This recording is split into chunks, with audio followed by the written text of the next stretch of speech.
Rio Audio and One Click Digital present Lost Daughters by Maureen Monroe, narrated by Diana Luke. One Click Digital provides free audiobook downloads in partnership with thousands of public libraries. To see if One Click Digital's extensive catalog is available to you, visit your library's website. And now, Lost Daughters. Prologue. Silo, Florida, 1956. 11-year-old Virgil Montgomery was so terrified of his mother that he would do almost anything to keep her happy. Against his better judgment, Virgil made a pact with Mama Ruby on a sultry night in July that would have a profound effect on him for the rest of his life. He promised her that he would never tell anyone she had just kidnapped her best friend's newborn baby girl and was going to raise her as her own. Virgil knew even back then that he would experience an enormous amount of guilt and shame, and that it would probably destroy him someday. But nobody said no to Mama Ruby. "I'll kill anybody who tries to take this baby away from me," Mama Ruby vowed as she gazed at the beautiful baby in her arms that she had named Maureen, after her former beloved madam. Virgil would never forget how Mama Ruby looked that night in that hideous, shapeless black flannel duster that he had always hated so much. She sat at her kitchen table feeding the baby a concoction she had made with cornmeal and goat's milk. Virgil had never seen his mother so nervous. Her hands were shaking and sweat was streaming down her face like melted wax. No matter how fast he handed her a can of beer every few minutes like she demanded, she scolded him for being too slow. Even when he handed her a fresh can before she finished the previous one, he was still too slow for her. More than 24 empty beer cans had already been dumped into the trash barrel on the back porch of their shabby rural house, and that was what Mama Ruby had drunk in one day. Mama Ruby couldn't keep her false teeth from slipping and sliding in her mouth, so she jiggled them out with her fingers and placed them on top of a pot holder on the table. Every few minutes she glanced toward the door. Each time she heard a movement outside, she held her breath.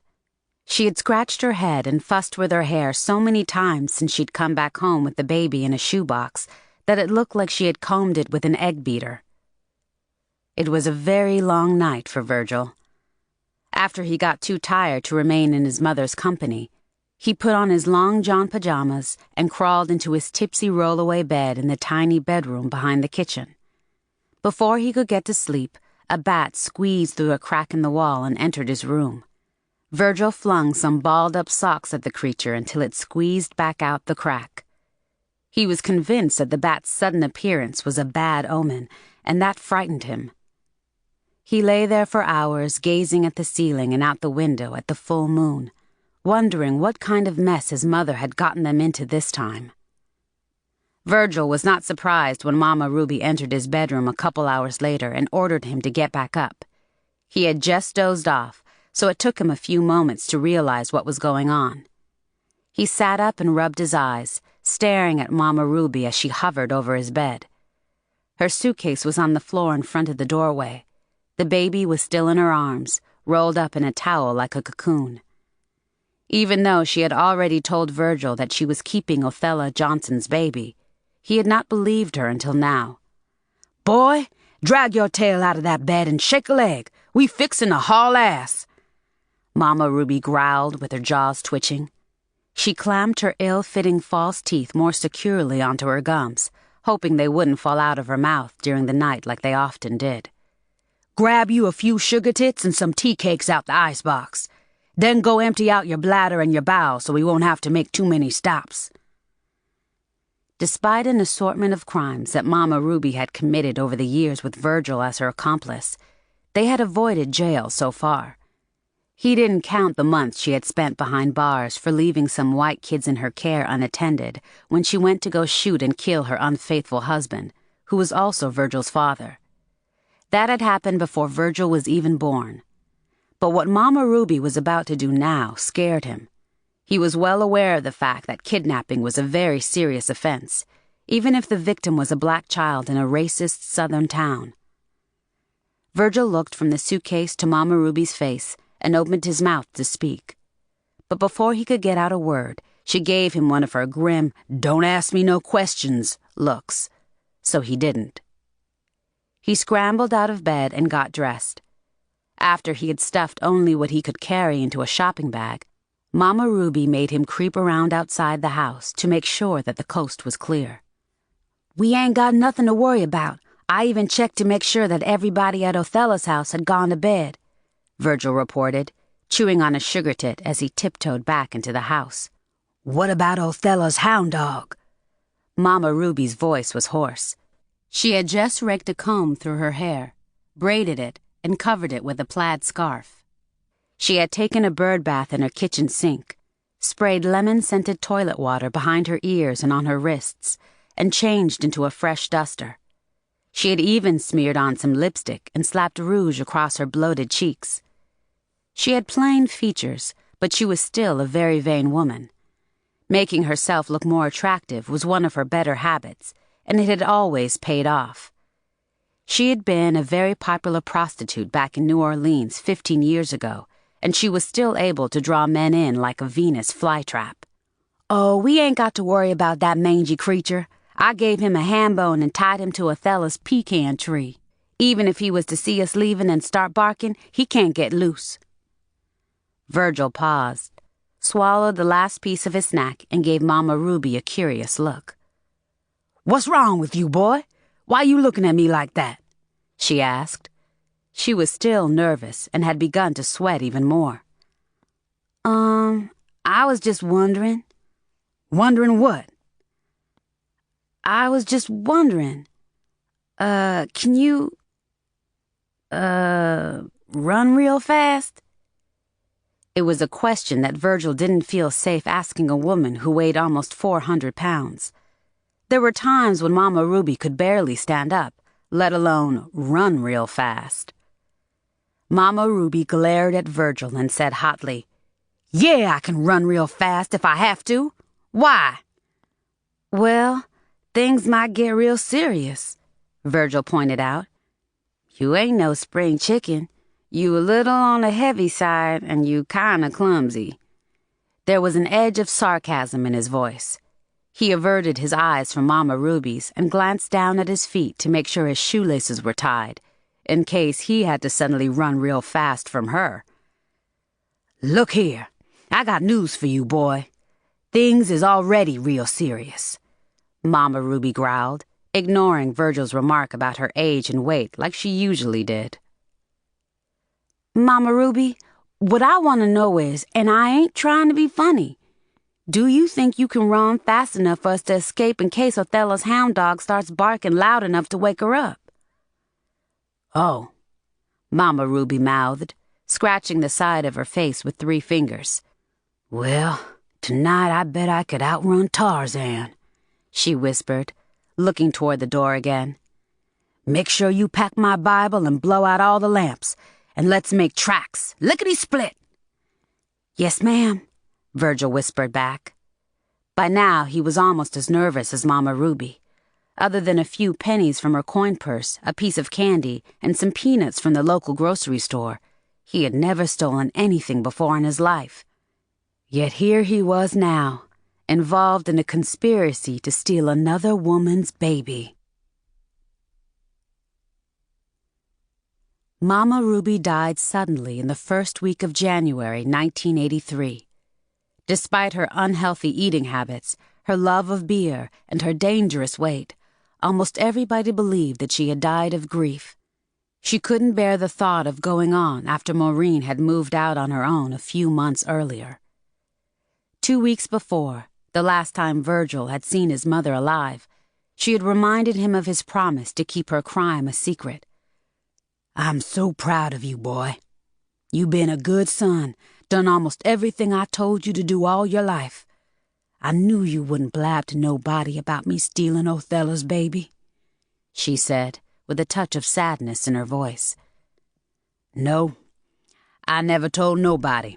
I ain't that crazy," Virgil said, and then he added, "My mama didn't raise no fool."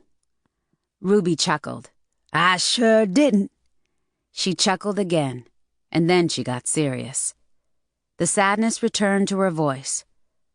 "I swear to God, I would rather die than ever tell anybody what we done back in the summer of '56. "What do you mean, what we done? I didn't do nothing. You was the one that stole Maureen and run off with her.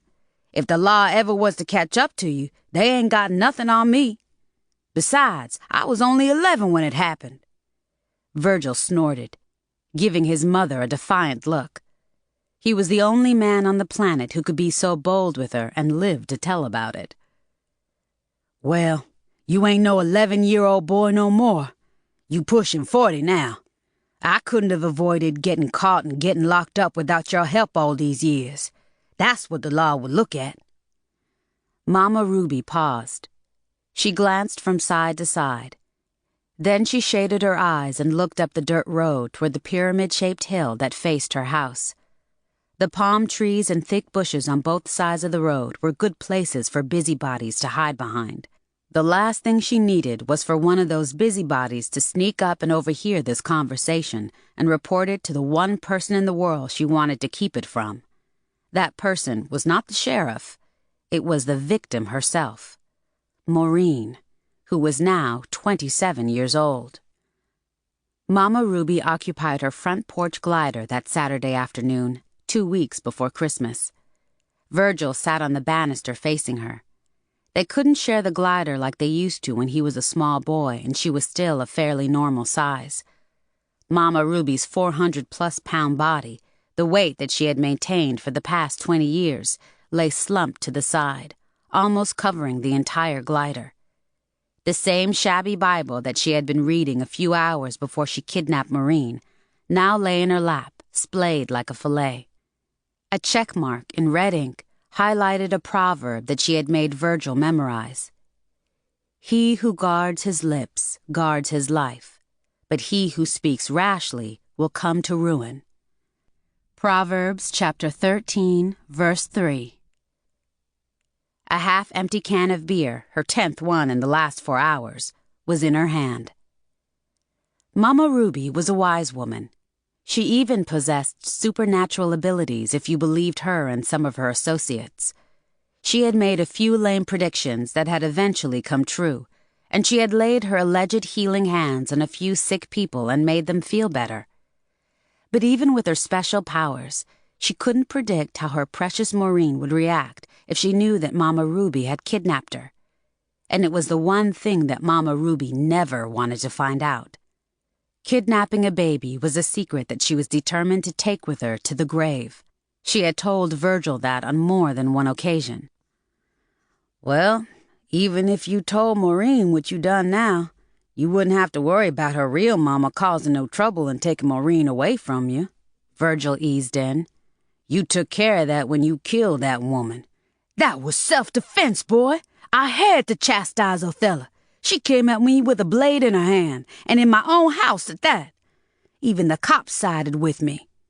Mama Ruby shot back with a nod and a grunt. She finished her beer and let out a mild belch. "Why you bringing up this subject again anyway? You the one that brought it up this time," Virgil reminded. "Oh, well, anyway, we don't need to be talking about this incident no more nohow. What's done is done, and ain't nothing going to change it." Virgil dropped his head and rubbed the back of his neck. When he looked back up at Mama Ruby, he was surprised to see tears in her eyes.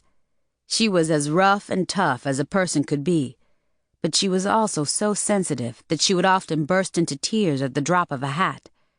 She set her empty beer can on the floor and fished a large white handkerchief from inside her bra. She immediately began to weep like a baby. "Now you stop all that bawling," Virgil ordered.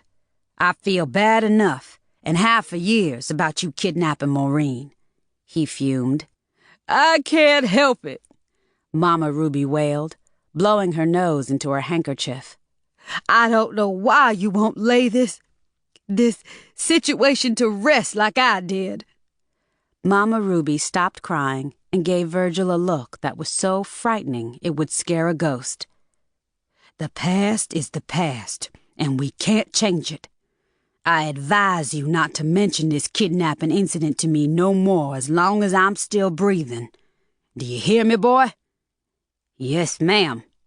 I won't never bring this up as long as you still breathing, Virgil sputtered. And he didn't.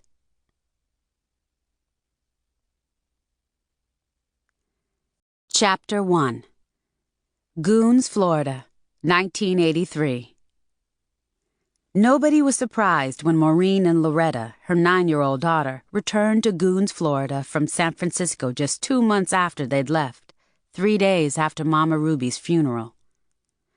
Virgil had purchased their tickets to San Francisco one way like Maureen had requested. She had assured him that she would never return to Florida. He had also given her a credit card and a little over $2,000 in cash, but he had also tried to talk her out of leaving. "Running away ain't gonna help you get over losing Mama Ruby," he told Maureen. "That ain't the only reason I'm leaving Florida. This place has caused me too much misery. If I don't get up out of here now, I'm gonna go stone crazy," Maureen replied in a bone-dry voice, already feeling like she had lost most of her mind. "This is your home, Maureen. Everything you love and everybody that loves you is here," Virgil continued. He was worried about his baby sister moving so far away, but he knew that she had made up her mind. "I know that. I just need to know more about life than Mama Ruby allowed me to learn. The way she kept me hemmed up in that upper room in that spooky old house of hers made me feel like a prisoner when I was growing up. I need a fresh start, and I can't get that here." Maureen got a fresh start all right, but not a very pleasant one. California was a land of dreams and hope for a lot of people, but it was more like a nightmare for her. Before she and Loretta could even claim their luggage and get out of the San Francisco airport, an earthquake hit. It lasted for only a few seconds, but it was strong enough to shake some common sense into Maureen's mind. Moving from one end of the country to the other, to a city where she didn't know a single soul, had made no sense at all. And now this. It had been a strong tremor, one that had people scrambling for cover and newspapers and books tumbling from racks. "Baby, what did we get ourselves into?" Maureen asked, looking at Loretta, who had tumbled to the floor in front of the baggage carousel. "I heard about the earthquakes out here." "Well, Mama, at least it didn't last as long as the hurricanes we have back in Florida," Loretta pointed out. She wobbled up off the floor, brushed off her jeans, and looked around. "These people up in here just keep walking around like zombies, like the earthquake wasn't nothing. Maybe all the folks out here do stay doped up on drugs, like everybody told us before we left Florida.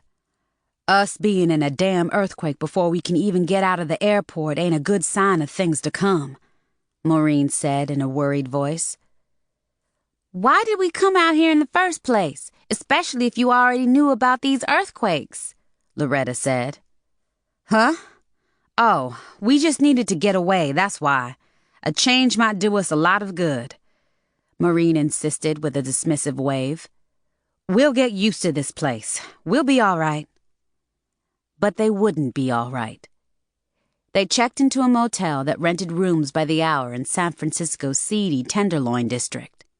There was a massage parlor with tinted windows on one side of the motel and a porn video store on the other.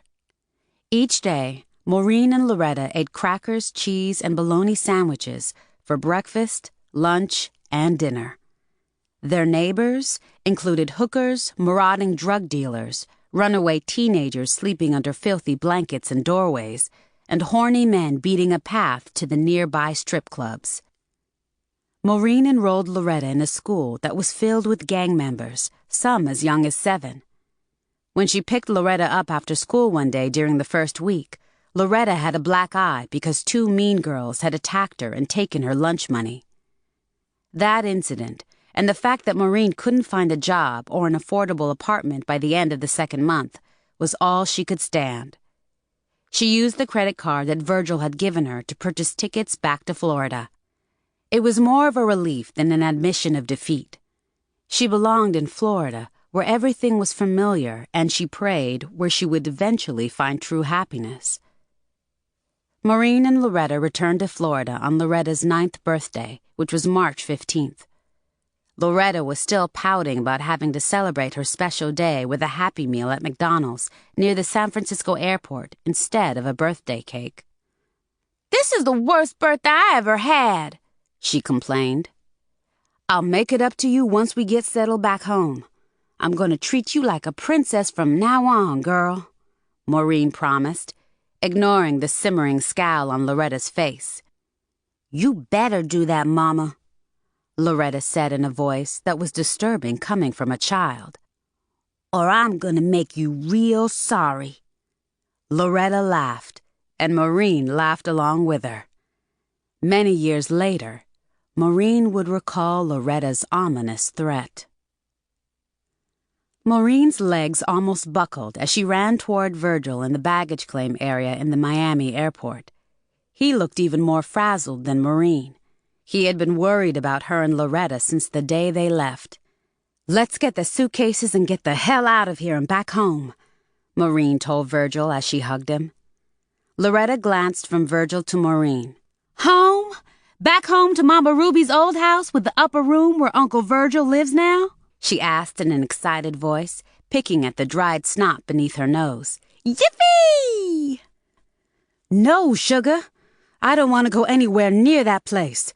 I don't even want to be in the same house where Mama Ruby lived and died. Not for a while, at least," Maureen said quickly, her eyes blinking like an owl as she looked from Virgil to Loretta. Maureen had loved Mama Ruby from the bottom of her heart. Mama Ruby was gone forever, though, at least from the physical angle. Maureen knew that if she wanted a chance at a normal future, she would have to let go of Mama Ruby from the emotional angle, too. We'll be staying with Caddy until I find us a place." Maureen looked at Virgil again. "I have to move forward without being haunted by anything that'll remind me of Mama Ruby too much. She controlled every move I made. I can't let her control me from beyond the grave. I hope you understand." Virgil nodded. "I do. Once Mama Ruby got her hooks in you, you either had to sink or swim.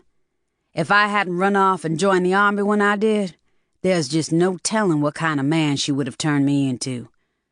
Virgil rubbed his nose and sniffed. "If I was you, I wouldn't step back into that house no time soon either. Ain't nothing but bad memories there for you. Mama Ruby gave you a lot of protection and spiritual guidance. She raised you to be strong, too, so you'll do just fine on your own." Maureen had no idea how far she would get without Mama Ruby's protection and spiritual guidance. Mama Ruby had controlled Maureen's life from the day she was born, and she knew that Mama Ruby's influence would remain with her for a long time to come. Jesus was Maureen's main source of spiritual guidance now, and she prayed to him every day of her life. But Mama Ruby's crude words still rang in her ears. "Listen, girl, ain't nobody in this world other than Jesus can make you happy except me. You ain't going to do nothing unless I approve it. Otherwise, you will suffer like a mad dog." It had been a while since Maureen had heard those chilling words. They continued to haunt her on a regular basis. Virgil's chest tightened as his hands gripped the steering wheel during the ride back from the airport. He had promised himself that if and when Maureen returned to Florida, he would tell her that Mama Ruby had kidnapped her. She deserved that much from him. He knew that with Mama Ruby out of the picture now, he had a moral obligation to come clean. He decided that it was just as important for Maureen's peace of mind as it was for his. "Uncle Virgil, did you forget that today is my birthday?" Loretta asked as she bounced up and down in the back seat. "Oh, that's right. I've been so busy lately it had skipped my mind," he yelled, glancing over his shoulder and giving Loretta a huge smile. "Happy birthday!" Loretta waited a few moments for Virgil to reveal what he had planned to do to honor her birthday. But he didn't mention taking her to Disney World or even to a pizza parlor like he had done last year. That made Loretta angry. What was wrong with her family these days? Didn't they realize how special she was? Well, one day they would. "I wish Mama Ruby was still alive. She would never let me down," Loretta said with a whiny sniff. "She never let nobody down." Virgil had more important things on his mind than celebrating Loretta's birthday. But she was right about Mama Ruby. She had never let anybody down. For the first time in his life, Virgil knew that he was going to let Mama Ruby down in the worst way. He had to tell Maureen that she was not who she thought she was, and that he was not her brother, or even related to her. The guilt was eating him alive. He had to tell her soon. Until then, his conscience would continue to torment him until he could no longer stand it. Unlike Mama Ruby, he was determined to not take the secret to the grave. Chapter 2. 5 years later. Virgil couldn't believe that so much time had passed and he still had not told Maureen that she was the victim of a bizarre kidnapping. Every time he had thought the time was right to tell her, he found an excuse not to. Some days and nights, the facts of the case were all he could think about. Maureen's biological mother, Othello Mae Johnson, was dead. She had been Mama Ruby's last victim. She had experienced Mama Ruby's wrath when she tracked her down and attempted to reclaim Maureen when Maureen was 25. Othello had a lot of relatives back in Louisiana, though. Virgil admitted to himself that it was not fair to Maureen to keep her cut off from that family. However, he knew how important it had been to Mama Ruby for Maureen not to know the truth about her background. Would he be betraying Mama Ruby if he told Maureen now? Especially since she was no longer around to chastise him for doing so? "I don't know what to do about this mess now," Virgil said out loud to himself one evening while driving the 2 miles home to Goons from his job in Miami. He didn't need to work. Injuries that he had sustained while a prisoner of war in Vietnam had made him eligible to collect disability payments from Uncle Sam for the rest of his life. He worked anyway because it made his life seem more balanced, and he enjoyed being the chauffeur for one of Miami's most powerful lawyers. "Besides, Maureen is happy now, and I don't want to mess up her mind," he reasoned. "Let me shut my mouth," he snickered, looking around. "Somebody was to see me talking to myself, they'll swear I done lost my mind." He stopped talking, but he couldn't stop thinking about his sister. Maureen was happy in many ways. She had returned to her old job as a file clerk at a lobster factory in Miami, and she and Loretta lived in a nice little apartment about a mile away from Virgil. They visited each other several times a week and talked on the telephone almost every day. Maureen didn't have much of a social life, even though she had resumed her relationships with her hard-partying old friends, Catherine Caddy Flat and Emma Jean Fast Black Harris. Every once in a while, Maureen accompanied them to the clubs and the neighborhood parties. She even went on an occasional date. Unfortunately, romance was still as elusive as it had always been for Maureen. She was 32 years old now and had never been married or even involved in a serious relationship. She was lonely, but she didn't complain about it that often. As long as she had her daughter to keep her company, she was fairly happy. Loretta had always been an attractive child, but by the time she was 14, she was so beautiful that people stared at her and complimented her on her looks everywhere she went. It was no wonder. She was 5'10" and had the body of a goddess, slim but curvy in all the right places. She had Maureen's beautiful brown eyes, high cheekbones, full lips, and long black hair. She had long legs and fair skin that she had inherited from the father whose true identity she would never know.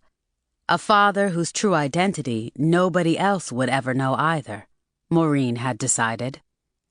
Everybody, including Mama Ruby and Virgil, had believed Maureen's lie when she told them that she'd been seduced by an albino drug addict called Snowball. He had conveniently died of a drug overdose right after Maureen realized she was pregnant. The truth of the matter was Loretta's father was John French, the deceased son of Mama Ruby's Caucasian landlord.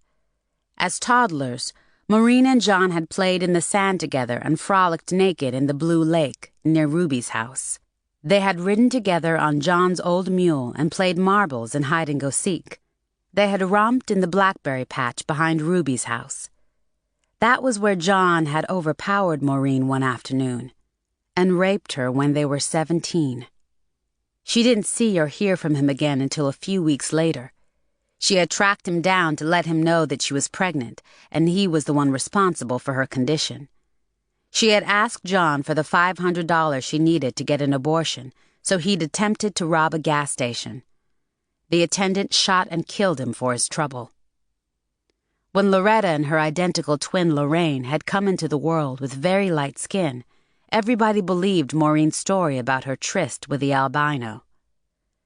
Mama Ruby had always wanted a baby girl to replace the one she'd given up when she was 15. Suddenly, she had 3. And it didn't matter to her that they didn't share her bloodline or that the twins' father was the dead albino.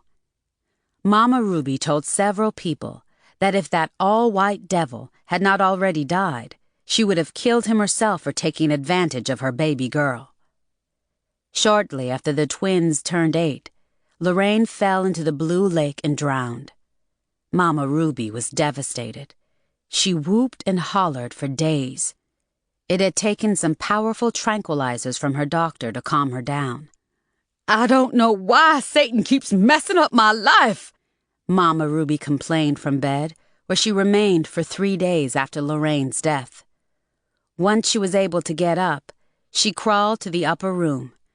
She made Maureen and Loretta join her in prayer. The 3 of them got down on their knees and thanked Jesus that they still had each other.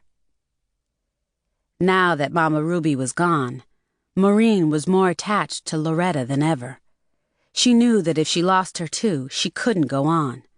She promised herself that she would do twice as much for Loretta to make up for the loss of Lorraine. She felt it was her responsibility to make every sacrifice she could to keep Loretta happy. No matter what Maureen did for Loretta, though, it was never enough. When Maureen gave Loretta $20 for her birthday one year, Loretta was horrified. She glared with contempt at the $20 bill in her hand and asked, "Is this all I get?" Maureen immediately gave her $20 more. Loretta had more than a dozen Barbie dolls, a TV in her bedroom, and more toys than several of her friends combined. When Maureen treated Loretta to a weekend trip to Disney World to celebrate her 10th birthday, Loretta demanded a trip to Epcot the following weekend to make up for her disastrous 9th birthday during the San Francisco fiasco. When Maureen bought Loretta her first bicycle, Loretta decided that it was too plain. Loretta sold it to a friend the same day. Then she begged and whined until Maureen purchased her the one she really wanted, even though Maureen had to borrow money to do so. Maureen purchased her own clothes from discount stores, Goodwill, and the Salvation Army. Everything that Loretta wore had to come from places like the high-end stores on Worth Avenue in Palm Beach, where a lot of the A-list celebrities shopped. Once, when Maureen didn't have enough money to buy Loretta the designer jeans she wanted, Maureen found the same pair in a consignment shop. Even though the jeans looked brand new, once Loretta found out they were second-hand, she exploded. "You have to do better than that, Mama!" The next day, Maureen used her rent money to purchase Loretta the jeans she wanted. Virgil was concerned about the way Maureen was raising her daughter. "If you keep treating that girl so special, she'll end up believing she's better than everybody, including you," he predicted. Maureen didn't want to remind Virgil that Mama Ruby had raised him and her the same way and that they had turned out all right. "Loretta's so beautiful, and that means she is special. Let's let her enjoy it," Maureen said instead. "I'm so proud of my beautiful daughter." "Beauty is a double-edged sword. It cuts both ways. I'm telling you, if you let that girl get too stuck on herself, sooner or later that sword's gonna swing in your direction," Virgil warned. Maureen knew that Virgil meant well, but she laughed at his comments anyway. "Only a man would say something that silly," she scoffed. He had never raised a daughter, so what did he know? Besides, Maureen enjoyed spoiling Loretta. She had to give her the love that she could no longer give to Loretta's deceased twin, so that meant double of everything. She would triple everything if she had to, if that was what it took to keep Loretta happy. Besides, she loved seeing the huge smile on Loretta's face when she was happy. Loretta looked much older than 14, so grown men were among her many admirers. She thought that beauty was the ultimate reward. However, she had no use for other beautiful girls. She didn't want to share the spotlight. That was why she surrounded herself with plain-looking, frumpy girlfriends, and they had to be docile enough to suit Loretta's needs. Her best friend since 5th grade was Mona Flack, the ultimate flunky. Mona looked like olive oil, Popeye's long-legged girlfriend, even down to her thumb-like nose, polka-dot eyes, and beaver tail hairdo. One of the few things that Mona had going for her was the fact that she was tall. Unfortunately, that didn't do her much good because she had wide hips and such an enormous butt that her body resembled a long pear. She usually wore loose-fitting dresses and skirts to hide this flaw, and she rarely wore jeans or shorts like Loretta. For some reason, being close to a girl as beautiful as Loretta made Mona feel attractive. It was an illusion that Loretta milked like a cow. Mona was her own personal servant, her fool, and Mona was glad to be in such an important position. Maureen was glad that Mona was so loyal to Loretta, but she had no idea just how loyal Mona really was. All Maureen knew was that Mona, the daughter of a nurse and the manager of a black-owned car wash, idolized Loretta. Like Maureen, Mona's goal was to keep Loretta happy.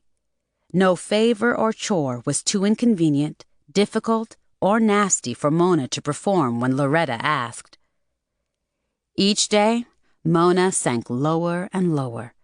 She had become such a wuss that she even sacrificed her virginity for Loretta. When an older boy offered to take Loretta to a beach party if she had sex with him, she persuaded Mona to do it for her. Loretta had other plans for her virginity. It was a prize that she was saving for the right man.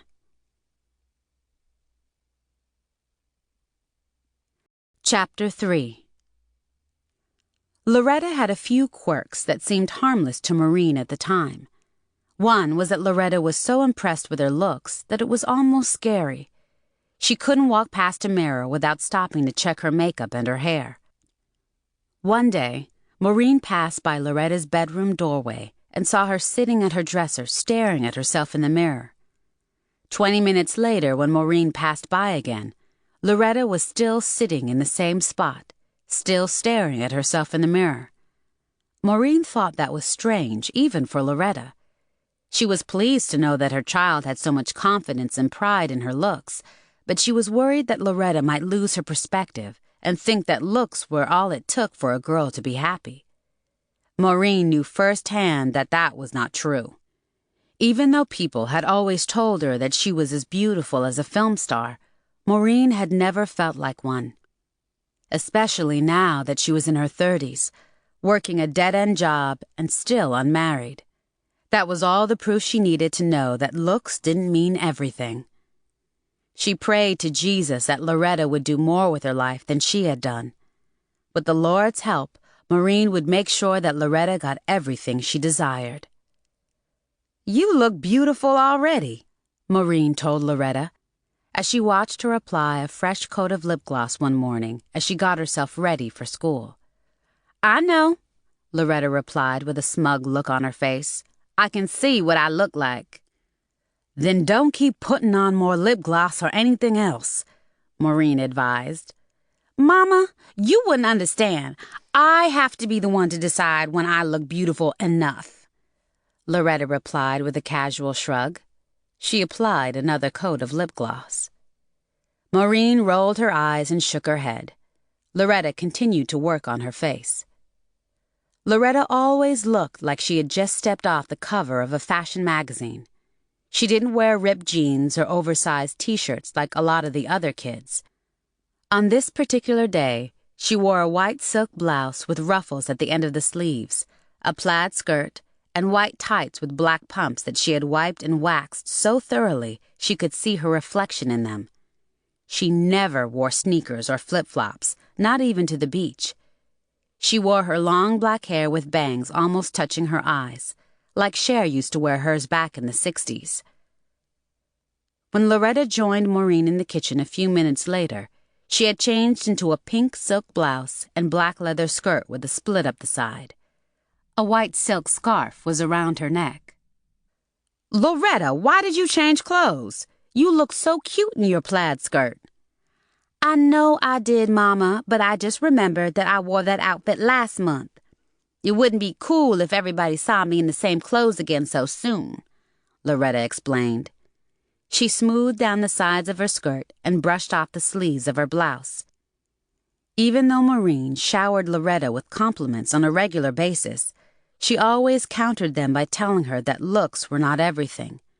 That only made Loretta suck on her teeth, roll her eyes, and shake her head.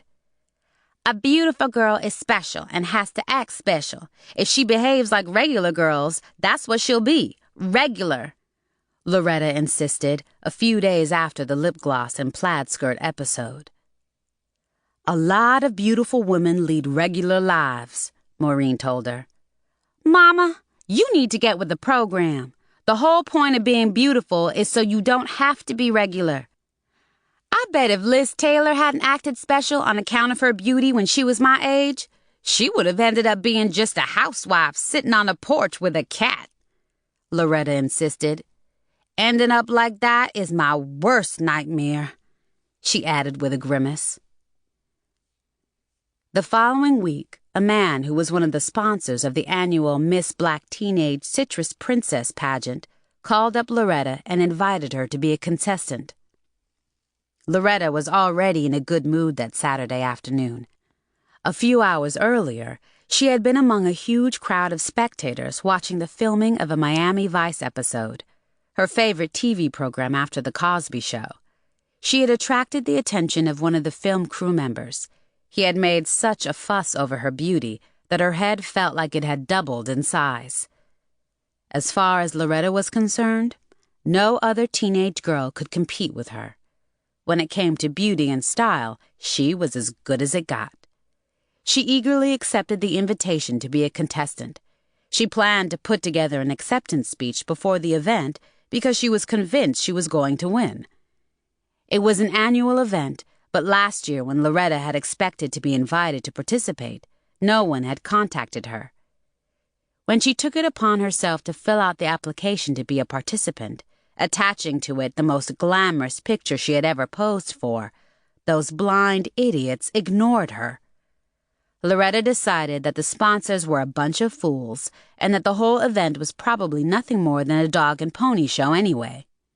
Now that she'd been invited to compete, it was a completely different story. Ben Porter, the elderly man who had lived in the apartment next door to Maureen, was going to be one of the judges. When that information reached Loretta, she immediately began to visit Mr. Ben. She volunteered to perform a variety of chores for him. She was so relentless and determined to impress the old man that she didn't even utilize Mona's services. This was too important, and she had to be the one to get the credit. She ran to the store for Mr. Ben, mopped his kitchen floor, took his trash to the dumpster, did his laundry, and one day she even baked him a pecan pie. "Oh, Mama, this is just the kind of showcase I need to show people what a real black princess is all about. I've already memorized what I want to say when they put the crown on my head. Do you think I should sing something or dance for the talent part?" Loretta gushed. "I'm sure that whatever you do, you'll be the best, baby," Maureen told Loretta, praying that she would do well. Maureen was afraid to even think about how severe Loretta's meltdown would be if she didn't win first place. Loretta was on cloud 9. For the next few days, she pranced around the house singing and dancing like she had already won first place. She was convinced that her beauty contest victory would be a potent tool for her to use when she approached the Miami Vice people. The least they could do was use her as an extra until she was old enough to play some fictional big shot's wife or girlfriend or something. It would make up for the fact that Maureen had told Loretta that she was too young to try out for a part in Scarface, her favorite movie, which had been filmed practically in their own backyard a few years ago. Unfortunately, things came crashing down a few days later when Loretta received a list in the mail with the names of the other contestants.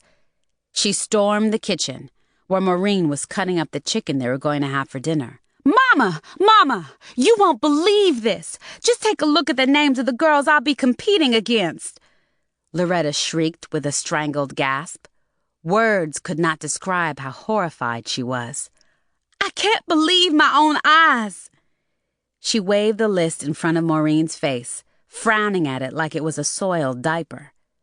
Maureen quickly snatched the sheet of paper out of Loretta's hand, squinting her eyes as she scanned it. I see your best friend Mona Flack is one of the contestants," she said with an incredulous grunt, giving Loretta a puzzled look. "Can you believe this?" Loretta growled. "Mona's a nice girl, but I don't mean to sound mean, but I think she's kind of plain to be in a beauty contest. What's going on, Loretta? Is this supposed to be a joke?" "No!" Loretta roared. "This ain't no joke!" Maureen's eyes got big as she stood there with her mouth hanging open. She glared at the list of names as if she couldn't believe what she was seeing with her own eyes either. "Do you mean to tell me that this is a real beauty contest?" Loretta's face looked hot, but her voice was like ice. "Beauty contest? This is going to be more like a who's who at the zoo. Just look at the rest of these other names." Loretta was so upset her finger was shaking as she pointed from one name to another. "There's enough apes on this list to make a Tarzan movie, and the name of every dog except Lassie is on this list." Maureen scratched her chin. "Maybe they don't want to focus too much on looks," she threw in. Loretta's face was so hot by now she had to fan herself. "What's wrong with you, Mama? Since when do people have pageants that don't focus on looks?" She paused and stomped her foot on the floor so hard some glasses on the counter rattled. "I can't believe these people asked me to be in this contest. What kind of funky mess are these people trying to pull?" Loretta hollered, looking at Maureen like she was the one behind the funky mess. 10 minutes after receiving the list, Loretta called one of the sponsors and withdrew from the contest. She told him she had a family event on the same day as the pageant that she had overlooked. When the sponsor told her that he would definitely want her to compete in the pageant next year, she promptly decided that she would have another family event to attend on that day, too. She would come up with a lie each year until she got too old to compete, or until they stopped asking her. When Mona won first place, Loretta was stunned, horrified, angry, and depressed. "That's the last time I get involved with one of those Chitlin Circuit events," she vowed. "What do you mean by Chitlin Circuit?" Maureen asked, giving her daughter a puzzled look. "Because the sponsors were black, all the girls were black, and only black newspapers and black radio stations covered the pageant. Just like in the olden days when black entertainers got caught up in everything that was for black folks only. I should have known better. I'm not going to settle for no Chitlin Circuit lifestyle like you did." Maureen's jaw dropped, and she flinched as if Loretta had slapped her face. "Huh? What?" "For your information, Miss Anne, I have a good life.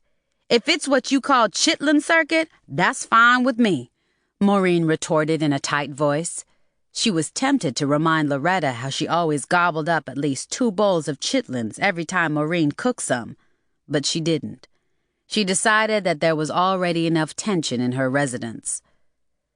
Maureen didn't like to think about what Virgil had told her about how Loretta might turn out because of the way she was being raised, and because of the high opinion she had of herself.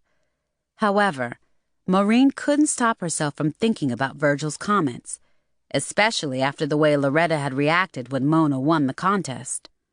Maureen finally admitted to herself that Loretta had begun to believe that she was too special and even better than other people. Now she understood what Virgil had meant about beauty being a double-edged sword, because the sword had begun to swing in Maureen's direction, and it was not a pleasant feeling. It wouldn't hurt to nip this problem in the bud while she still could. Not too aggressively, though, Maureen told herself. Just aggressive enough to keep Loretta's attitude on a level she could tolerate. It would do you a lot of good to get down off that high horse you keep riding. You ain't no better than nobody else, even though you are the prettiest girl around here. Maureen allowed, using a tone of voice that she didn't like to use. It wouldn't hurt for you to be a little more humble. Humble? Do you think Diana Ross got to be where she is by being humble? You ain't Diana Ross. Being humble is a virtue that can be just as beneficial as beauty. Maureen cleared her throat. She was angry with herself for letting things get to this point. You can be beautiful and humble at the same time. That's how people succeed, even Diana Ross. I'm sorry, Mama, Loretta fumbled. As weak as her apology was, it still made Maureen feel better. I want people to see that I'm just as humble as I am beautiful. She wrapped her arms around Maureen and hugged her so hard that Maureen had to push her away so she could catch her breath. That's better, she told Loretta. It took only a few minutes for her to forget just how sharp and painful Loretta's Chitlin Circuit comment in reference to her had felt. Chapter 4. Mona came to visit the day after the pageant to show off the crown she'd won, and to invite Loretta to spend that Sunday afternoon at the mall with her to help her spend the $200 first prize. Even in makeup, a hairpiece, and a cute blue denim dress, Mona was still an absolute plain Jane. Loretta gave her best friend a hug and congratulated her, and eagerly accepted her invitation to go shopping. That made Maureen feel better, but Loretta was still angry. Mona treated Loretta to a steak and lobster lunch and bought her the latest Prince CD. But even those generous gestures didn't make Loretta feel much better. She couldn't stand the thought of another female, no matter who that other female was, getting what she wanted. When Loretta returned from the mall with a scowl on her face and went straight to her room to sulk in private, Maureen assumed she was still upset. Maureen waited a few minutes, and then she went to Loretta's room and cracked open the door. Loretta was lying on her bed with her face buried in her pillow. Maureen couldn't stand to see her baby hurting, so she racked her brain for something to say that might help ease her pain. This is probably the only time any of those girls will ever be in a pageant. Someday you'll be so rich and famous everybody will be fighting over you. You'll be on top of the world, but those other girls will just be housewives sitting on a porch with a cat. Maureen offered. Mona will never win another beauty contest, so she deserved to win this one. At least she was nice enough to let you help her enjoy her prize money. Don't forget, you thought that this pageant was just a creep show anyway. A few moments passed before Loretta sat up and faced Maureen. She had been crying. She sniffed and wiped a trail of tears off her face with the tail of her pillowcase. You really think I'll be rich and famous someday, Mama? Her voice sounded like it was coming from beyond the grave. I know so, Maureen said firmly. You'll be all over the place, even on TV with Johnny Carson and Phil Donahue. Despite the fact that Loretta was extremely self-centered, she was still a good daughter as far as Maureen was concerned. Therefore, she deserved only the best, and Maureen planned to do everything in her power to help Loretta reach her goals. Since Loretta might be the only child Maureen ever had, she couldn't bear to lose her or see her unhappy. Because of the loss of Lorraine, Loretta had become two children rolled into one. How could Maureen not do twice as much to please her? A few weeks after the beauty competition, Loretta told Maureen that she wanted to be a model. After that beauty contest fiasco, Loretta needed to find a way to restore her self-esteem. "The girls in the big-time magazines make more money in a day than a lot of people make in a month," Loretta told Maureen, waving the latest edition of 17 magazine in Maureen's face. "You'd have to go to New York to work for the big-time magazines," Maureen pointed out. "I can get started down here," Loretta argued, a pout already forming on her lips. Maureen shook her head. "Modeling would take up too much of your time right now. I don't want your grades to suffer. School is going to be out in a few months, and you need to study real hard now." "If I wait until school is out, I'll have to compete with 1,000 other girls for work." "Mama, let me try it now for just a little while. If my grades slip, I'll give it up. Just think of all the extra money we'll have coming into the house. You won't have to be dodging all those bill collectors you've been dodging all these years." Maureen gasped. "Well, the only reason I have to dodge bill collectors in the first place is because I buy you everything you ask for," she reminded her, offering a smile so Loretta wouldn't get too upset. "I'll think about it. You have some real expensive tastes, so I guess it wouldn't hurt if you did start making your own money." Then Maureen gave Loretta a weary-eyed look. It was the look of surrender that Loretta had come to recognize as another one of her mother's numerous weaknesses. Loretta decided that Maureen had already given her consent to let her pursue a modeling career. Loretta ran up to Maureen and wrapped her arms around her waist. "Sometimes you could be the best mama in the world." "Not so fast now. I said I'll think about it." Maureen sighed, knowing that she was already going to give in to Loretta's latest demand. The next day, Loretta ran up to Maureen again. This time, she didn't just hug her. She grabbed Maureen's hand and covered it with hungry little kisses.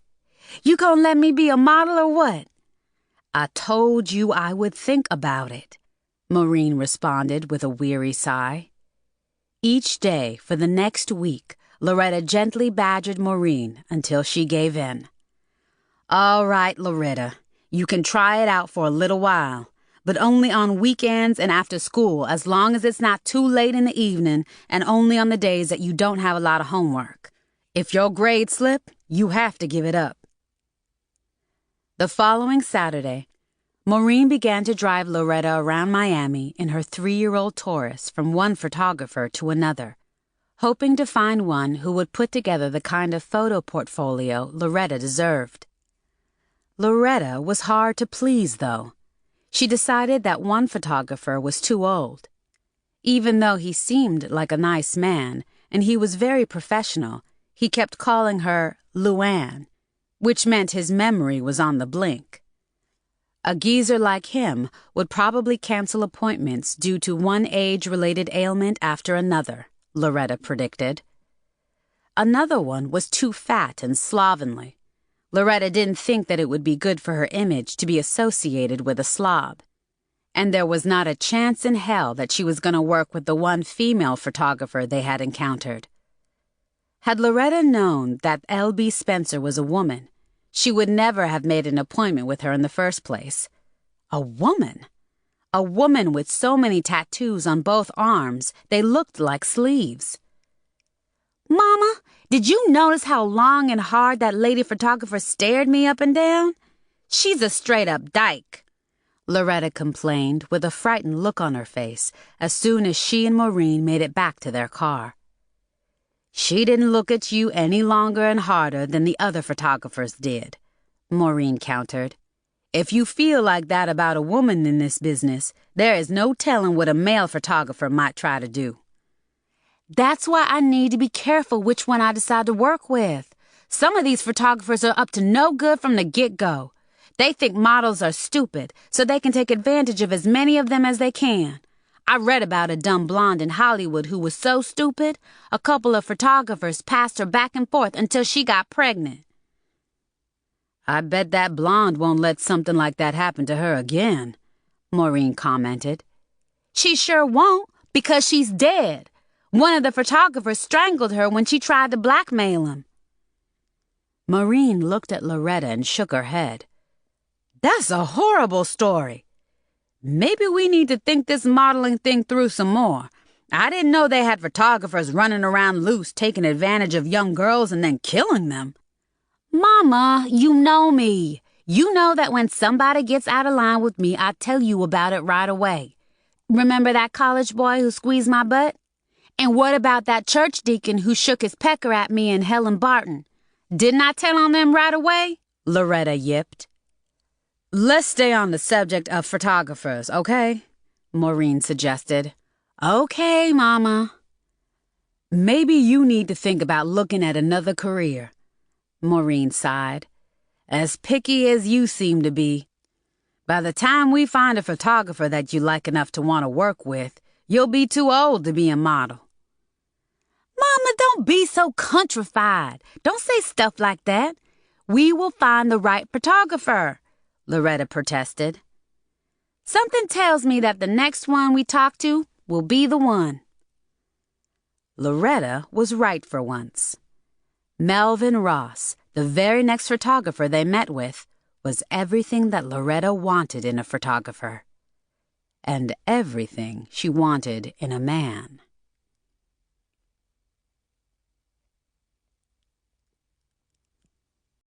Chapter 5. It was love at first sight. Loretta knew from the first time she laid eyes on Melvin Mel Ross, the Saturday before Lincoln's birthday in February, that she had to have him, body and soul. In the first few moments of their meeting, her imagination ran wild, and the lusty grin on her face couldn't be removed with acid. Mel was the man she had been saving herself for. Just based on his looks, he was everything she wanted in a lover.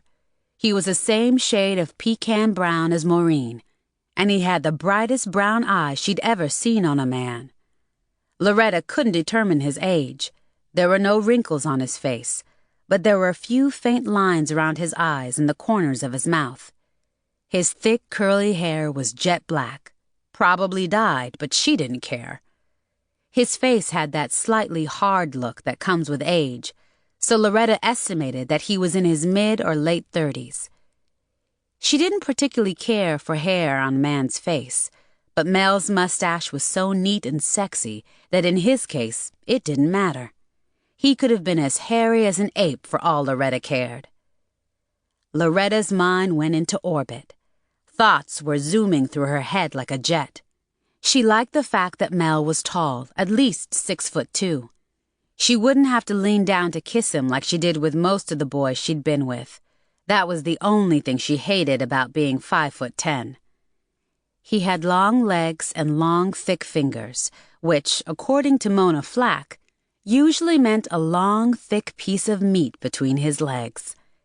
He wore a thin t-shirt and skin-tight jeans so Loretta could see all of his important muscles. His thighs looked like they were trying to bust out of his jeans. She even glanced at his crotch, impressed to see such a large bulge. She could tell that this man was screaming for a blowjob.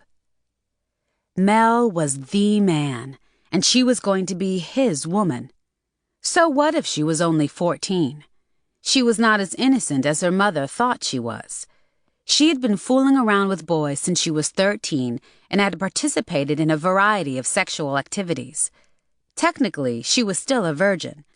She had picked up a lot of useful information just by eavesdropping on the cafeteria and locker room conversations of the fast girls in her school. One thing she learned was that there were alternative ways to have a good time without getting pregnant or catching some nasty disease. She was amazed at how much impact a good blowjob had on the average boy. Mel was probably no different. In fact, a man his age would probably appreciate a good blowjob more than the boys her age, she told herself. There was just one thing wrong with Mel.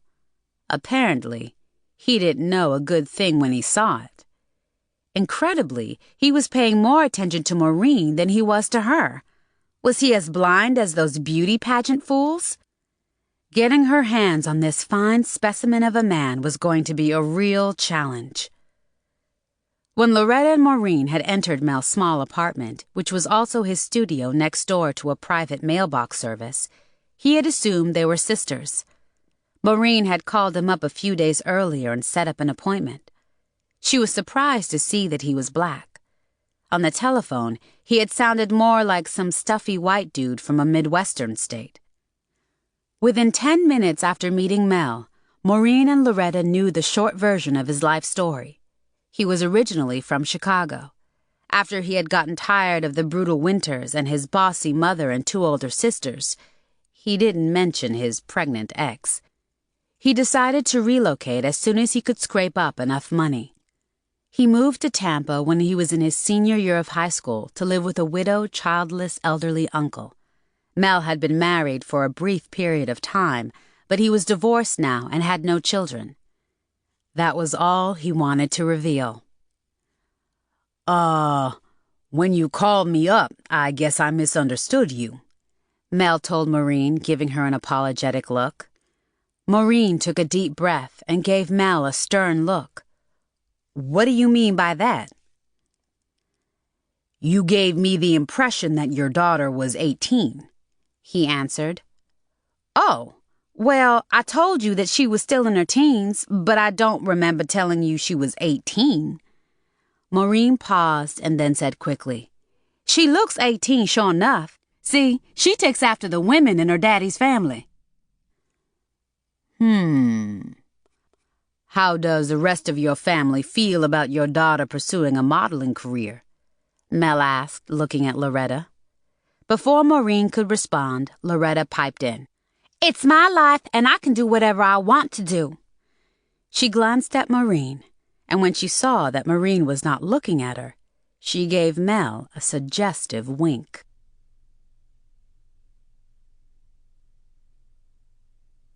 Chapter 6. Loretta's words had startled Mel, but he remained composed. Her wink had aroused him in more ways than one. Was she coming on to him? Or was she just aggressive and interested only in working with him? Either way, he liked feisty females, especially ones who were easy on the eyes like Loretta and her mother. He looked at Maureen again.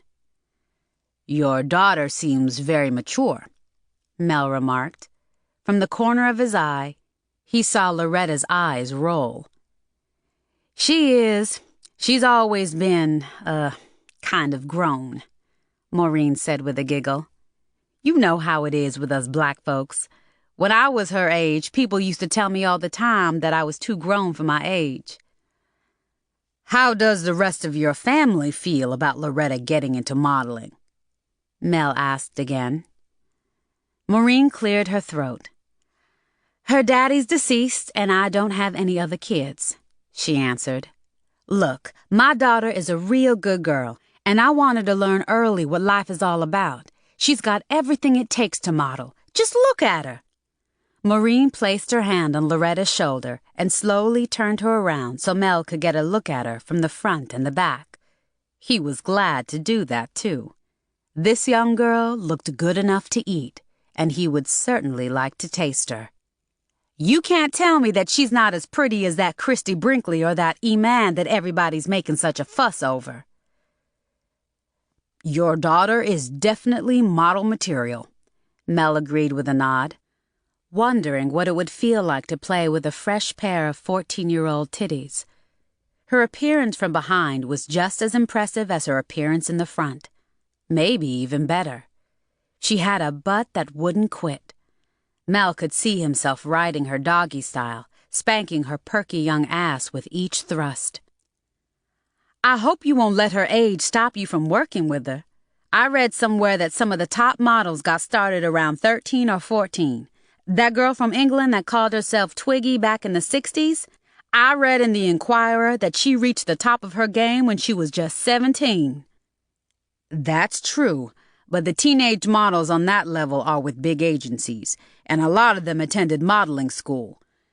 In many cases, They already know the ropes before they even approach a photographer," Mel said, looking directly into Loretta's eyes. He noticed the pout on her face. "I'm real sorry," he added, patting her on the shoulder and hoping she wouldn't cry like the last young girl had done when he turned her down. "We don't have money for modeling school," Maureen stated with a pout on her face just as big as the one on Loretta's. She looked like she was about to cry, too. Mel could tell that this woman was devoted to her daughter. She was probably willing to do whatever it took to please her. "Can't you make an exception and give us a chance?" Maureen asked with a pleading look on her face. Mel scratched his chin and gave her a thoughtful look. The fact that Maureen didn't have a husband or a few husky teenage sons who might come after him if he got out of line with Loretta made him reconsider. "Do you work?" he asked Maureen, hoping she wasn't another welfare recipient expecting credit. "I only accept cash or credit card payments." "I have a job," Maureen said quickly. "I've been working since I was a teenager."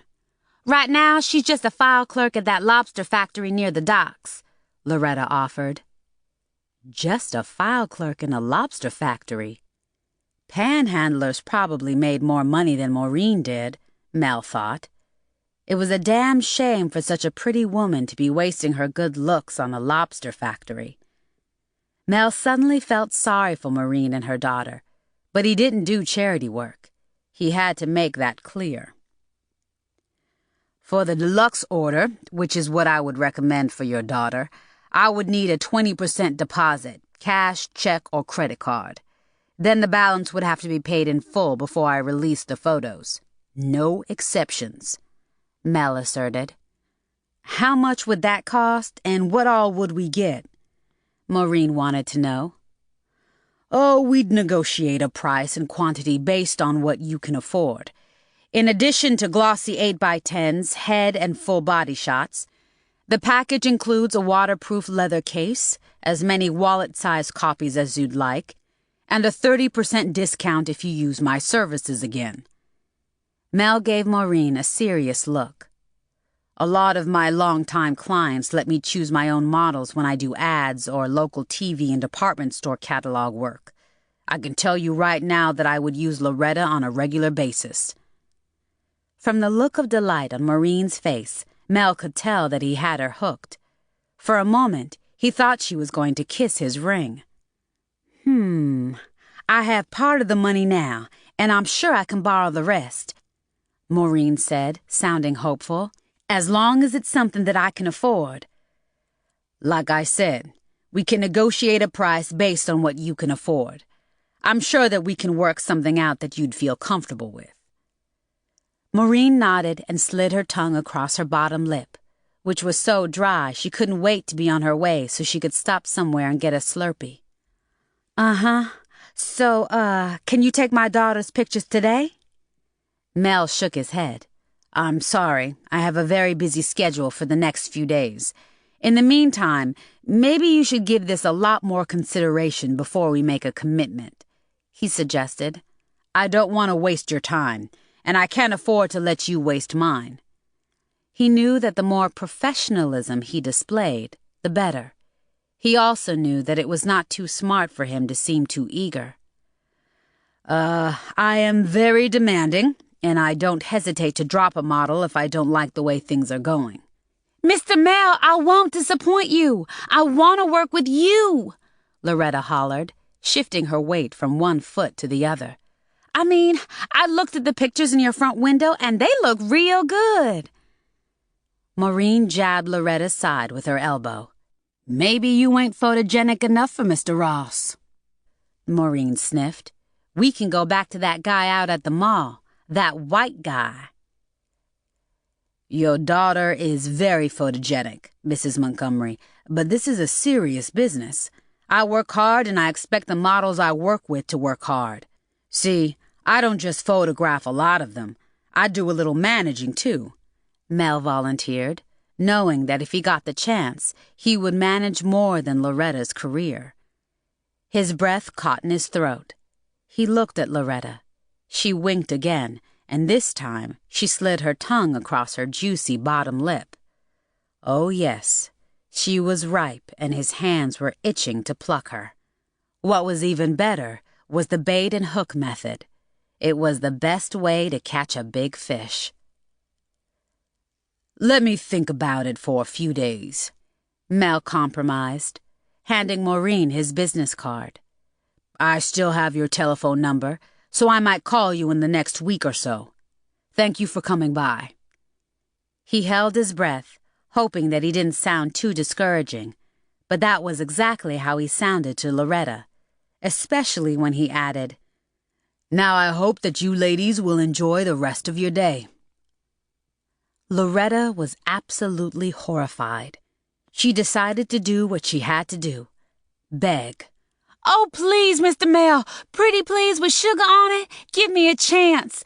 Do my portfolio and help me get some modeling jobs. You won't regret it." Mel laughed, and that only made Loretta angry. "So you don't want to work with me?" Loretta barked, giving Mel a harsh look. "What's the problem? You don't like my looks?" "You're a very beautiful girl, Loretta," Mel replied with a toothy grin. "You are going to do well." Playing cat and mouse was one of his favorite games when it came to women. Give them just enough hope to keep them interested, snatch it back, and do it all over again until they were easy to manipulate. "Then will you tell us what the problem is?" Loretta demanded. "You can't make up your mind right now?"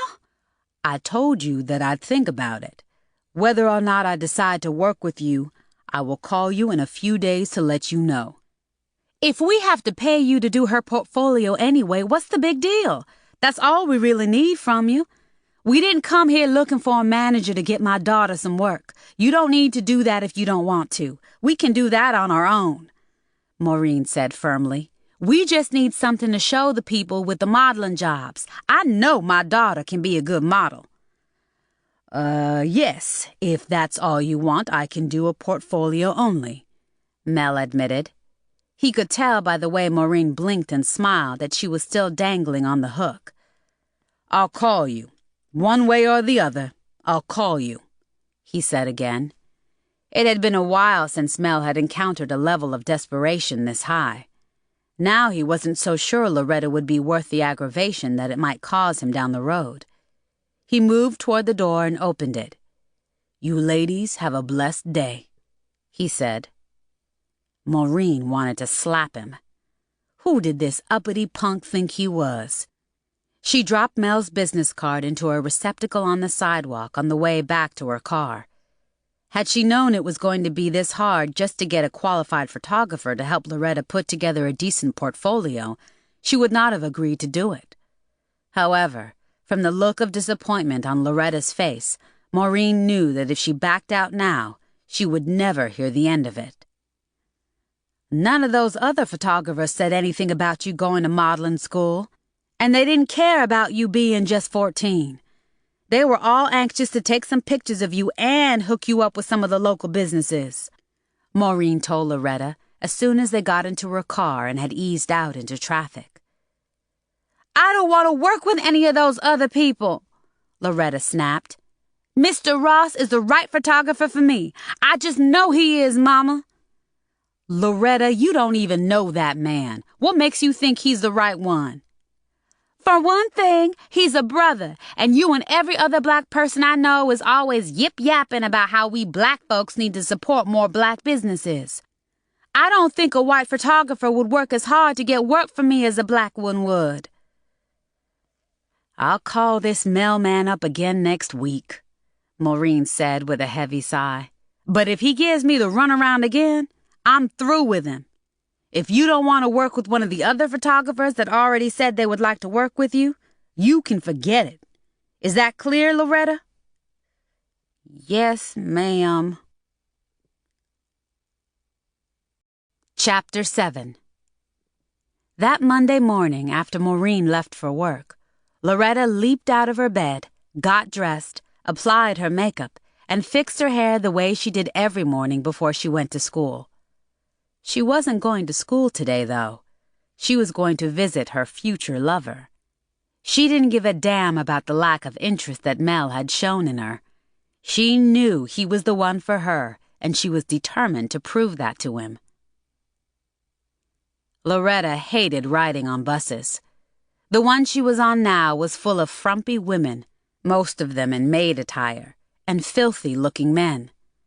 It seemed that no matter what bus she rode, it had a smell that reminded her of the grease Maureen used to deep-fry catfish and chicken wings. Loretta howled when she stepped on a soiled pamper on her way to a seat in the back next to a middle-aged Cuban man whose face was covered in sores. She couldn't wait until she got her own car so she wouldn't have to stoop this low. Well, at least she was starting at the top as far as men were concerned. Mel was surprised but pleased to see Loretta at his door. "What the? Why, little Loretta Montgomery, what in the world are you doing here? Is today a school holiday?" "It is for me," she cooed. She had splattered so much lip gloss on her lips, it looked like she had been drooling for days. "Well, this is a pleasant surprise," Mel exclaimed, looking over her shoulder expecting to see Maureen. He was glad he didn't. Is your mother with you? Is she parking the car?" "My mama's at work, filing lobster orders," Loretta replied with a smirk and a wink. "She's going to be there until late this evening." Does she know you're here?" Loretta responded, shaking her head. "What she don't know won't hurt her." Mel didn't invite Loretta in. She didn't give him time. She gently pushed him to the side and sauntered in, turning so she could keep her eyes on his face. "Look, this is the deal. I want you to know that I'll do whatever it takes to jumpstart my career," she announced as soon as she got inside. "And I do mean whatever it takes." Her last sentence gave Mel an instant hard-on. "Well," he began scratching the side of his face, hoping she wouldn't stay long so he could go stretch out on his bed and masturbate. He shrugged and closed the door. Then he folded his arms and cleared his throat a couple of times. Loretta assumed he was doing all of that because he was nervous. The truth was, he was so aroused that if this juicy young thing didn't leave in time, he was not going to be responsible for his actions. "Why, look at you! You are hella nervous. Now I know a big strapping grown man like you ain't scared of a dainty little girl like me," Loretta said with her head tilted to the side. "I didn't expect you, that's all." Mel had met some bold young things before, but Loretta took the cake. "You didn't make an appointment with me." "Do you want me to leave and come back when I have an appointment?" she teased. "No, you don't have to leave," he managed. He put his hands in his pockets. Loretta glanced with disgust at some of the pictures of the other models on his walls. Then she looked at Mel with contempt and shook her head. "I think it's time for you to have a model who looks like me, one with some color," she sneered, almost spitting out the last word. I told you I'd think about working with you," Mel stammered, his hands up in the air. Despite Loretta's bold proposition, Mel knew that he couldn't commit to anything without Maureen's knowledge and approval. "What do you need to think about? I know you want me. That's cool, because I want you too. You wanted me the minute I walked up in here the other day. I could see that even with my eyes closed." "Are we on the same page? Are we talking about a working relationship? Or do you have something else in mind?" Loretta was glad she had on one of her sexiest ensembles, a pair of her tightest and shortest white shorts, and a white V-neck t-shirt. She didn't need a bra. Her breasts were so firm and high, she would be a damn fool not to show them off. Mel gulped when he noticed how erect her nipples were. She saw him, but pretended not to. "Don't play dumb with me," Loretta chortled.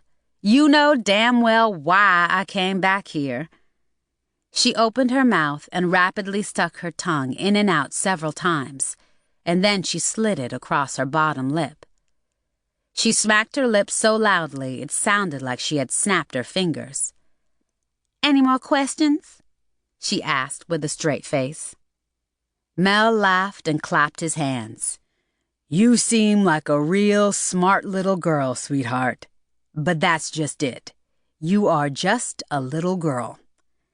He was doing all he could to discourage Loretta, but that was part of his scheme. He wanted her to think that she was the aggressor. That meant less work for him. That maneuver had worked with a lot of other young girls over the years, but the bottom line was, he wanted this one as much as she wanted him, maybe even more. Her mother seemed reasonably naive, so he could work around her. He had had enough experience, so he knew that if he played his cards right, he would never have to worry about Maureen causing trouble if he fucked her daughter.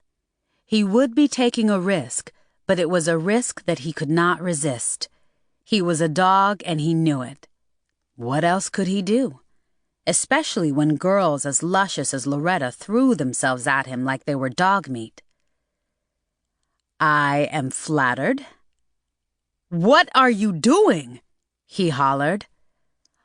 "I want to see if you still think I'm just a little girl after I finish nibbling on your third leg, the one in the middle of your thighs," Loretta purred, as she slid the zipper down on her shorts and began to wiggle out of them. Mel was not surprised to see that she didn't have on any panties. However, he was surprised to see that she had shaved her crotch. Before Mel could stop Loretta, she stepped out of her shorts and kicked them all the way across the room. They landed on a goose-necked lamp on a table where he had been looking over some prints when she knocked. He stood stock still as he watched her pull her t-shirt over her head and drop it to the floor. "Do you want me to leave?" Loretta asked, flexing her well-defined shoulders. "No, you can stay." Would you like a bottle of soda pop?" Mel asked, moving toward the kitchen area in his small apartment. "I have orange juice, too."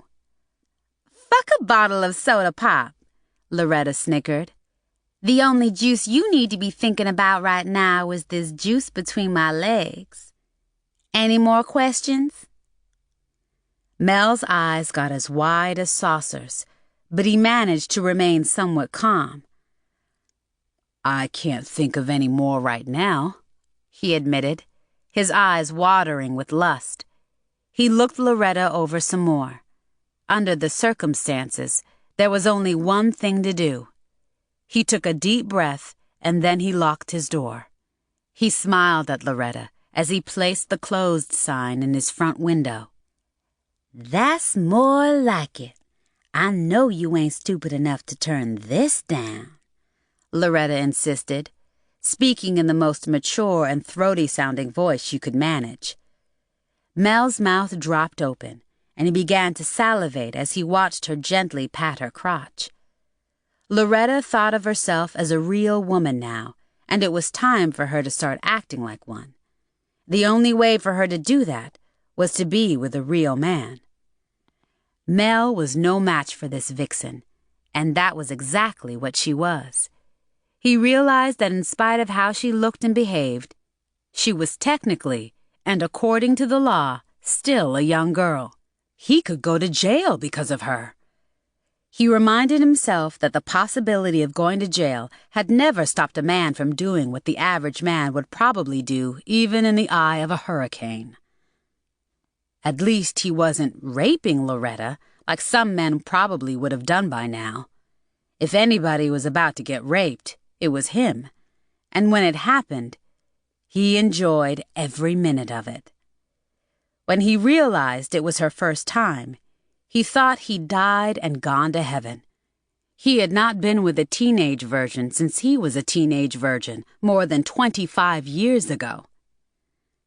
Afterward, he held her trembling hand as he wiped her blood from her thighs and his sheet. She looked away when he pulled the bloody condom off his penis and tossed it in the trash can next to his bed. "It won't be as painful the next time," Mel told Loretta, giving her a quick peck on the lips. "It was worth it," she whispered in his ear. Loretta was the youngest female Mel had ever been with. She was also the best. She was so young, firm, and eager to please him that after just one session in bed with her, she had him feeling like a teenager. She was like a drug, and he had become addicted to her already. Chapter 8. Maureen was puzzled as to why Loretta didn't badger her to call Mel. Not one single time. "Do you still want to look for a photographer?" she asked her during dinner, a week after their initial visit to his studio. "Uh-huh," Loretta mumbled. She didn't know what she would do if Maureen found out what she'd been up to with Mel.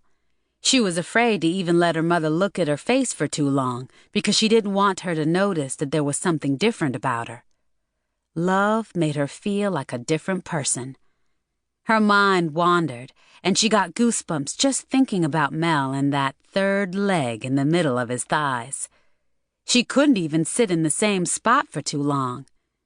He had used a lubricant, and he'd been gentle the first time, because it had been her first time. During their last rendezvous 2 days ago, though, he had been so rough it felt like he was still inside her body. Sugar, why can't you sit still?" Maureen asked, alarmed. "You wiggling around in that chair like you sitting on a tack. You got your period?" "Yup, that's it. I must have put my tampon in too deep," Loretta lied. "Well, since you insist on wearing tampons instead of pads like I do, you need to learn how to use them right so you won't be so uncomfortable," Maureen said as she passed the black-eyed peas to Loretta. "I will, Mama." "Now, like I was saying, do you still want to look for a photographer? Or do you want me to call up that Mel person?" Maureen said with a snort. Yeah. He seemed like a nice man." "Well, we'll find out soon enough. Now, unless you want to be modeling full-figure outfits, you need to ease up on that buttered cornbread. I'll give Mr. Mel a call." Since Maureen had tossed Mel's business card into the trash, she had to look up his telephone number again in the phone book. All kinds of thoughts danced around in her head as she waited for him to answer his telephone. Like, what kind of photographer would not want to work with a girl as beautiful as Loretta? Maybe she was too beautiful, and he was afraid that he would not live up to her expectations. Or maybe he only wanted to work with white girls. That was probably what it really was. Maureen had not seen a single photograph of a black model displayed on his wall. He didn't want to deal with his own kind, and poor Loretta had been anxious to work with him because he was black. The only reason Maureen was calling Mel now was because Loretta was still interested in working with him. Maureen prayed that she could make a deal with him somehow. She had no idea that Loretta had already made a deal. When Mel answered his telephone on the 4th ring, he couldn't tell Maureen quick enough to bring Loretta to his studio the following Saturday around noon, with her face fully made up and with several different outfits, at least 2 swimsuits and a cocktail dress. I'll have to buy her a cocktail dress," Maureen mumbled, wondering how much a brand new cocktail dress was going to set her back. She was already going to be in the hole after she paid for Mel to do the portfolio. "Do we really need a cocktail dress? My daughter is very high maintenance, so she will only settle for something real expensive." Mel laughed. "That's not a problem. I think I can handle that." "Oh, no, I can't let you get a cocktail dress for my daughter," Maureen protested. "Let me explain. I have a lot of prop clothing here that some of my former models left behind and never retrieved. I can let Loretta borrow anything she likes." Oh. For some strange reason, Maureen suddenly wondered if Mel had a woman. If he did, that woman was very lucky. Not only was he good-looking, but he was also generous. "I don't want to put you through a lot of extra work on our account.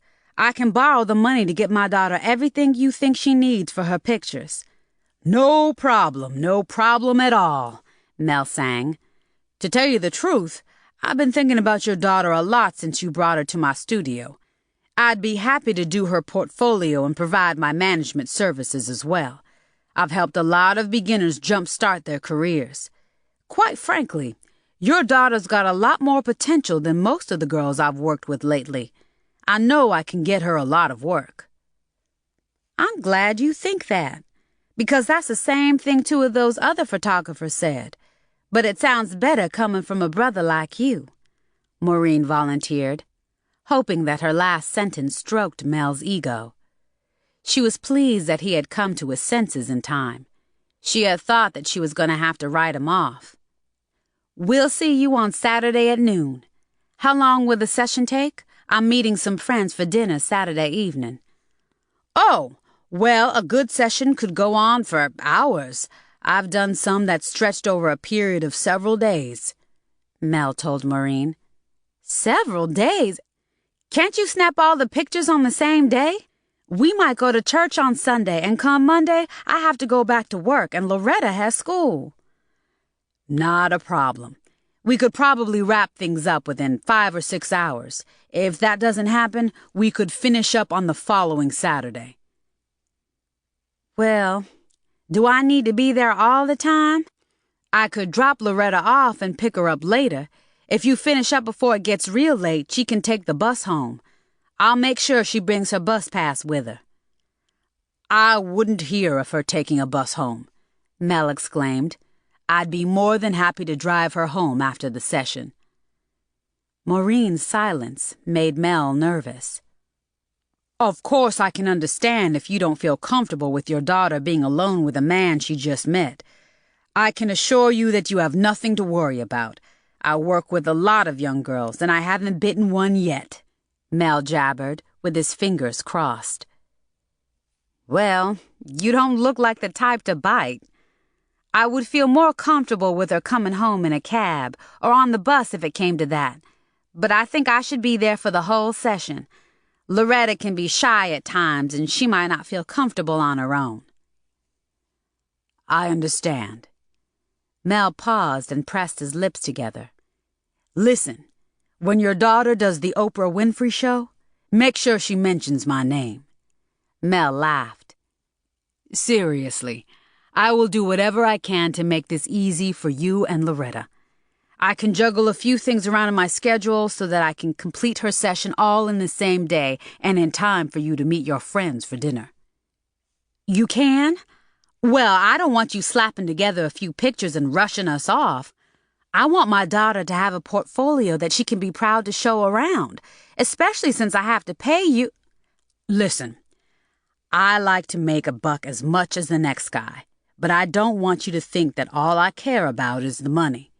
It touches my heart to see black youngsters doing something with their lives other than having a house full of babies, waiting on the mailman to deliver a welfare check every month, or joining a street gang. Now, like I told you, I can rearrange my schedule so that I can devote the whole day to Loretta. Believe me, I would never slap together something even for a model I didn't like. I have a reputation to consider." Maureen regretted making the comment about Mel slapping together a few pictures. "I'll bring my checkbook when I come back on Saturday. I'd like to pay you the deposit right away. My brother said he'd be happy to lend me the rest of the money." "That's fine, Mrs. Montgomery." "It's Miss," Maureen interrupted. "I don't have a husband." Mel took this innocent clarification the wrong way. He honestly thought that she was being flirtatious. He couldn't count the number of times the mothers of other young models had solicited him. Well, he was never one to look a gift horse in the mouth. What better way to keep his hands in Loretta's panties than by getting close to her mother? Talk about killing two birds with one stone. Well, in that case, maybe I can invite you to have dinner and drinks with me in the near future, he suggested. Maureen held her breath to keep from giggling like a schoolgirl. Mel seemed like a nice guy, and he was good-looking, but he didn't appeal to her at all. However, she wouldn't mind having dinner with him. If he was going to be photographing and managing her daughter's career, she needed to get to know him better anyway.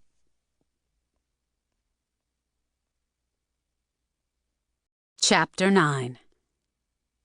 Maureen came up with a lot of excuses not to go out with Mel when he asked, which he did almost every time she saw him.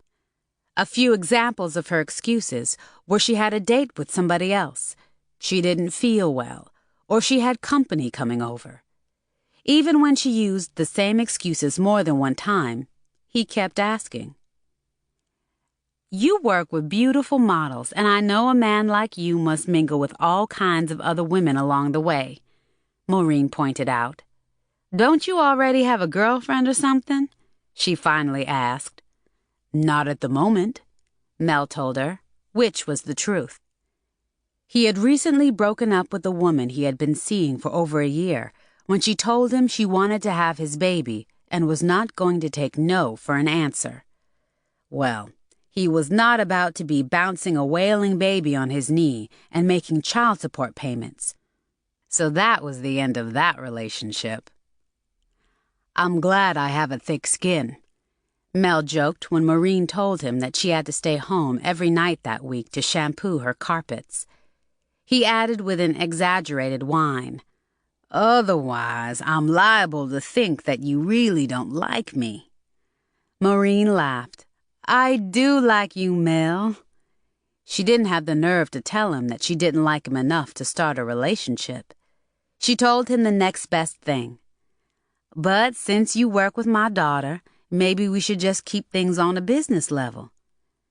Do I stink? Is my breath bad? Do I look funny? Mel wanted to know, actually looking hurt. Maureen laughed again.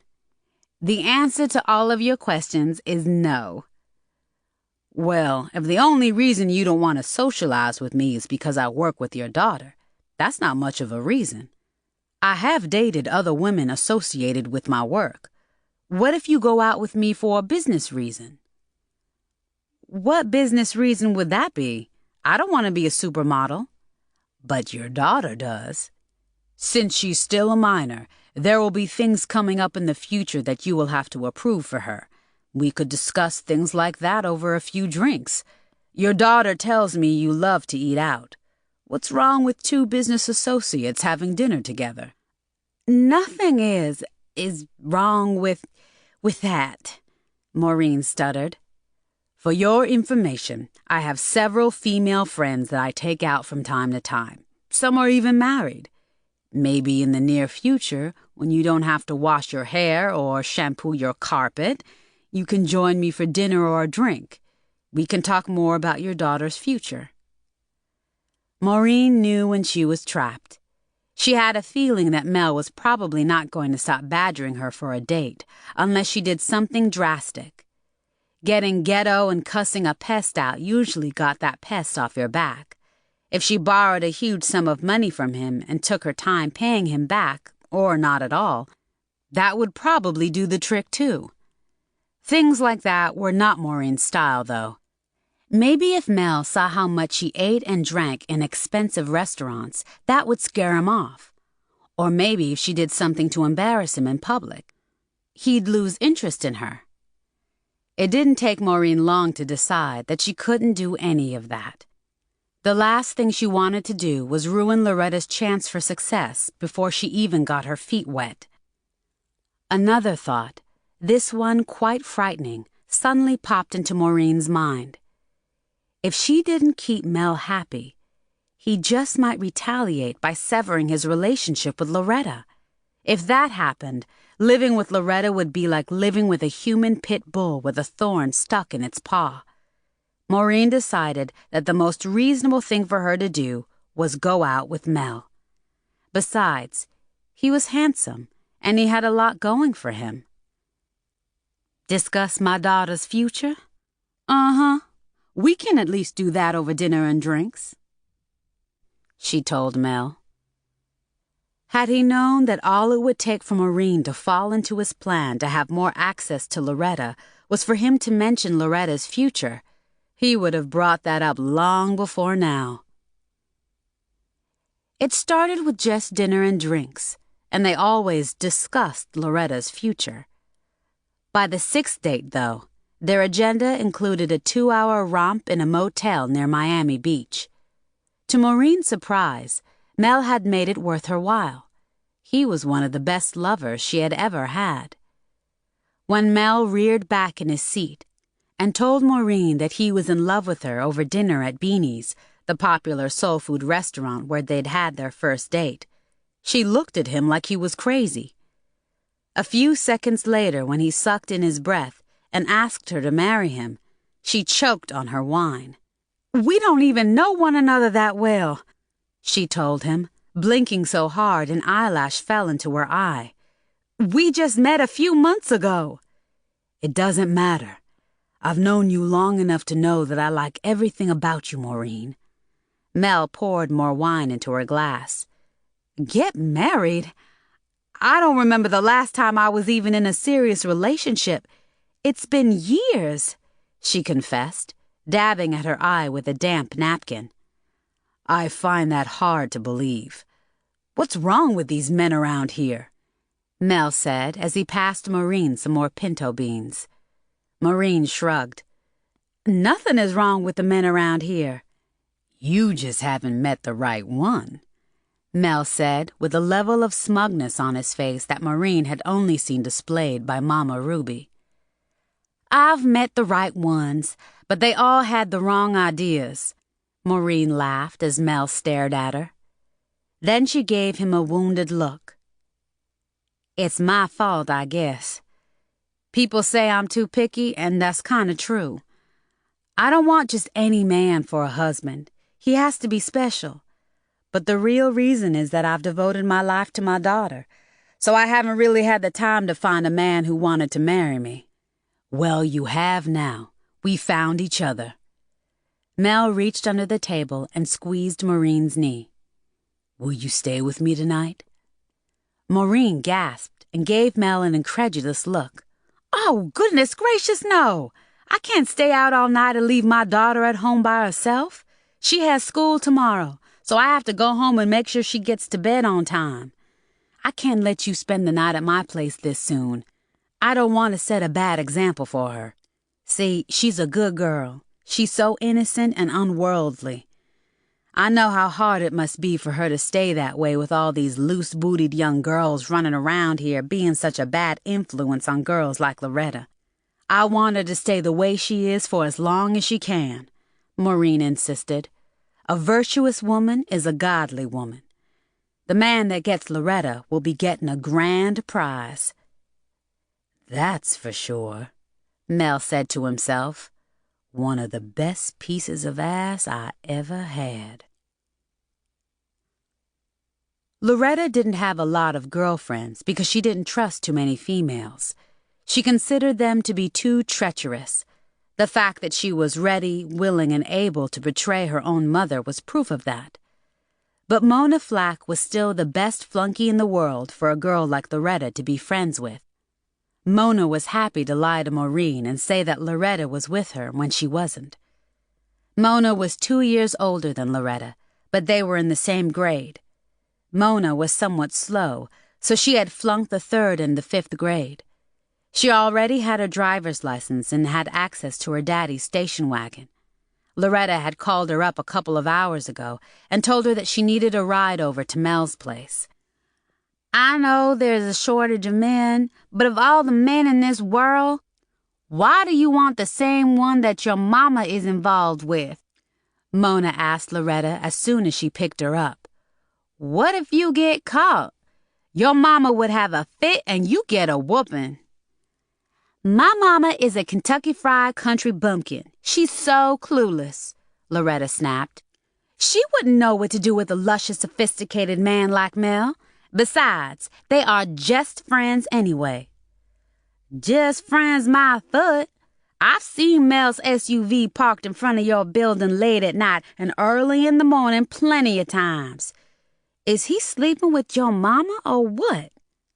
Well, yeah, but only to keep her from getting suspicious about him and me.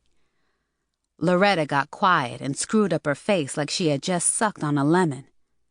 My mama thinks I'm stupid. She gets busy with Mel when she thinks I'm asleep, but him socking it to her don't mean nothing. He's only doing her to keep her in the dark and under control. I hate to admit it, but my mama is still kind of pretty.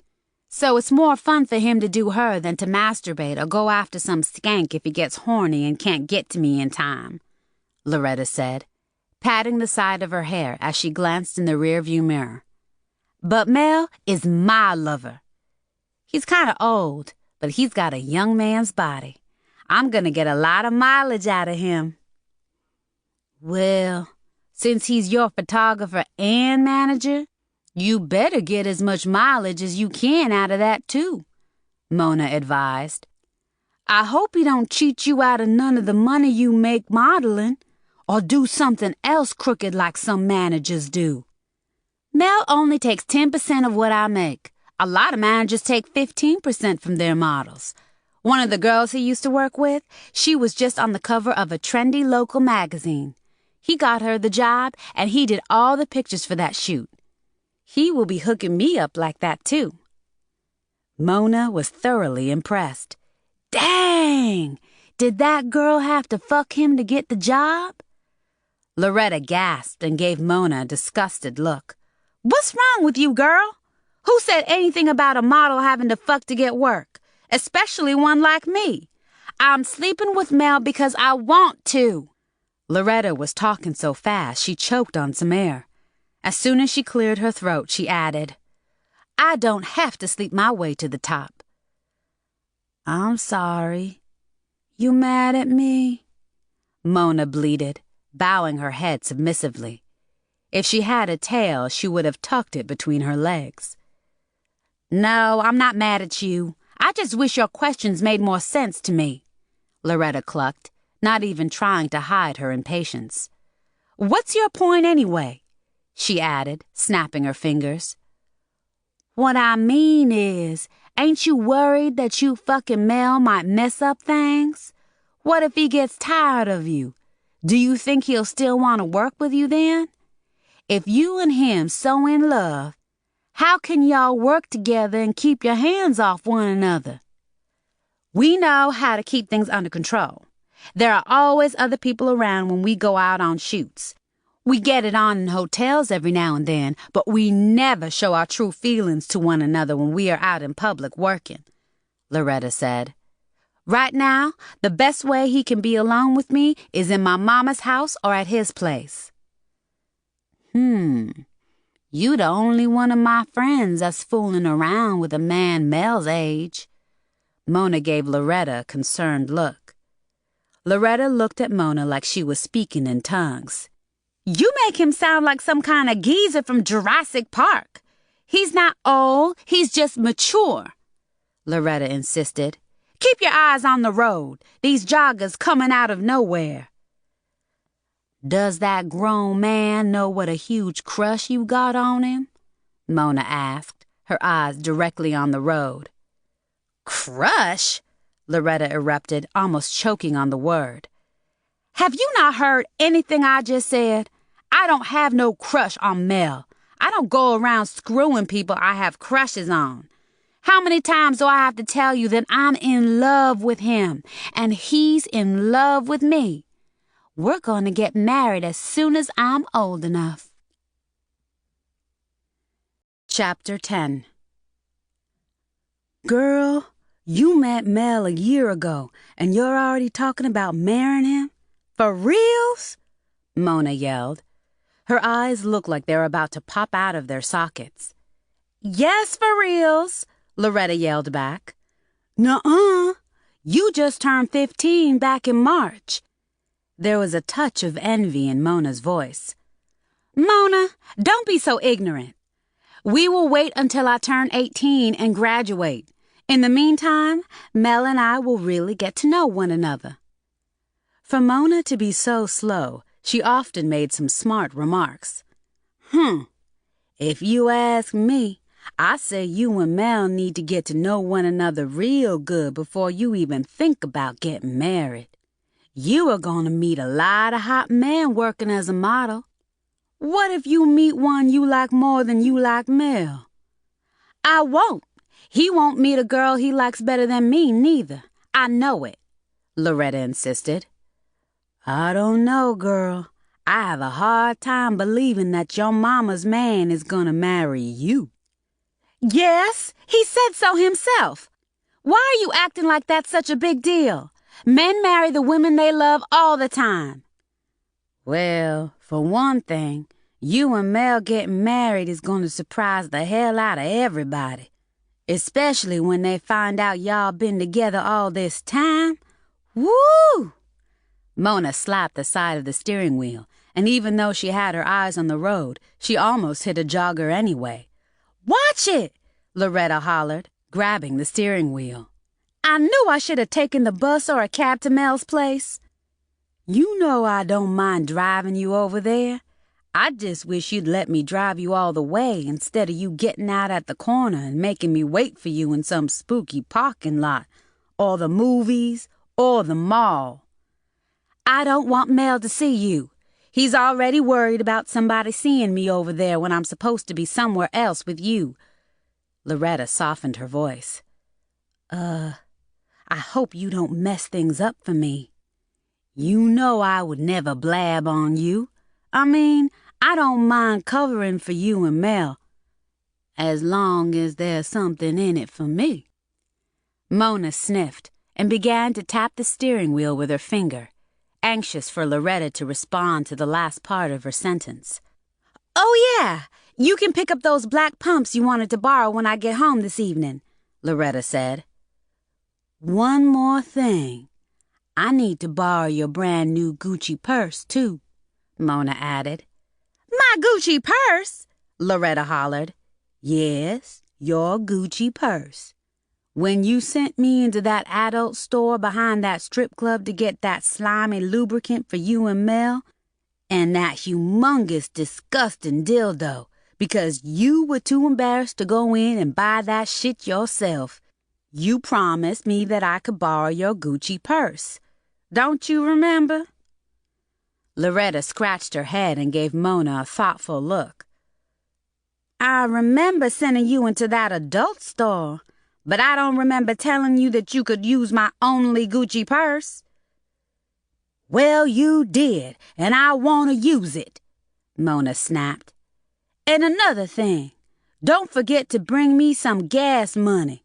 I don't want my daddy asking me how come I used up so much gas when I'm only supposed to be going to your house." "Oh, the things that I have to go through just to be with my man," Loretta lamented.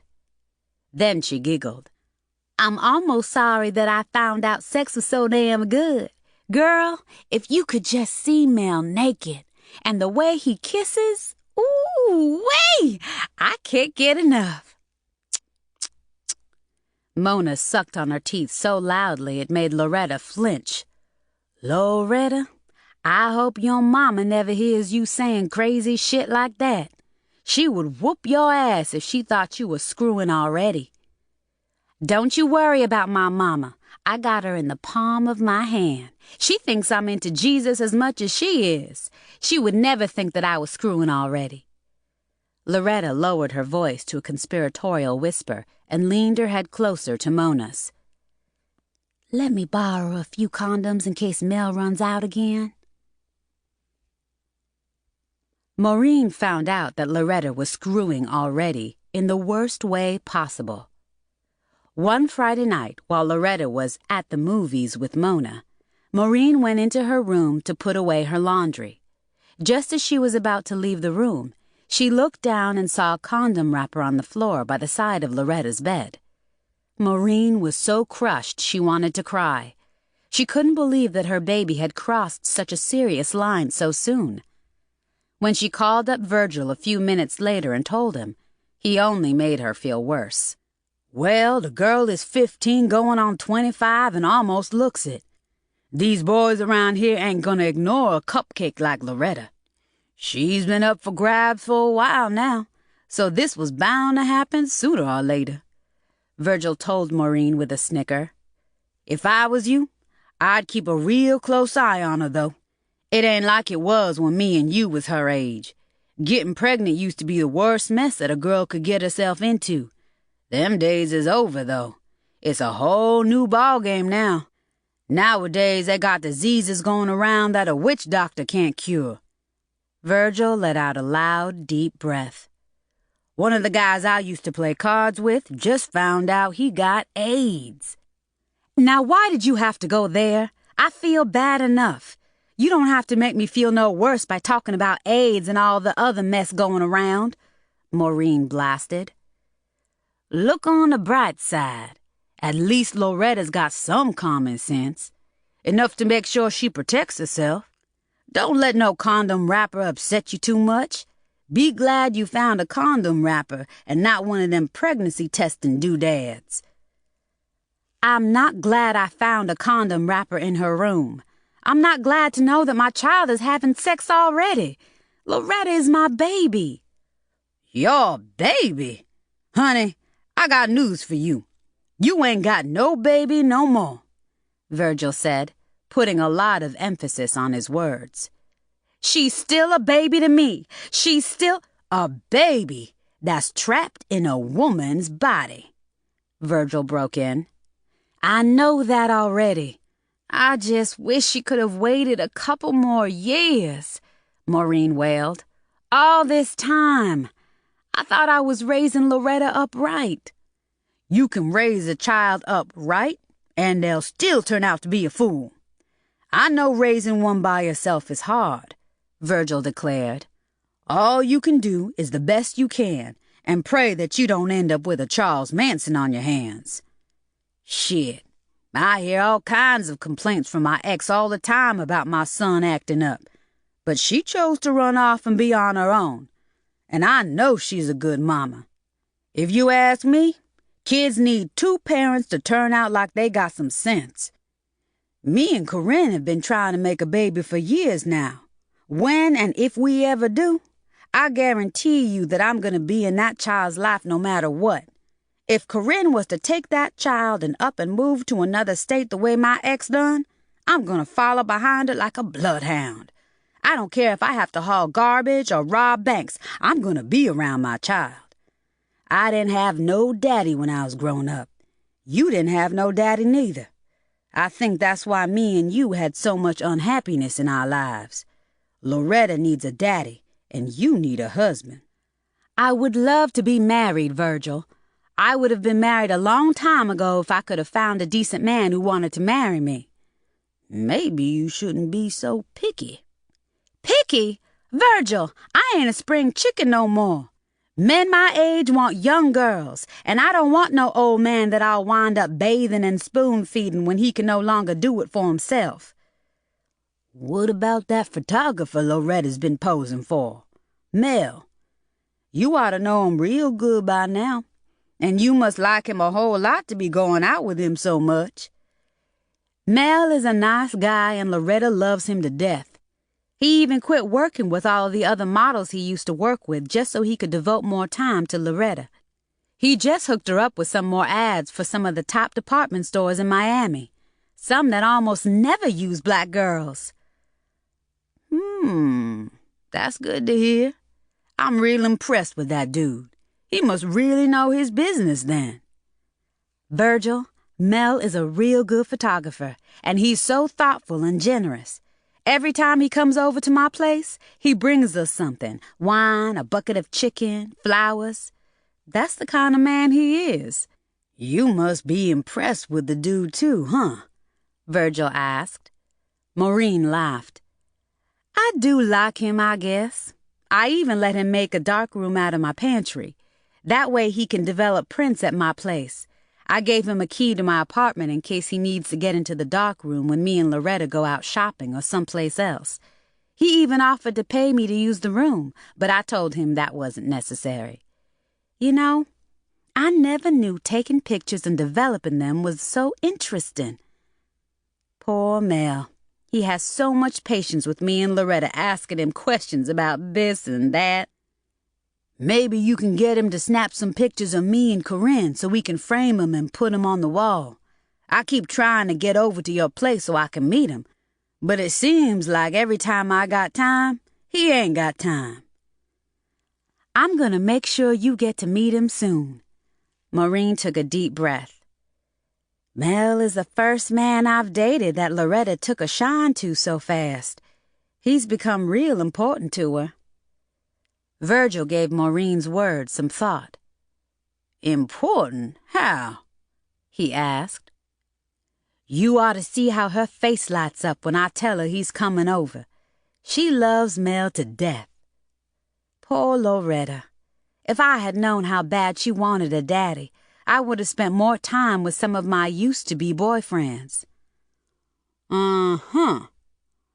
All I got to say is, I hope Loretta don't get too attached to that man if you ain't gonna let him stay around too long. I don't know what I'm gonna do about Mel. I just don't love him, Maureen reluctantly admitted. What's wrong with him? Nothing's wrong with him. I just don't love him enough to want to marry him and spend the rest of my life with him. This is one thing I really have to think hard about. Well, sometimes you can't get everything you want. I know quite a few couples that didn't love one another, but they got married anyway, and they seem real happy together. Now that you know Loretta done, got her feet wet in the sex pool, she'll need supervision now more than ever.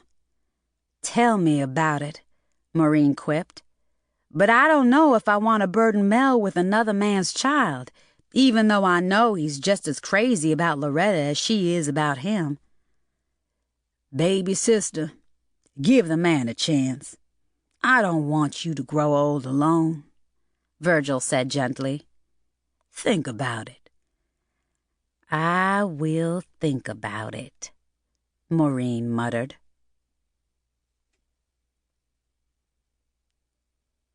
Chapter 11. It had been a year since Mel started proposing to Maureen. She still needed more time to think about it.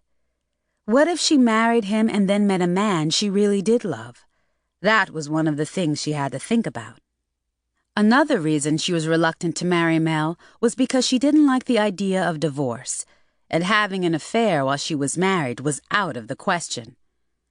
Despite her devotion to Jesus, she participated in enough worldly things already. Mel was convenient to have around for sex and companionship. Maureen admitted that. But there was an even more practical reason for her to hang on to him. Loretta.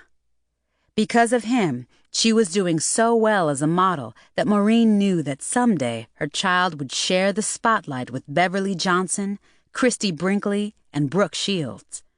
Maureen looked forward to the day that she could kick back in a house in the exclusive Coconut Grove area that Loretta had promised she would buy her someday.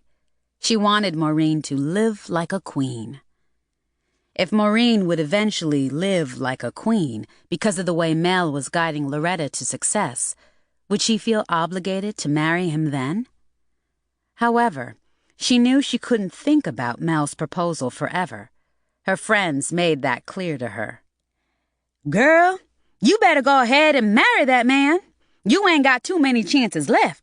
As a matter of fact, other than Mel, you ain't got no chance left at all, if you ask me. You ain't Cinderella. The one thing about Catherine Caddy Flatt, Maureen's off-and-on best friend since childhood, was that she didn't bite her tongue. Caddy said whatever was on her mind, and she didn't care how it sounded. Listen to the pot calling the kettle black, snickered Emma Jean Fastback Harris, Caddy's former mother-in-law, and a woman who was just as oafish and crude as Caddy. Fastback had never been married herself, but she had lived with a Chinese man in San Francisco who had fathered her only child, her son Jack Yellow Jack Harris. Yellow Jack once Maureen's closest male friend, had moved to Brooklyn 3 years ago to be with a woman he'd met through a dating service. "You do need a husband, Maureen," Fast Black said.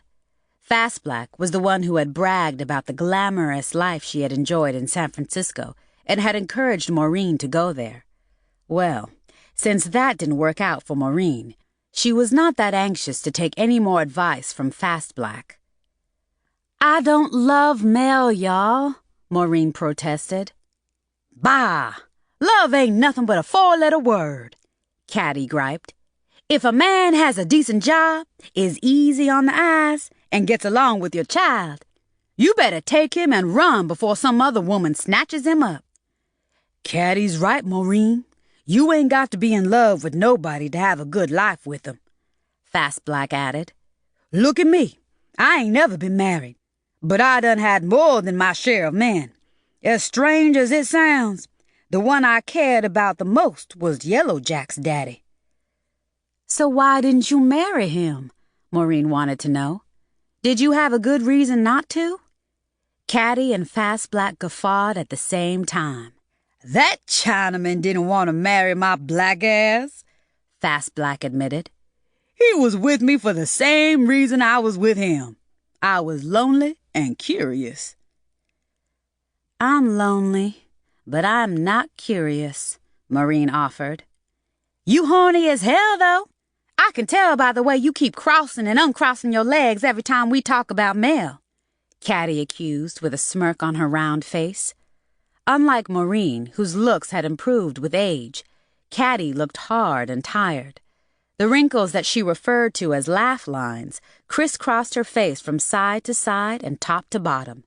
Her wavy black hair had only a few strands of gray, but she had lost the petite girlish figure that she had been once so proud of. Now she hid her flab in lumps in baggy dresses and oversized smocks. Fast Black was approaching 50, but she was just as wild and feisty as ever. The flat face that she'd been born with was even flatter now, and her once smooth chocolate-brown skin looked like leather that someone had left out in the sun for too long. She went to the gym a couple times a week, and she engaged in a lot of strenuous physical activity, such as 1 or 2 barroom brawls a month, but it didn't do her much good. Everything on her frame still sagged and drooped like deflated balloons. She didn't care one way or the other about all the gray hair on her head, because she hid it underneath wigs and scarves. In spite of her dowdy appearance, she was still very popular with men.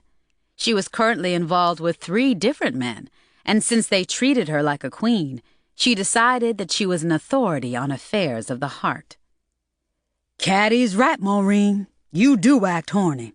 If you don't keep that affliction under control, you'll go crazy and start humping trees," Fast Black warned with a snicker. "You need to come clean and tell us everything. We ain't blind. Everybody in Goons and Miami knows that Mel's been munching on your pleasure pie." "So what?" Maureen snarled, rotating her neck. "Yes, I have been to bed with Mel, and I'm going to keep doing it." Right after Caddy and Fast Black departed, Maureen called up Mel and invited him to have dinner with her and Loretta that evening. Not only did he accept her invitation without hesitation, but he also offered to pick up a bucket of chicken so she wouldn't have to cook. It was a very enjoyable evening. Maureen didn't even notice the looks of scorn that Loretta kept aiming in her direction every time she got affectionate with Mel. After dinner, the 3 of them went into the living room to watch an episode of Miami Vice that Loretta had recorded. "I got hired to work as an extra in a crowd scene on an episode last year," Mel reported. "I'll bring the tape with me the next time I come over, and the pictures that I took of Don Johnson and some of the other stars on the show." Hearing this impressed Loretta. "For reals? I watched them shoot some scenes one time, and one of their crew told me I was the prettiest thing he ever saw," she squealed. "He wasn't lying," Mel mused, giving Loretta a conspiratorial wink.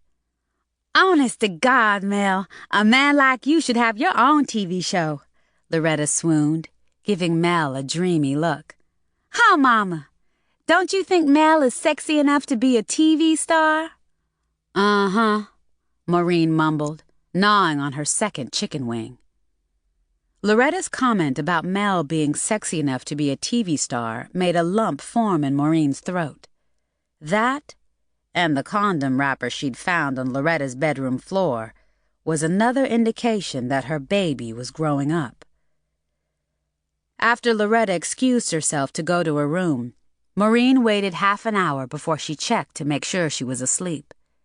Then she came back into the living room and grabbed Mel's hand. No, she didn't love him, but she loved the way he made her feel in bed, at least for the time being. Maureen quietly led Mel to her bedroom.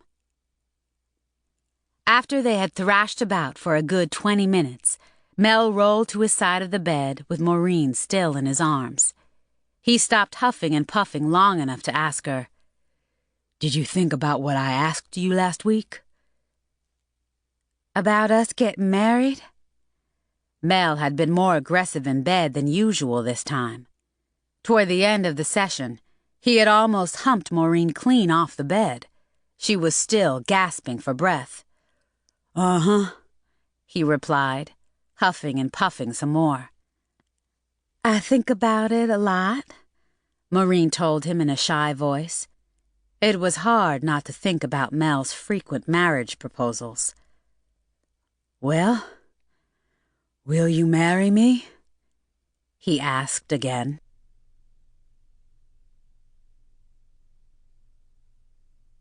Chapter 12.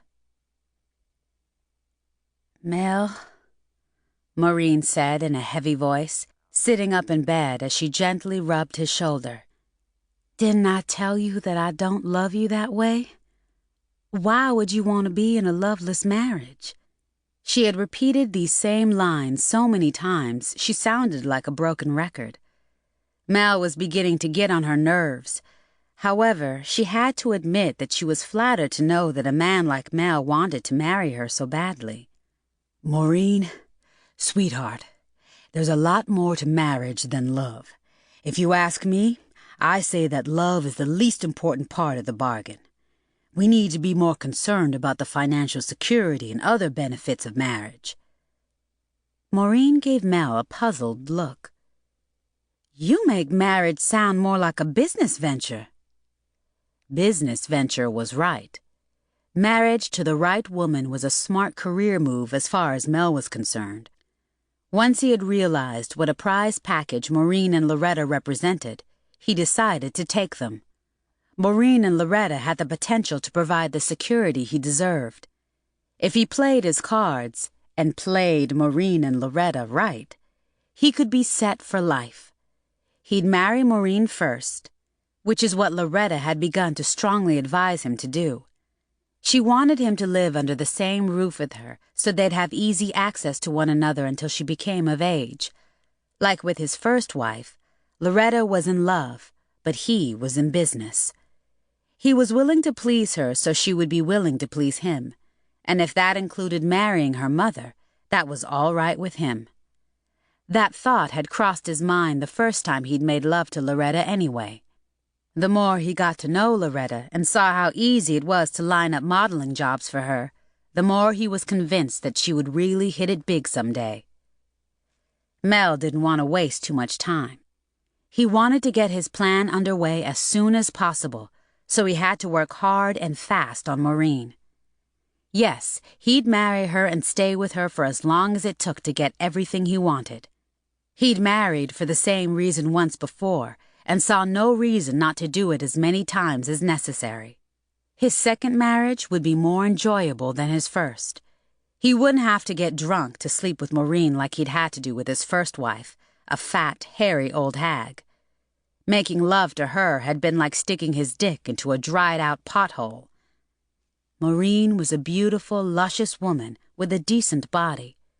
But Loretta was so young and tender, it brought tears to his eyes when he thought about her. He wanted to control her in every way now and when she made it to the top.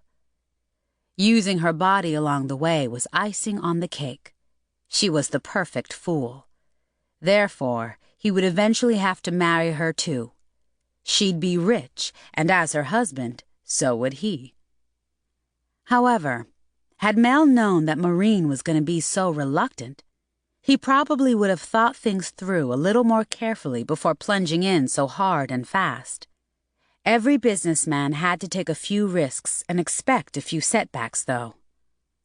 Facilitating a project as unique as this one was a first for him. Not only was it a challenge, but it did wonders for his ego, too. Having a beautiful young girl like Loretta practically kissing his feet so aggressively had altered his thinking.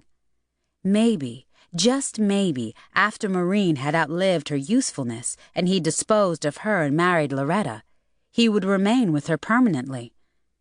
Or until he found a bigger fish to fry, or she left him. However, if his relationship with Loretta fizzled out before he'd reached his goal, he would simply kick them both to the curb and follow the same agenda again with someone else. Until then, he would follow his plan accordingly. In real life, marriage is more of a partnership, Maureen. Security and companionship are a lot more important than romance. Shit. Love is for teenagers and soap opera stars. Even if you're in love with a person when you marry him or her, it usually doesn't last for the duration of the marriage anyhow. It's a law of nature. Most of the married people I know can't stand their partners, but they stay in the marriage because it's the smart thing to do. Maureen wondered if Virgil had been coaching Mel. What he had just said sounded a lot like what Virgil had told her. I'm sure they were in love at one time. I know love fades over the years, but I'd like to experience it at least once in a marriage, Maureen said.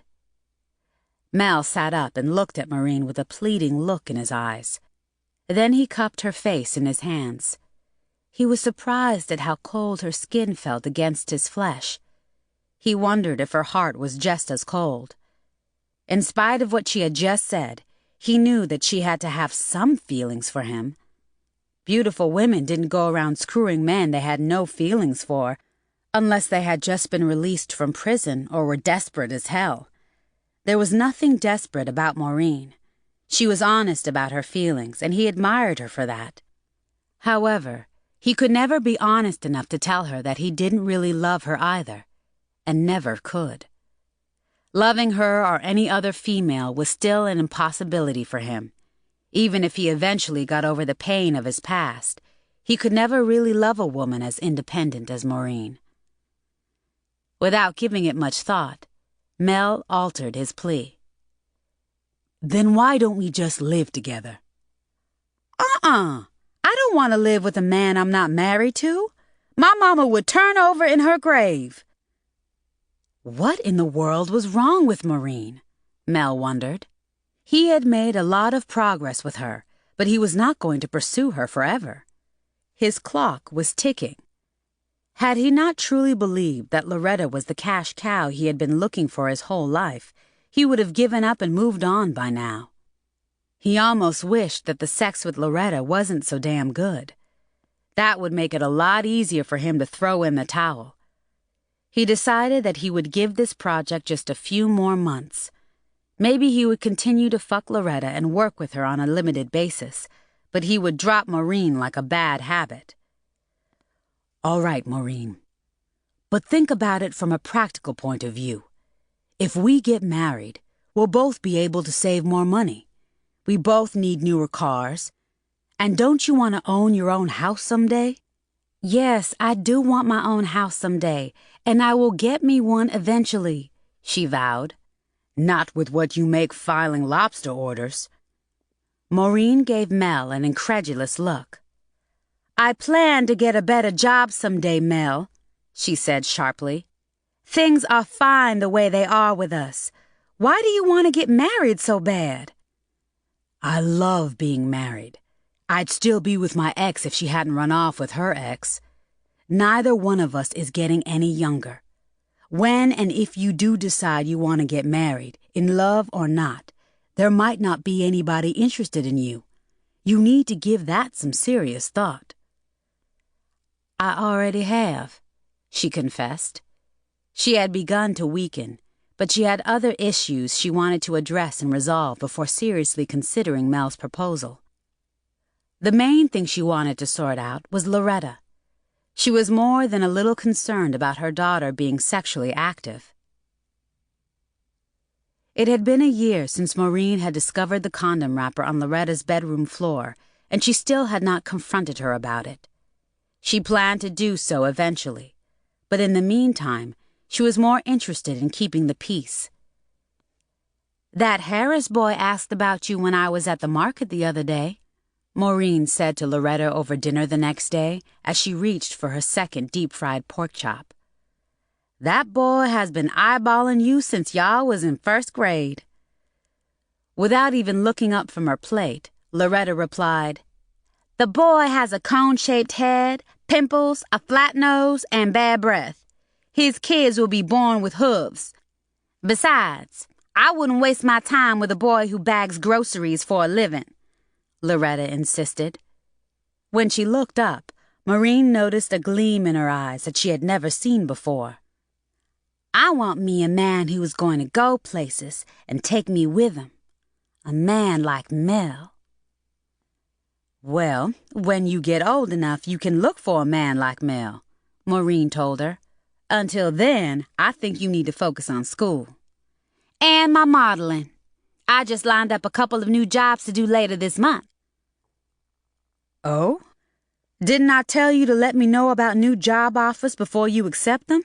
You're still a minor, and I need to be involved in everything you do. I don't want anybody taking advantage of you." "You don't have to worry about anybody taking advantage of me. Mel's got my back. He really looks out for me."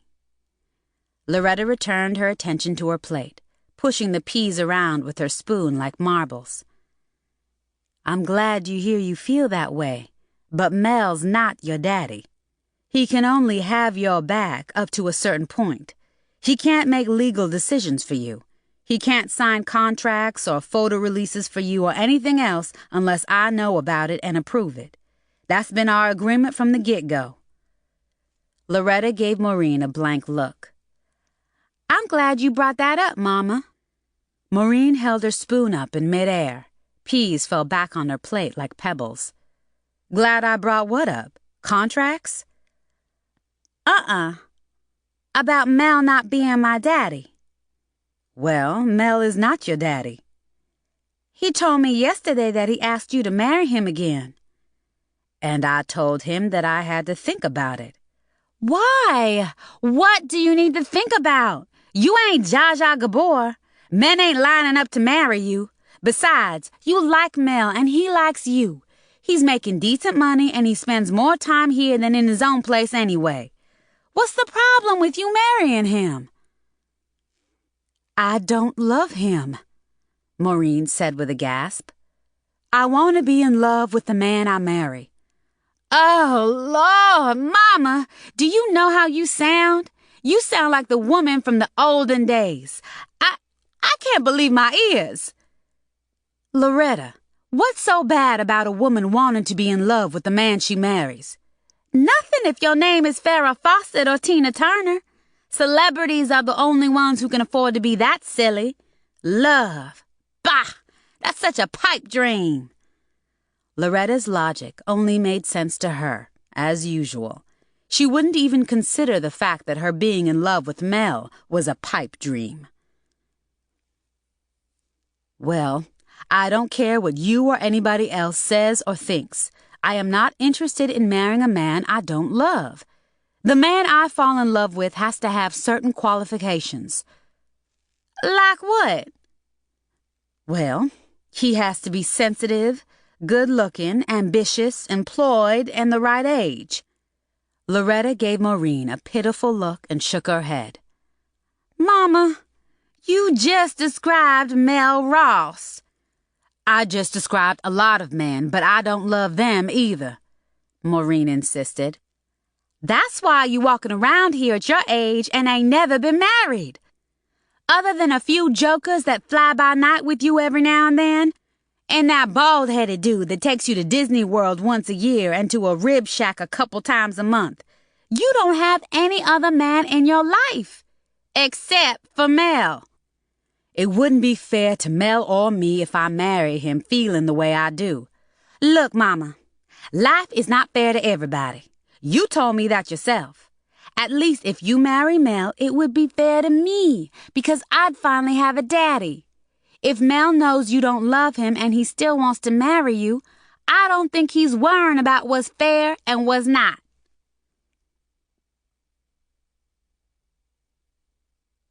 Chapter 13. Maureen was not comfortable sleeping with Mel in her apartment when Loretta was home. After the first time in the motel, she had made love with him in his cramped place, which was not very romantic. Mel had all kinds of miscellaneous photography materials cluttering up his tiny apartment. His bedroom was the worst of all. Magazines and circulars that included some of his work were all over the floor, the top of his dresser, and on half of his bed. Making love on Mel's hard, lumpy couch was like making love on a bed of rocks. And like so many single men, his housekeeping skills were not up to Maureen's standards. Dirty dishes, empty food containers, and other debris dominated his kitchen. Dust, crumbs, and even a chicken bone or two were always on his living room coffee table. So most of the time when Mel wanted to be intimate with Maureen, it was in her apartment at her request. She only made love with him after she made sure Loretta was asleep.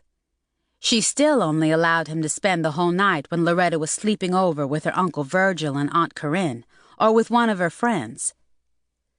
Since Mel had entered Maureen's life, she had stopped seeing other men, except a bald-headed dude named Billy Jim Martin.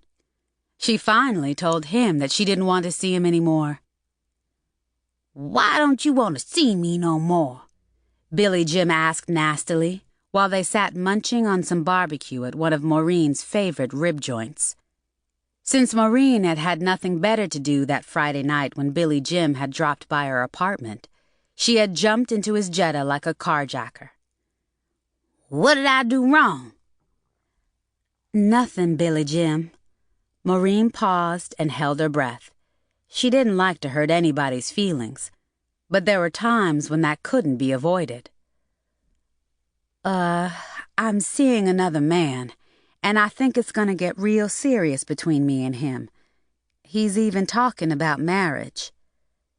"Is it that picture-taking sucker I seen you with at the club last week?" Billy Jim asked, a scowl forming on his face. "Melvin Ross?" Maureen nodded. "Yes, Mel is the man who wants to marry me," she said, her voice cracking. "He's asked me several times already, but I keep putting him off." "Huh?" Billy Jim boomed, giving Maureen a disgusted and disappointed look. "If he keeps asking and you keep putting him off, he needs to move on. If he's a real man, that's just what he's gonna do eventually." Billy Jim laughed. "You know how we do." "Thanks a lot for telling me that. That's something I didn't know," Maureen snapped.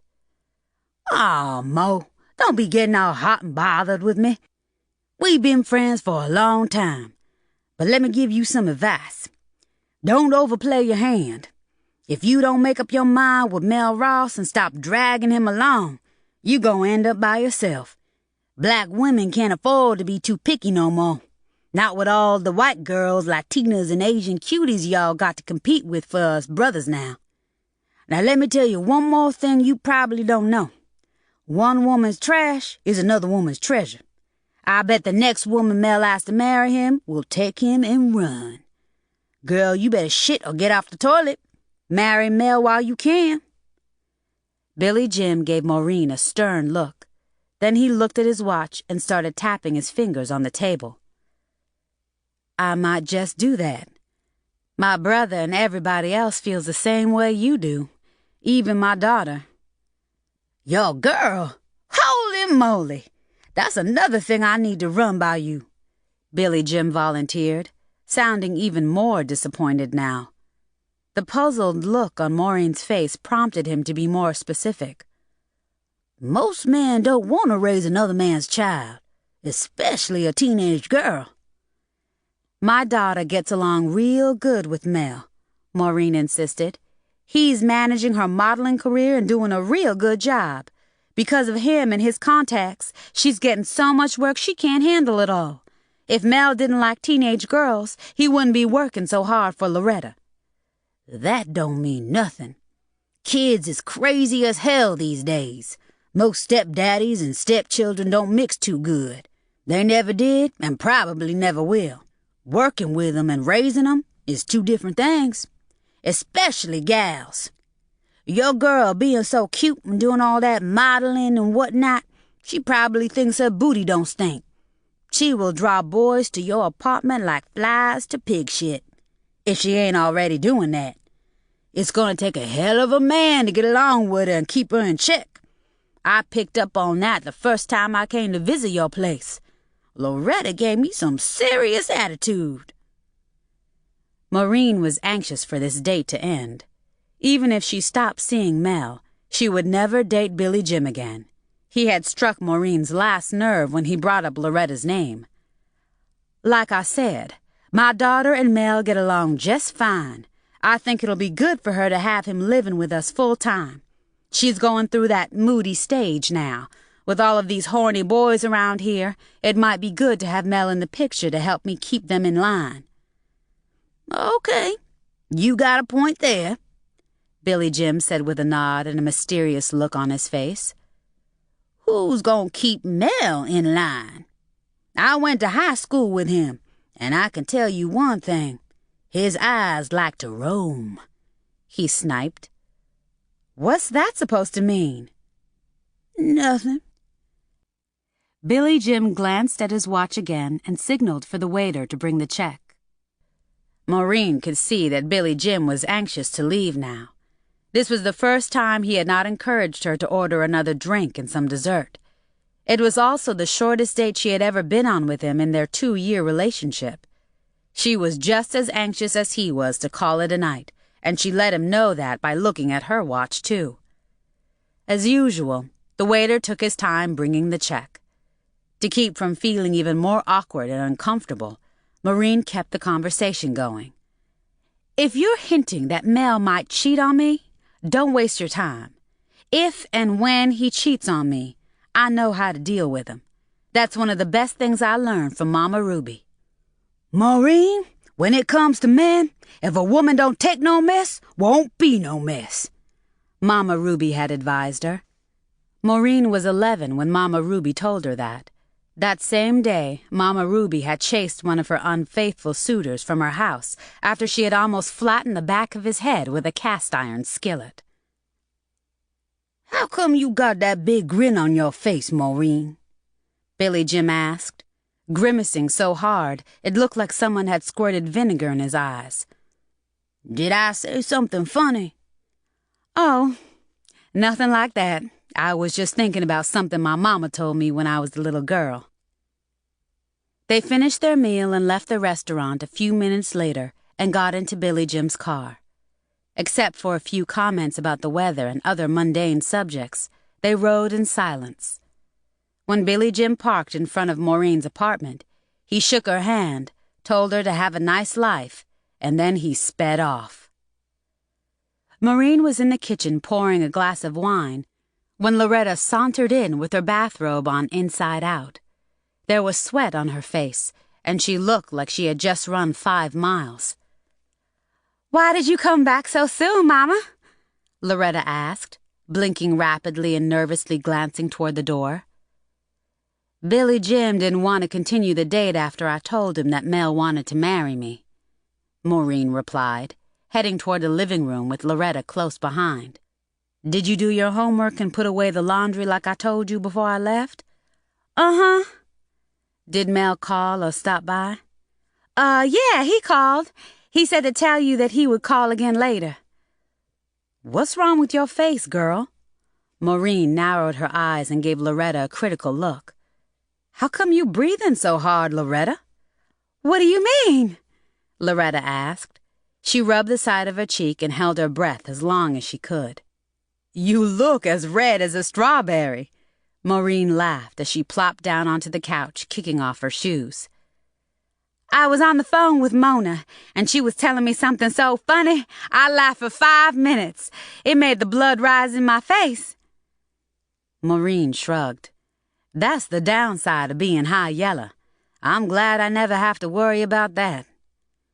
She sipped from her wine glass and then gave Loretta another critical look. "Is that why you breathing so hard and funny?"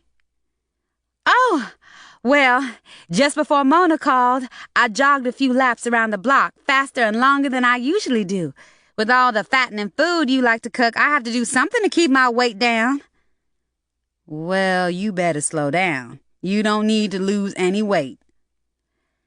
"Listen, baby, I guess I'm going to go ahead and marry Mel. He's getting real pushy about it.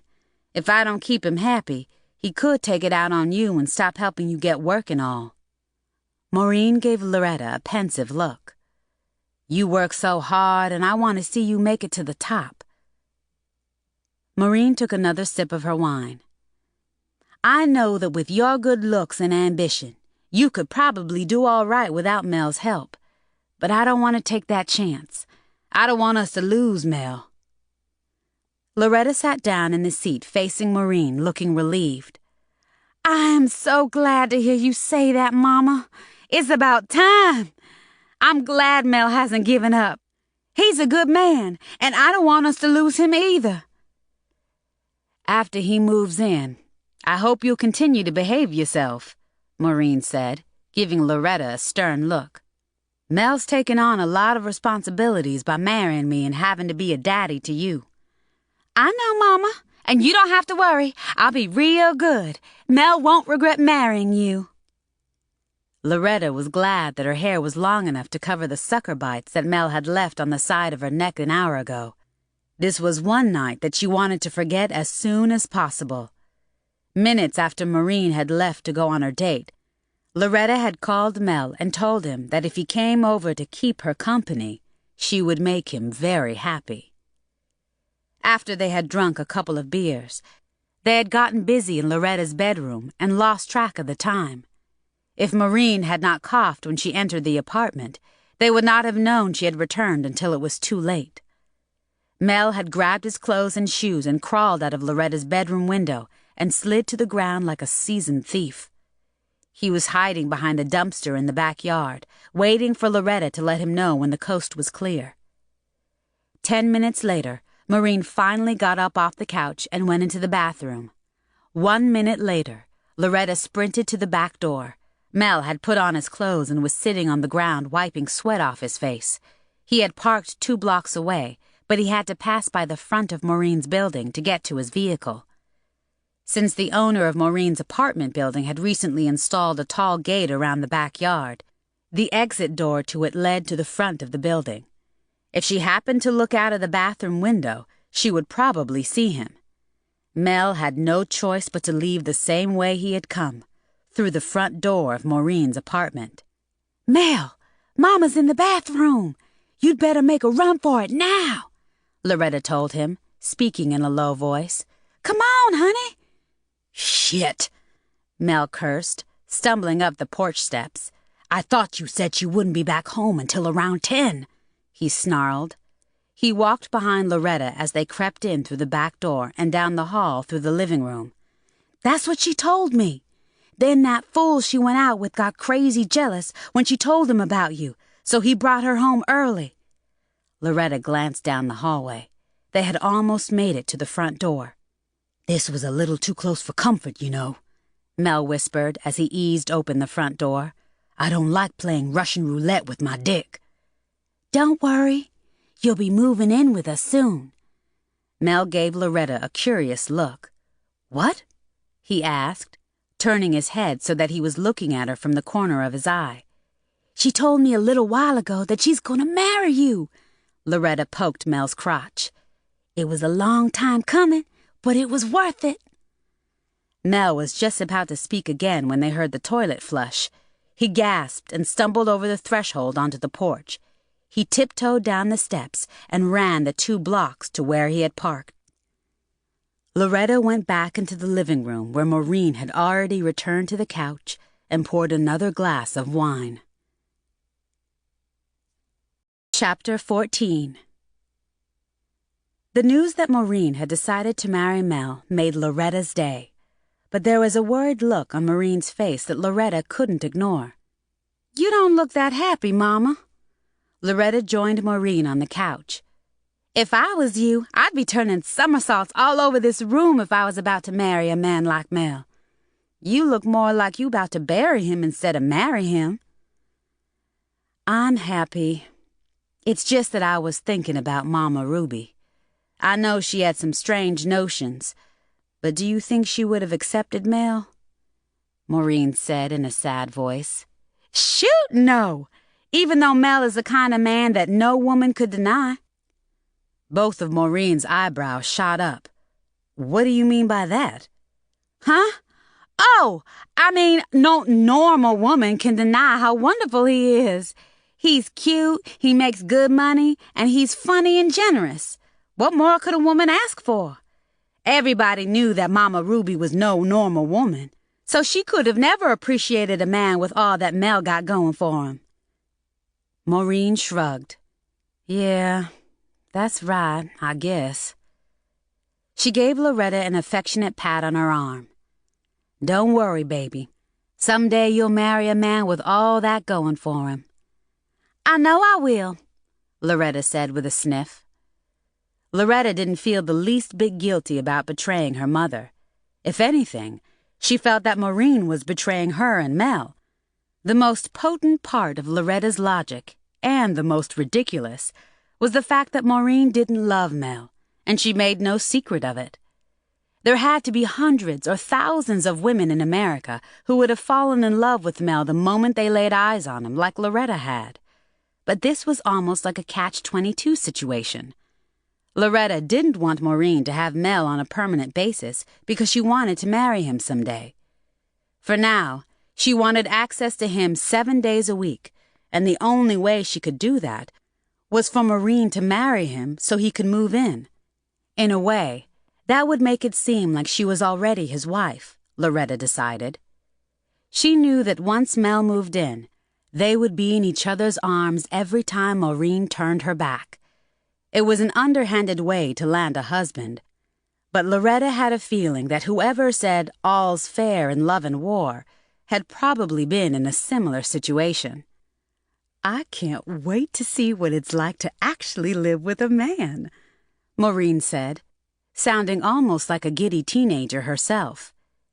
It'll be nice to have a man around to take care of us, Loretta giggled with a glazed look on her face. Maureen gave her a surprised look. We don't need a man to take care of us.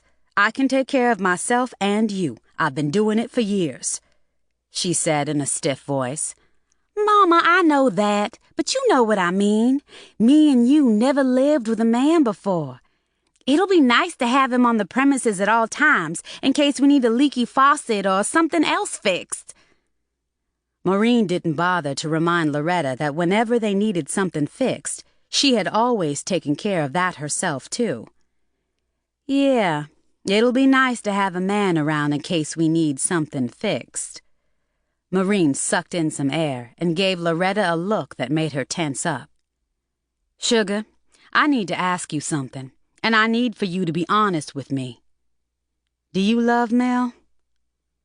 Loretta gasped so hard she almost swallowed her tongue. What?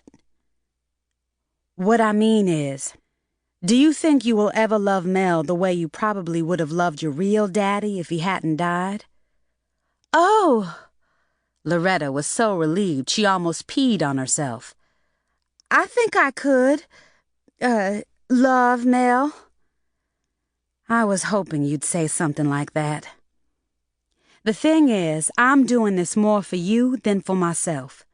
You started pestering me for a daddy as soon as you learned how to talk. Caddy, Fast Black, and even your Uncle Virgil seemed to think that it would be a good idea for me to marry somebody. You won't be just marrying somebody, Mama. You'll be marrying Mel. A woman like you couldn't do no better unless you had a fairy godmother helping you." Loretta laughed.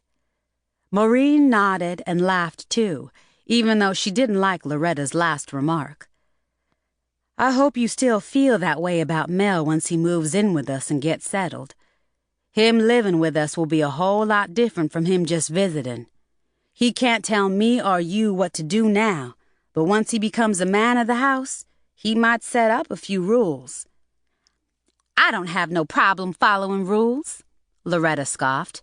"Ever since I was in first grade, I've been getting nothing but straight A's in citizenship." "Following rules in school is different. A stepdaddy might have different expectations that you probably won't like." "Mama, me and Mel have been working together for a long time now. Everything he tells me to do is for my own benefit. He works real hard to get modeling jobs for me. He and I have been getting along just fine so far, so I think I can handle him living with us." "Working with him is one thing. Living with him is a different story. I know you are growing up, and pretty soon you are going to get more involved with boys. Right?" Maureen dipped her head and stared at Loretta with a knowing look on her face. Loretta blinked. "Uh-huh." "With a strong male presence in here, those little funky-tail boys you know will think twice about making a fool out of you, I hope." Loretta blinked some more. "I hope that you will mind Mel and continue to treat him as good as you've been doing ever since we met him. I want you and him to be even closer than you already are. Most of the men in my life over the years didn't want to get too serious with me because they didn't want a ready-made family. But that's exactly what Mel wants. He wants to be a daddy." Maureen laughed. "I'm sure he won't mind you calling him that. It's got a nice ring to it, huh?" "Uh-huh." Loretta looked away and took a deep breath. "I'm gonna call him up and ask him to come over here so I can tell him to his face that I'll marry him," Maureen said with a sigh and rose from the couch. She finished her wine. Then she reached for the telephone on the end table and dialed Mel's number. He answered right away. "I need to talk to you about something," she told him. "Oh? What about?" Maureen laughed. "I would rather say it to you in person." "Well, if she's laughing, it can't be anything for me to be too concerned about," Mel thought. "It's kind of late. Is it something that can wait until tomorrow?" "I guess it can wait. I've already discussed it with Loretta," Maureen said. "Oh?" Maureen's response made Mel's chest tighten. It made Loretta's chest tighten too. "Maybe I should come over there right away, huh?" he said. Loretta held her breath. "Mel, it can wait until tomorrow," Maureen said, laughing some more. Loretta was happy that Maureen was in such a jovial mood. "I'll call you tomorrow and you can decide when you can come over." "No, it can't wait," Mel said quickly. "I want to know what's going on. I'll come over there as soon as I can." Maureen took a deep breath and exhaled so slowly tears pooled in her eyes. "All right. I won't keep you in suspense. I didn't want to say it over the phone, but I'll marry you if you still want me to," she said in a shy voice.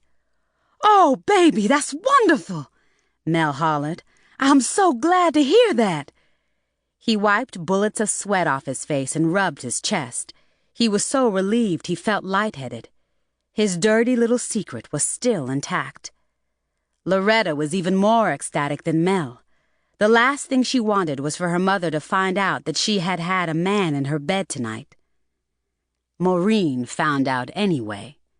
A few minutes before Mel arrived, she decided to take out the trash. On her way to the dumpster in the backyard, she stumbled and fell against the porch banister, dropping the large garbage bag. Along with empty milk cartons, dried bones, and other debris, a used condom rolled out and landed at her feet.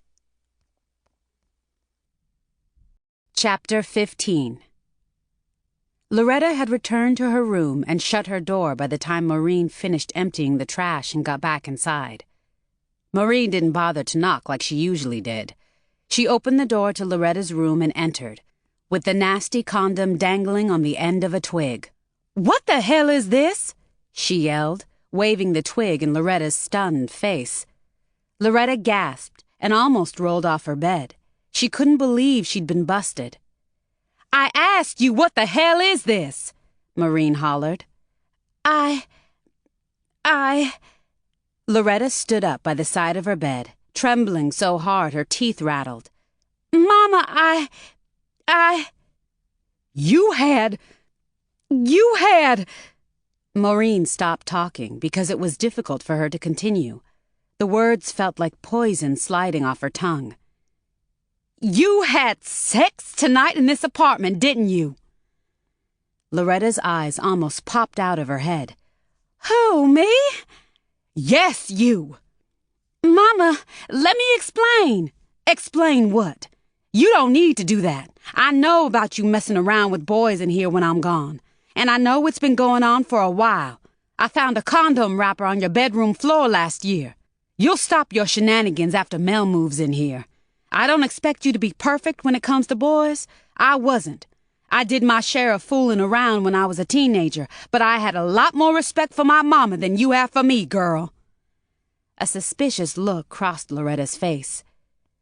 "Do you mean to tell me that you never got busy with a boy in Mama Ruby's house?" Maureen froze.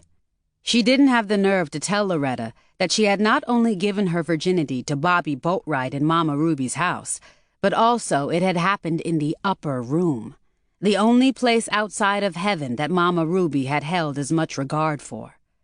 Had Mama Ruby found out that Bobby Boatwright had even poked his head into the upper room, let alone entered it and had sex with Maureen, he would have been residing in the cemetery right now instead of Seattle with his third wife and their 4 kids. "I did have sex in Mama Ruby's house, but I didn't disrespect her by leaving condom wrappers and used condoms where she could find them." Maureen was so hurt and disappointed she wanted to scream. "Mama, I'm sorry. It won't happen again, honest to God," Loretta swore. From the wounded look on her face, you would have thought that she was the injured party in this case. "I had always hoped. I didn't want you to do what you did this soon. A child your age should not be having sex." "A child? I am not like the other girls my age, Mama. You should know that by now. You tell me all the time that I'm going on 25. Loretta let out a very nervous laugh. "You ain't 25 yet. Don't start acting old before your time. You'll be old soon enough, and you'll be wishing you could be young and innocent again." Maureen shook the twig with the condom on it in Loretta's face again. "I am so disappointed in you, Loretta. Real disappointed." "I said I was sorry, Mama." Loretta bowed her head. Then she looked back up with the pleading look on her face. "Don't be mad at me." "All I want to know is, was it worth it?" Maureen asked, her voice cracking. Loretta bowed her head and shook it. "No, ma'am, it wasn't worth it." Maureen held her breath and shook her head too. Then she closed her eyes for a moment and shook her head again. "Was it the Warren boy or the Harris boy?" Neither," Loretta said in a broken voice. "It's a boy you don't know. His family moved here last year from, Memphis. His whole family is real snobby, so they keep to themselves. That's why you don't know them." "Well, this boy can't be too snobby if he's over here making a fool out of you," Maureen shouted. Maureen was too tired to give Loretta the whooping she deserved. Maybe if she had done that last year when she found that condom wrapper, they wouldn't be having this conversation now. She stood in the middle of the floor with a pitiful look on her face. "Look, I know you will do things that I don't want you to do. I know I can't stop you. But don't let some funky-tail boy make a fool out of you. Be better than that." I will, Mama. Anyway, that funky-tail boy already kicked me to the curb for some bow-legged Cuban girl. Before he left here tonight, he told me he was through with me. See there? That's what boys do. You got a lot going for you, Loretta.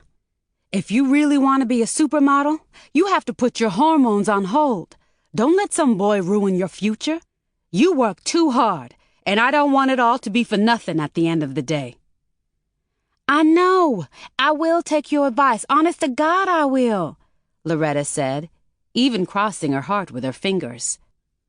Now this is between you and me and whoever that boy is. If you plan to be sneaking around with him in the future or any other boy, the least y'all can do is get a cheap motel room. I'm not gonna have you doing your business under my roof, not at your age, and please make sure your boyfriends always use protection. Mama, can we drop this subject? I get the message, Loretta snapped, flopping back down onto her bed. You better get the message. I still know how to swing a switch, girl. You finished?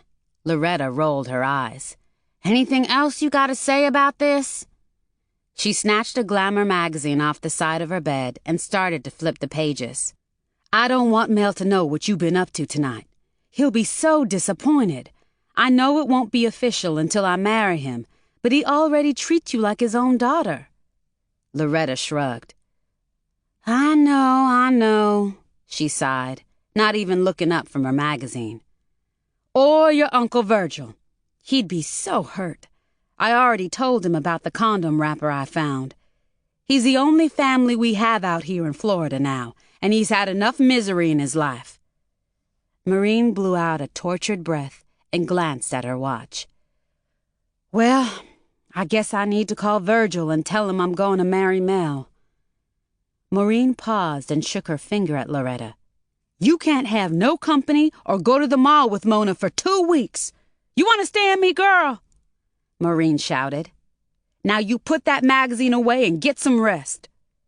Yes, ma'am, Loretta mumbled, rolling her eyes as soon as Maureen looked away.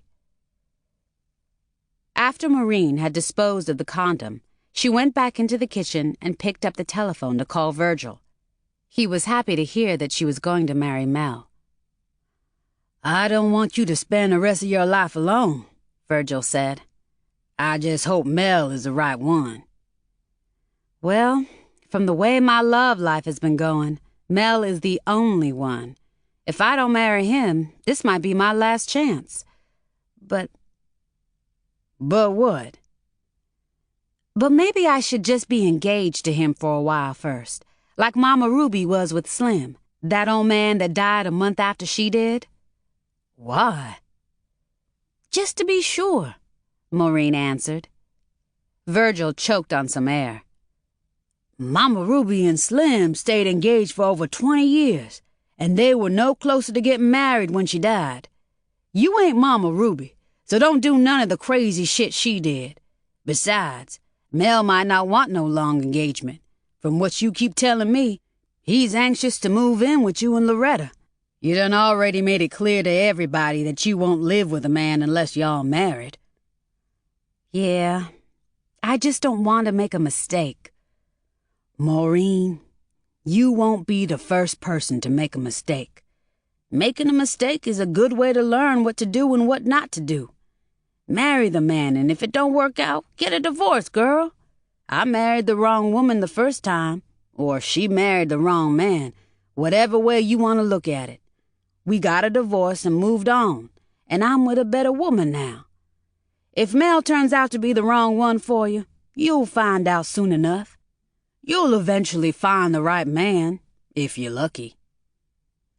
A few minutes after Maureen's conversation with Virgil, Mel arrived with a bottle of red wine. He gave her a very wet kiss before he said a word. Baby, you've made me the happiest man in Florida. He caressed Maureen's chin. I'm happy too, Mel. I think marrying you was what I need to do, and I'm glad you didn't give up. Oh, I love hearing you say that. Mel kissed Maureen again, and then he glanced around the room. Where's Loretta? In bed, but I don't think she's asleep yet. Go say hello to her while I get the wine glasses, Maureen said over her shoulder as she headed toward the kitchen. Mel set the bottle of wine on the coffee table and headed toward Loretta's room. She had been listening at her door. So when he entered the room, she was already standing in the middle of the floor with a huge smile on her face. "Hello, sweet thing," Mel whispered, glancing over his shoulder, then back to Loretta. "I'm sorry I had to rush off this evening." She found the condom wrapper on my floor last year from the first time you and me did it here, and she found the used condom in the trash this evening. I told her I was with some boy that had already dumped me," Loretta hissed, looking over Mel's shoulder. "I thought you had flushed that damn thing down the toilet tonight like you always do." "Damn it, I meant to. But you know how worked up you had me. We'll be more careful from now on," Mel replied, burying his nose in Loretta's hair. The scent of her green apple shampoo made him dizzy with lust. He wanted to grab her and fuck her brains out again. He was just as excited now as he had been when he was on top of her a couple of hours earlier. He was not too worried about getting some release because he knew that Maureen would take care of him before the night was over. Now that she had agreed to marry him, there was just no telling how hard she would work to please him once they made it to her bedroom. He would go home with a smile on his face for the second time tonight. "Kiss me." Loretta's arms were already wrapped around Mel's neck like a necktie. "I said, kiss me, damn it," she said again, pulling him closer. "Now behave yourself," he ordered, pushing her away. "It's too risky. We can't be taking chances when she's in the house. Listen, I've got another shoot lined up for you in Miami Beach in a couple of days. It's the last part of the Jupiter dress store contract that we have to fulfill. My client is comping me a room at the hotel where we'll be shooting, so you and I can hook up for a little while there and celebrate." Mel paused and gave Loretta a triumphant look. "We did it, babe. Your mom and me are getting married.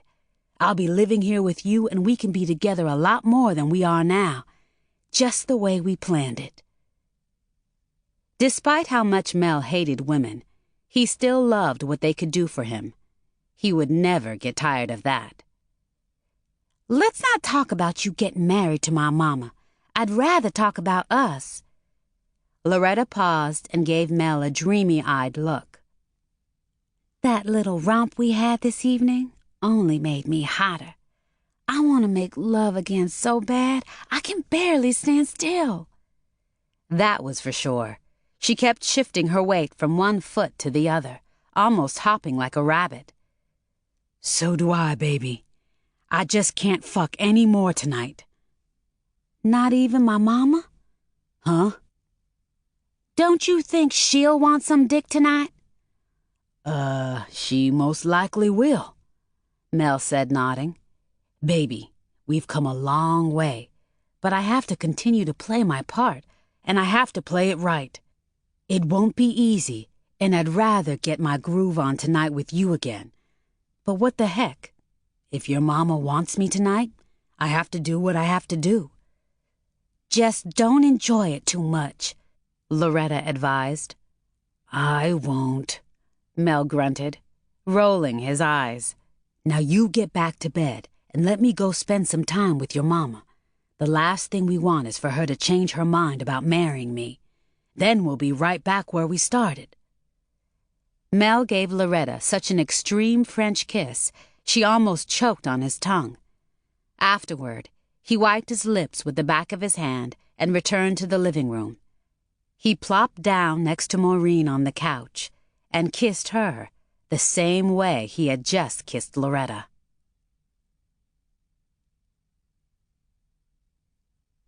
Chapter 16.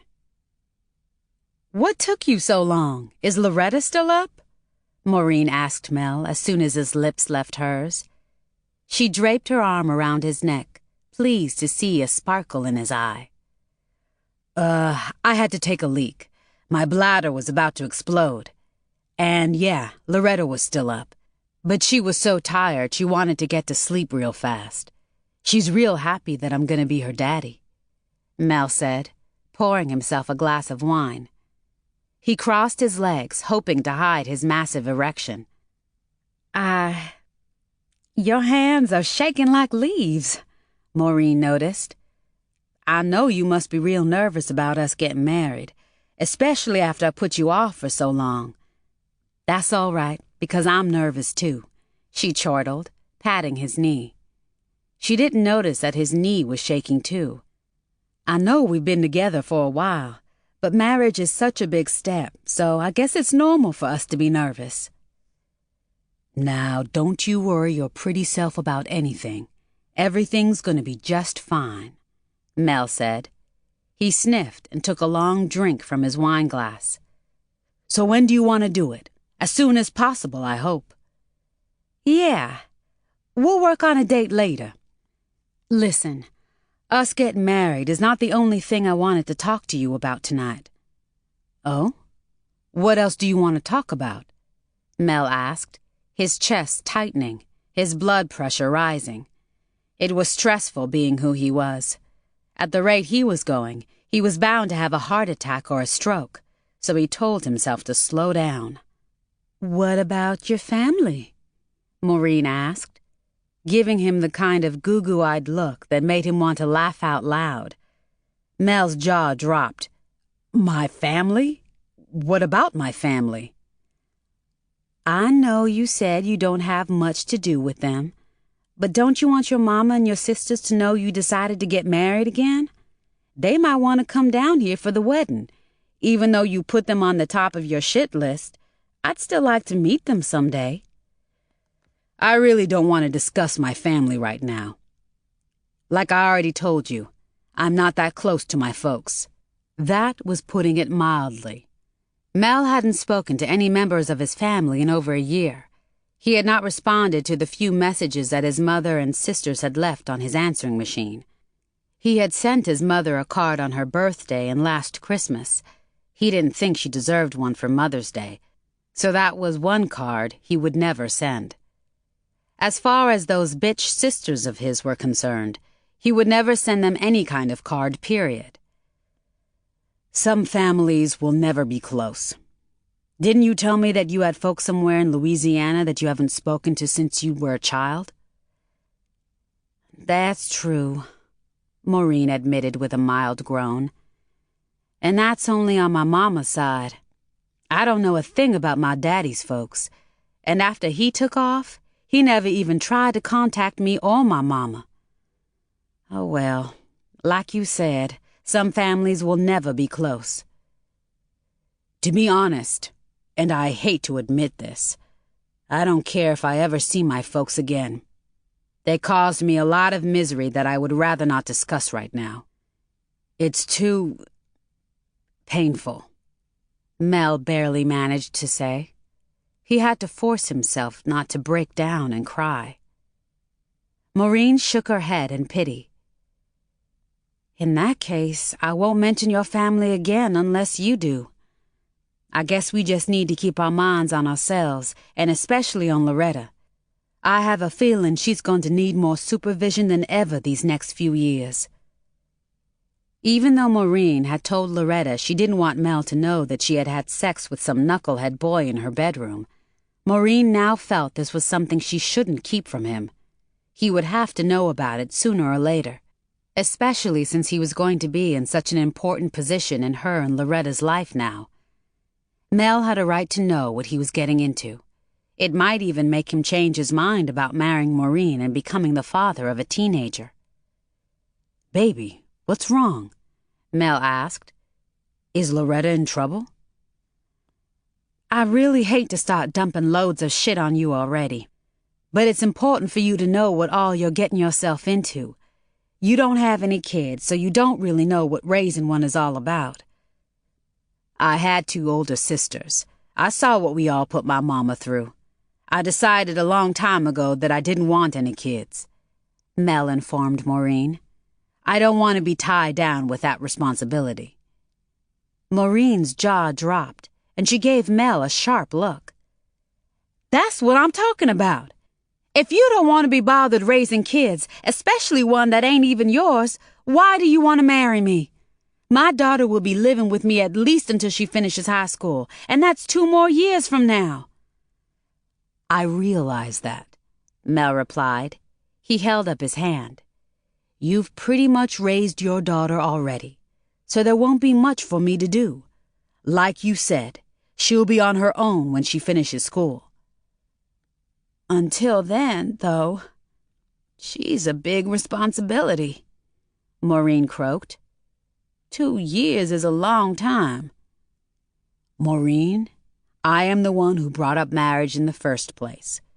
Don't you know me well enough by now to see that I know what I'm doing? If I thought for 1 minute that Loretta was going to be a problem, I would have been out of your life by now."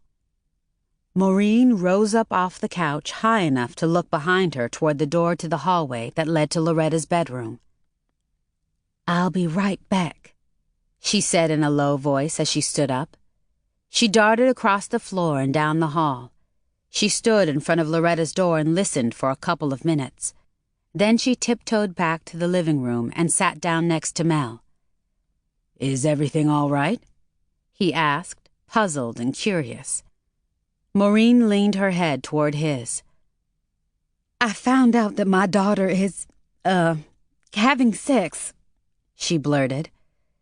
She took a long drink from her wine glass. "For at least a year now." "Oh, me. Oh, my," Mel muttered, sounding reasonably alarmed and disappointed. "Well, I'm surprised that she held out this long. I mean, she is a teenager. A lot of young girls today start doing it at 12 and 13. Mel gave Maureen a sympathetic look and patted her shoulder. He drank some more wine. He was glad that it was potent enough to give him a nice buzz so quickly. He needed one to get through this night. "Face it, Maureen. Kids nowadays are fucking the hell out of each other. With people like Madonna and Prince rubbing sex in their faces all the time, it's no wonder." "Tell me about it. But I always told Loretta that when she got ready to have sex to let me know. I wanted to make sure she was protecting herself properly." "Loretta is a very mature and responsible child. She wants to go places. She's not going to give that up to raise a baby. How do you know she's not protecting herself?" "Oh, she's protecting herself all right. I found a condom wrapper on her bedroom floor last year. I don't know when it got there or if that was the first one." "How do you know she was the one who used it? She's got a couple of wild girlfriends. One of them could have been in her room with a boy. I see that Mona girl out at all times of the night. I wouldn't be the least bit surprised if she talked Loretta into letting her bring one of her horny boyfriends over here. You know how kids are these days. They cover for each other all the time." Maureen shook her head. "It wasn't Mona or any of the few other girls that Loretta associates with. I asked her about it a little while ago and she admitted it. Whoever the boy is, he must have been here this evening, too. I found a used condom in the trash tonight." "Well, I'm sure she's just curious. It's normal. Let her grow up and learn from her mistakes. Don't hold on to her too tight the way you told me your mama did with you." "My mama was not normal. She didn't want me to even think about boys, let alone screw one." "Well, you didn't get pregnant by yourself." "True. But that was different. That boy Maureen couldn't finish the sentence. She wanted to forget about John French and how he had raped her in the blackberry patch behind Mama Ruby's house. She could never forget it if she told the wrong person, or any person for that matter. "My mama had a fit when I got pregnant." "I don't think we have to worry about Loretta getting pregnant." Mel was so empathetic, it startled Maureen. "What makes you think that, Mel?" "Like I said, Loretta wants to go places." Maureen felt better knowing that Mel was so optimistic. "You got a point right there, I guess," she sighed. "One good thing is she and her boyfriend use condoms. There may come a time when they don't. I know how easy it is to forget to make a trip to the drugstore. And I know how easy it is for some boy to talk a girl into letting him make love to her without protection. Honey, don't get too worked up over this, Mel advised, patting Maureen on the back. If it'll make you feel better, sit the girl down and have a long talk with her on a regular basis. Let her know that you are not being judgmental, just concerned. That way she'll know how much you care about what she's up to. See, the problem with most parents these days is they don't communicate with their children. For someone who wasn't a parent, Mel sure had some reasonable theories when it came to raising kids. Maureen was so impressed that tears pooled in her eyes. She blinked hard and took a series of deep breaths. After she felt more composed, she continued. Most teenage girls don't want to discuss their sex lives with their mother. I know I didn't, and neither did any of my girlfriends. I just don't want my child to grow up too fast. Too many emotions are involved when it comes to sex, and I don't want her to get hurt. Maureen, like I said, Loretta is a responsible young lady. Mel was getting tired of repeating himself, but he was prepared to say or do whatever was necessary. He had come too far and invested too much time and sex in Loretta and Maureen to give up now. Loretta admitted to me that having sex with that boy wasn't worth it, so maybe she won't do it again until she's older, Maureen said with a hopeful look on her face. Mel nodded. Uh-huh, I'm sure she won't. It's something you have to get used to. For girls Loretta's age, their lack of experience, the first few times can be a real letdown, especially with some inexperienced, frisky boy that only cares about his own needs. I was like a jack-in-a-box with my first girl. Mel laughed. He didn't laugh long when he saw the sad look on Maureen's face. He cleared his throat and continued. Loretta probably found her first few times just as painful and disgusting as most teenage girls, so you shouldn't worry about her becoming some kind of sex pot anytime soon. You can bet your bottom dollar that I will do my part to make sure she stays on the straight and narrow. Mel's support was a blessing to Maureen. It pleased her to know that she was not going to have to deal with this situation alone. She didn't feel as agitated or as let down now. As a matter of fact, Mel's attitude made Maureen feel a little more empowered. He was just as concerned about Loretta's behavior as she was. He was going to be a good father. Thanks, Mel. I'm so glad to hear you say that. If you don't mind, I'd like to wait a little while before we get married. Mel's breath caught in his throat. Oh? He croaked. You got cold feet already? No, not that. Now that we have this situation with Loretta, I'd rather wait until I feel a little more relaxed about that. What she did is a lot for me to take in. I don't want to get married feeling the way I feel right now. Mel kissed Maureen again and hugged her so hard he almost cut off her circulation. Baby, whenever you're ready to get married, just let me know. I promise I won't make you wait too long. Maureen hauled off and kissed Mel so long he had to push her away so he could get some air. No, Maureen didn't love Mel, but she loved that he was in her life at such a crucial time. Maybe he was right. Maybe it didn't take love to make a successful marriage. Just two people with common sense and similar goals. Once they took that step, she was going to do everything she could to make him glad he married her. And she was going to do everything she could to make herself glad that she had married him.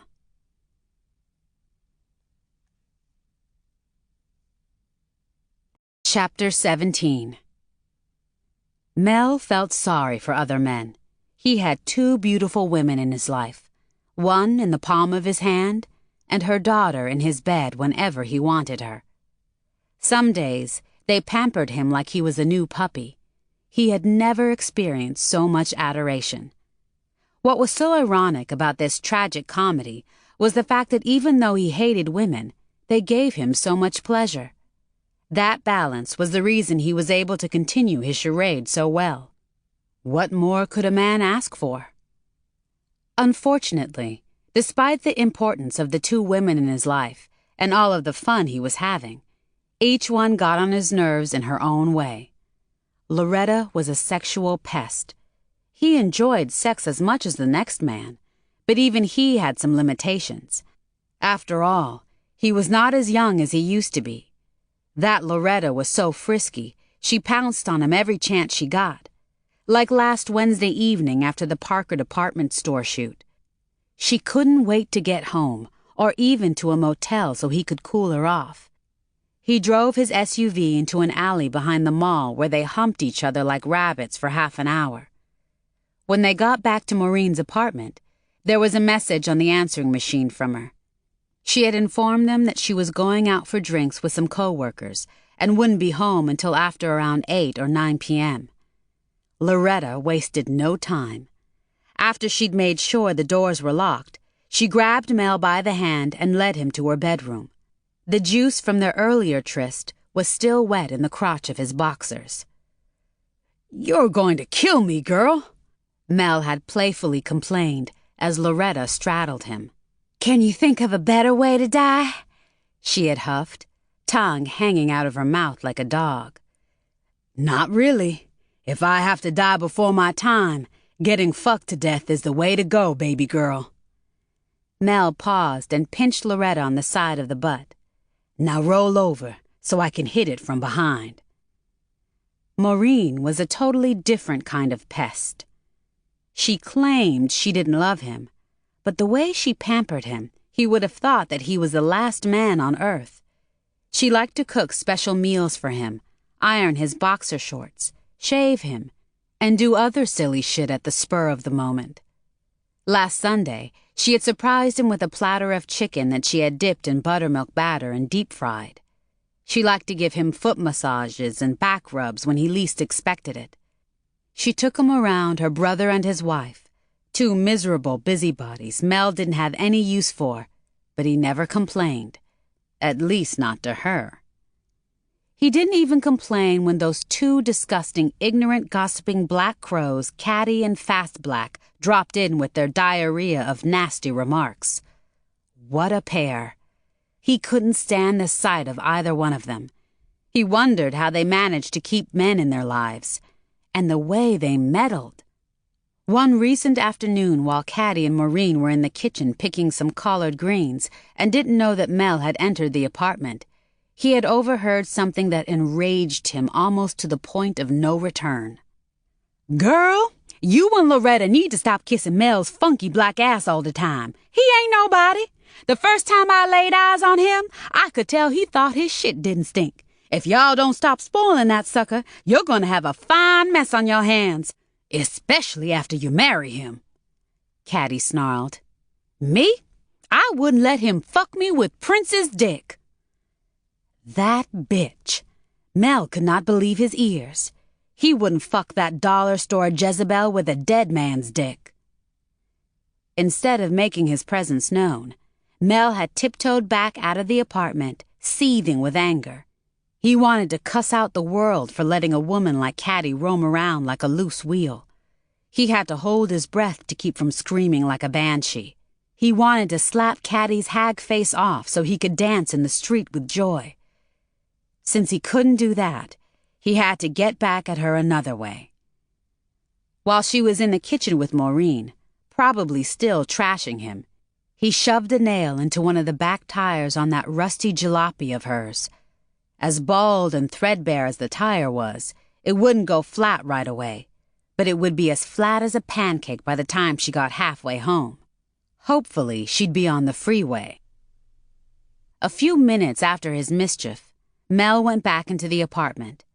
This time, he whistled so the women would know he was present. Like the two-faced crone she was, Caddy gave him a big hug, lying through her liver lips about how good it was to see him again. "It's always nice to see you, Caddy. You're looking as lovely as ever. Is that a new dress? It looks nice on you," Mel said, almost choking on his words. Yeah, it's new, but you should have seen me yesterday. I wore a frock that was even cuter than this one. Caddy hollered with a cheesy grin. I'm glad to see that all your taste ain't in your mouth like I thought it was, she added. That did it. Mel had another treat for that bitch. When she and Maureen moved to the living room, he offered to get them some wine. Maureen declined, but being the alcoholic pig that she was, Caddy jumped at the chance. Mel didn't think she deserved any of the good wine that Maureen kept in the cabinet, especially the bottles that he had paid for. He poured her a glass of the buy-one-get-one-free shit that Virgil had given to him and Maureen. Then he hawked the biggest wad of spit he could manage into the wine glass and stirred it with the same finger that he had just used to pick his nose. Caddy gulped down the wine so fast he offered her some more. It was a good thing she declined and left a few minutes later because he had some more boogers and spit he wanted to get rid of. Despite Maureen's meddlesome and obnoxious family and friends, Mel managed to enjoy his life with her anyway. He had a good thing going, and he planned to keep it going for as long as possible. He was 40, so he didn't have a whole lot of time left to hit it really big and enjoy it. He had to keep Maureen and Loretta happy, especially since he still believed Loretta was going to be his ticket to ride. She was in such big demand now that he was more convinced of that than ever. There was no way he was going to let a bunch of countrified peasants ruin his plans. He couldn't wait for the right time to spirit Loretta off somewhere so he could have complete control of his future. 2 more years to go. Maureen didn't mention her concerns about Loretta's sexual habits to Mel that often, and she eventually stopped altogether. There had been no more evidence of her having sex in the apartment. It had been a year since Maureen had agreed to marry Mel. He had been patient and not badgered her to set a date, but she didn't want to push her luck. She didn't want to risk losing out on what was probably going to be her last chance to be a married woman. However, during the year that she had put off the wedding date, she had almost secretly wished that Mel would change his mind. She was nervous about making such an important commitment. However, every time she even thought about backing out of the engagement, she thought about how disappointed Loretta would be. Maureen would never admit to her friends or her brother, but she felt like she had slipped and fallen into a spiderweb and couldn't get out. Therefore, she would make the best of the situation. Mel, I think we can go ahead and get married now. Loretta's been behaving herself, so I don't have to worry myself about that anymore. I'm glad to hear that, baby. I was getting a little worried, Mel admitted. I figured you would be, but I had to get my mind right about Loretta first, Maureen reminded him. I'm sure that she'll continue to behave herself. She's 17 now and more mature than ever. You've raised a fine daughter. Thanks for being patient enough to wait for me this long to get married. I think we'll be a happy family. I hope you don't mind if Loretta starts calling you Daddy. That would make me very happy. I would like for her to do so if she wants to. I feel blessed knowing you feel this way, Maureen. If things continue to go well between you and her, maybe you can adopt her someday so we can all have the same last name. I'm sure Loretta would like that. As long as we keep an eye on her and make her realize how much we love her and don't want some horny boy to make a fool out of her, I bet she won't have time to be thinking about sex. Me and you getting married could be the best thing that ever happened to her, huh? Could be, Mel agreed. Could be. Loretta thought about sex every day and every night. Her most recent tryst with Mel occurred on Maureen's wedding night. Maureen and Mel had exchanged vows that evening at the courthouse. It was a day they would remember for a long time to come, and not just because it was the day they got married. While they were enjoying a celebratory drink in a downtown sports bar with a large screen TV on each of its 4 walls, a news bulletin interrupted the regular program. A disturbing video came on showing several white police officers beating a black man named Rodney King in L.A. Holy shit, Mel said, looking around the bar. Other patrons, black and white, sat looking at the screens in slack-jawed amazement. If that brother lives, he better take some Italian lessons. What for? Maureen asked, her eyes glued to the screen directly in front of them. For when he moves to Rome and buys a villa with all the money he's gonna win in a lawsuit, Mel said with confidence. The black bartender slapped Mel's palm in agreement. I guess this will be all we hear about for a while, Maureen predicted, shaking her head. This is one way we won't forget our wedding anniversary. Mel laughed. Maureen laughed too, but it was a hollow laugh. The last thing she wanted as a reminder of the day she got married was the image of a black man being brutalized by the police. After they left the bar, Mel took Maureen to a French restaurant they both loved, and they had a light dinner and more drinks. Then they went to Mel's place to collect the rest of his belongings. After about 15 minutes of vigorous sexual activity in Maureen's bedroom, with Loretta listening at Maureen's bedroom door with disgust, Maureen was so exhausted all she wanted to do was sleep. What she didn't know was that Mel had slipped a couple of sleeping pills into her wine at the restaurant so that she wouldn't be a problem later that night. From around 2 a.m. until almost dawn, Mel and Loretta wallowed around in her bed like they had just gotten married. This is the life, Mel told himself as he eased back into bed with Maureen. She was sound asleep. He gave her a quick peck on the cheek, and then he dozed off too.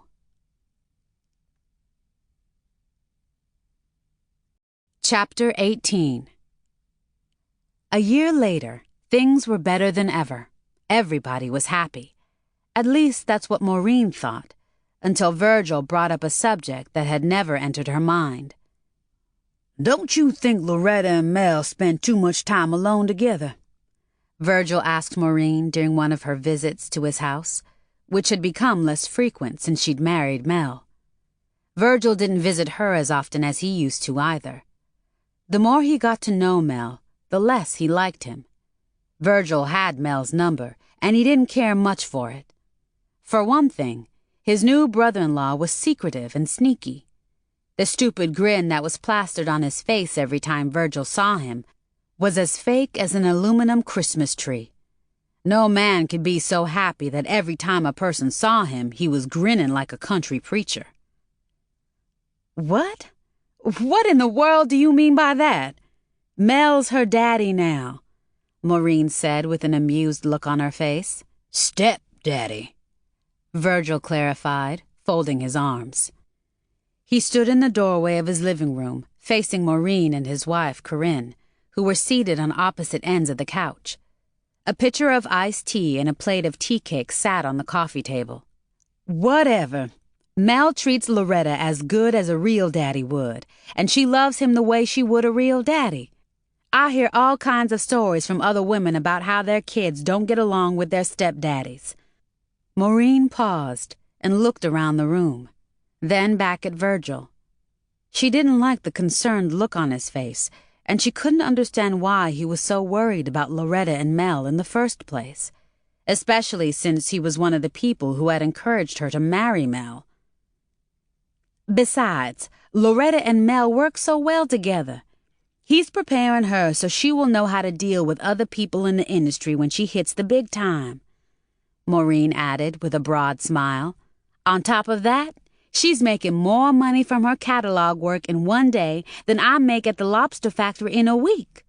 Now Mel is talking about taking her to the next level. He's talking to the folks who run the boat shows and fashion shows for the A-list celebrities and those swimsuit people. That ain't what I meant. I'm glad Loretta's getting a lot of work, and I know you appreciate the buku money she makes, not to mention the extra money Mel brings into the house. Well, what do you mean then? Maureen lifted her chin and gave Virgil a guarded look as she waited for him to respond. She didn't like this conversation, and she was anxious for it to end. Maureen, I know it ain't my business, but I'm gonna have to make it so, Corinne interjected. Her light brown face looked tired and thin. Hairy black moles dotted her chin and neck like bird droppings. It was hard to believe she had once been one of the prettiest women Maureen knew. Loretta is a young teenage girl. She ought to be spending more time with kids her own age. She does that, Maureen protested. Just last Saturday, after she came home from church, she went to the movies and the beach with Mona, that Ramsey boy who had a crush on her all through junior high school, and some girl named Tony Jean. She also sees her other teenage friends so much already that sometimes I have to remind her to keep her modeling appointments. Thank God Mel stays on top of that. Virgil and Corinne looked at each other, wondering the same thing. What else is Mel staying on top of? I don't know what y'all are getting at, but I know my child and I know that she's very responsible.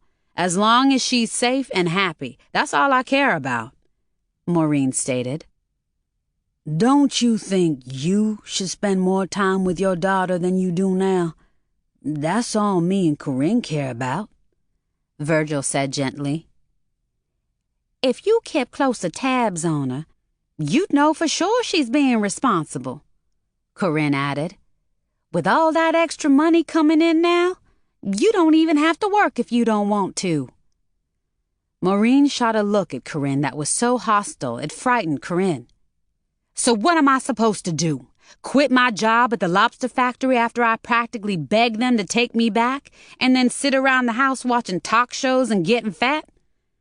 Maureen's eyes gazed critically up and down Corinne's 30 pounds overweight body. Corinne sucked in her gut and folded her arms across the protruding belly she couldn't hide. No, you don't have to quit your job if you don't want to, she replied. You told us yourself that some days when you get home from work, Loretta and Mel don't come home until several hours later. They're also practically gone most of the weekend, every weekend. You don't have a problem with that? Not really.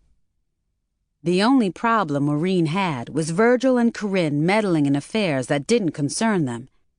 It amazed her how people who had never raised a teenager liked to dole out unwanted advice to people in her position.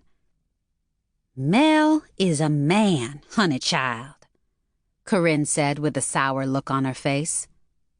So? Maureen refused to even consider what Corinne was insinuating. The idea of Mel and Loretta together was ludicrous. For one thing, if Mel ever said or did anything inappropriate to Loretta, that girl would come up to me and tell me in a heartbeat.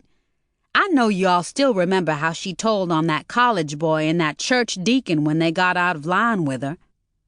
Virgil and Corinne nodded, but Corinne still had that sour look on her face. The look on Virgil's face was not too sweet-looking either. I know y'all can find something else to be worried about, something that needs to be worried about, Maureen quipped. That's just what me and Virgil is doing, Corinne said sharply, rotating her neck and puckering her lips like she was about to flood the room with a tidal wave of more ridiculous remarks. But Maureen was not about to give Corinne the chance to do that. She checked the time. Goodness gracious, I didn't realize how late it was, she said. She rose with her eyes still on her watch. I need to haul ass. She didn't really want to leave just yet, but she knew that if she stayed around longer, Corinne or Virgil would say something about Mel that would really upset her. You just got here a little while ago, Virgil reminded her, his hand in the air. You ain't gonna stay for no fish? Corinne asked, nodding toward the kitchen. The only reason I thawed out them catfish in the first place was on account of you asked me to. Corinne didn't even bother to try hiding her disappointment. There was a pout on her face that belonged on a toddler. Even though Maureen's mouth had been watering for some deep-fried catfish for days, she was too agitated to eat any now. She couldn't wait to leave. Fast Black told me she was gonna slide through here later on tonight, and she can have my part of the catfish," Maureen mumbled, moving toward the door with her car keys already in hand. "If y'all have any left over, maybe me and Mel can come over tomorrow and finish it off." "Maureen, I know it sounds like we trying to get all up in your business." "Sounds like," Maureen hollered, cutting Virgil off. "If you think it just sounds like y'all trying to get up in my business, I would hate to see what it feels like if y'all really did get up in my business. I wish both of y'all would get your minds out of the gutter and cut poor Mel some slack. He had a real unhappy life in Chicago, and he don't need to go through the same thing here. He is my husband, and he is my husband." Even though she was defending Mel, Maureen could not bring herself to say she loved him. She knew she probably never would, but Mel had given up his freedom to be with her and help her raise Loretta. For that reason alone, he deserved some respect and credit. If he couldn't get it from her loved ones, he would definitely get it from her. Her hand was on the door, and she was about to open it when Virgil padded over to her and wrapped his arms around her waist. "I don't like seeing you this upset, baby sister," Virgil told Maureen, rubbing her back. "We just trying to look out for you and Loretta, that's all. We want to make sure you stay on top of things." Stay on top of things? Maureen had a great relationship with her daughter and husband. Neither one of them had said or done anything for her to be concerned about. What things was she supposed to stay on top of? Maureen didn't want to antagonize Virgil and Corinne any further, and she didn't want them to antagonize her anymore. She had reached her limit of tolerance, but to keep the peace, she offered them a huge smile and said what she thought they wanted to hear. "I will stay on top of things from now on," she said, her voice cracking. She glanced at her watch again. "I better skedaddle. I don't like to be out driving too much after dark." It was a long, slow, and difficult drive home for Maureen. Instead of going directly to her apartment, she drove around until it got dark. She even cruised all the way into the heart of downtown Miami, shaking her head at all of the luxury cars lined up along the streets and the garishly dressed women strutting around like peacocks. Maureen meandered down one unfamiliar street after another, trying to organize and make sense of the numerous thoughts occupying her tortured mind. Whenever her thoughts got as jumbled as they were now, they always included Mama Ruby. "What will you do when I get married and leave home?" Maureen, 17 at the time, had asked Mama Ruby that question one Sunday afternoon after they had come home from church. Mama Ruby had rushed into the kitchen and started humming her favorite spiritual, "I Been in the Storm Too Long," as she stirred a pot of Chinese mustard greens on the stove. She didn't even bother to turn around as Maureen fidgeted in a chair at the table, wondering how she was going to tell Mama Ruby that she was pregnant. "You ain't going no place," Mama Ruby casually told her. "As long as you got me, you don't need no husband. Marriage is too much trouble. How many times do I have to tell you that, girl?" It was hot, and they were in the house alone, so all Mama Ruby wore was a half-slip that looked more like a white tent and a matching bra. She had draped the crisp white usher's uniform that she had worn to church around her shoulders like a cape. When Mama Ruby turned around to face Maureen, Maureen could see the handle of the switchblade she always carried, even when she was in bed asleep or making love to one of her men friends or in church, sticking out of her bra. "Don't you want grandchildren?" Maureen asked, swallowing hard. She touched her belly and pressed her lips together to keep from moaning, knowing that what lay in her belly, getting bigger each day, could mean certain death for John French. It didn't matter that Mama Ruby adored John. As a matter of fact, she used to look after him when he was a baby, so she regarded herself as a mammy of sorts in his case. Had she known that John had raped Maureen, She would have chastised him severely. It made no difference that John was white. Mama Ruby jokingly referred to herself as an equal opportunity enforcer, and she had proven that on more than one occasion. "What's wrong with you, girl?" Mama Ruby asked. "You know how much I love kids. I want me a bunch of grandbabies. You don't need no husband for that." "So how do I make those babies for you then?" "Same way I made, you. Now I know you human and bound to make mistakes. I sure did. You might get drunk and forget your religion and end up in some man's bed and get pregnant a few times. I won't have no problem with that. That could happen to anybody. And if you ask me, that's the best way to get a family. You don't need no husband to be cooking and cleaning for just so he can pester another woman after you done trained and groomed him." "You had a husband when you got pregnant with Virgil and another one when you got pregnant with me," Maureen reminded. "Two different men." Ruby had been married only once, to Virgil's father. The story that she and Virgil had concocted about Maureen's father had become so vague and inconsistent over the years that Maureen rarely asked about him. All Maureen and everybody else knew was that the low-down, funky black dog had deserted Mama Ruby before she gave birth to Maureen. The latest version of the story had him living in a foreign country with a Jewish woman. "You see what that got me? Neither man was man enough to stay with me. Both of them mangy dogs left me when I was still pregnant, and even after I had y'all, neither one of them came to see his child." "I know my daddy just up and left with that Jewish woman, but you shot and killed Virgil's daddy," Maureen piped in. "That's another thing. It's on account of a husband that I got a police record. Me, a child of God. I bet Jesus wept when they threw me into jail that time."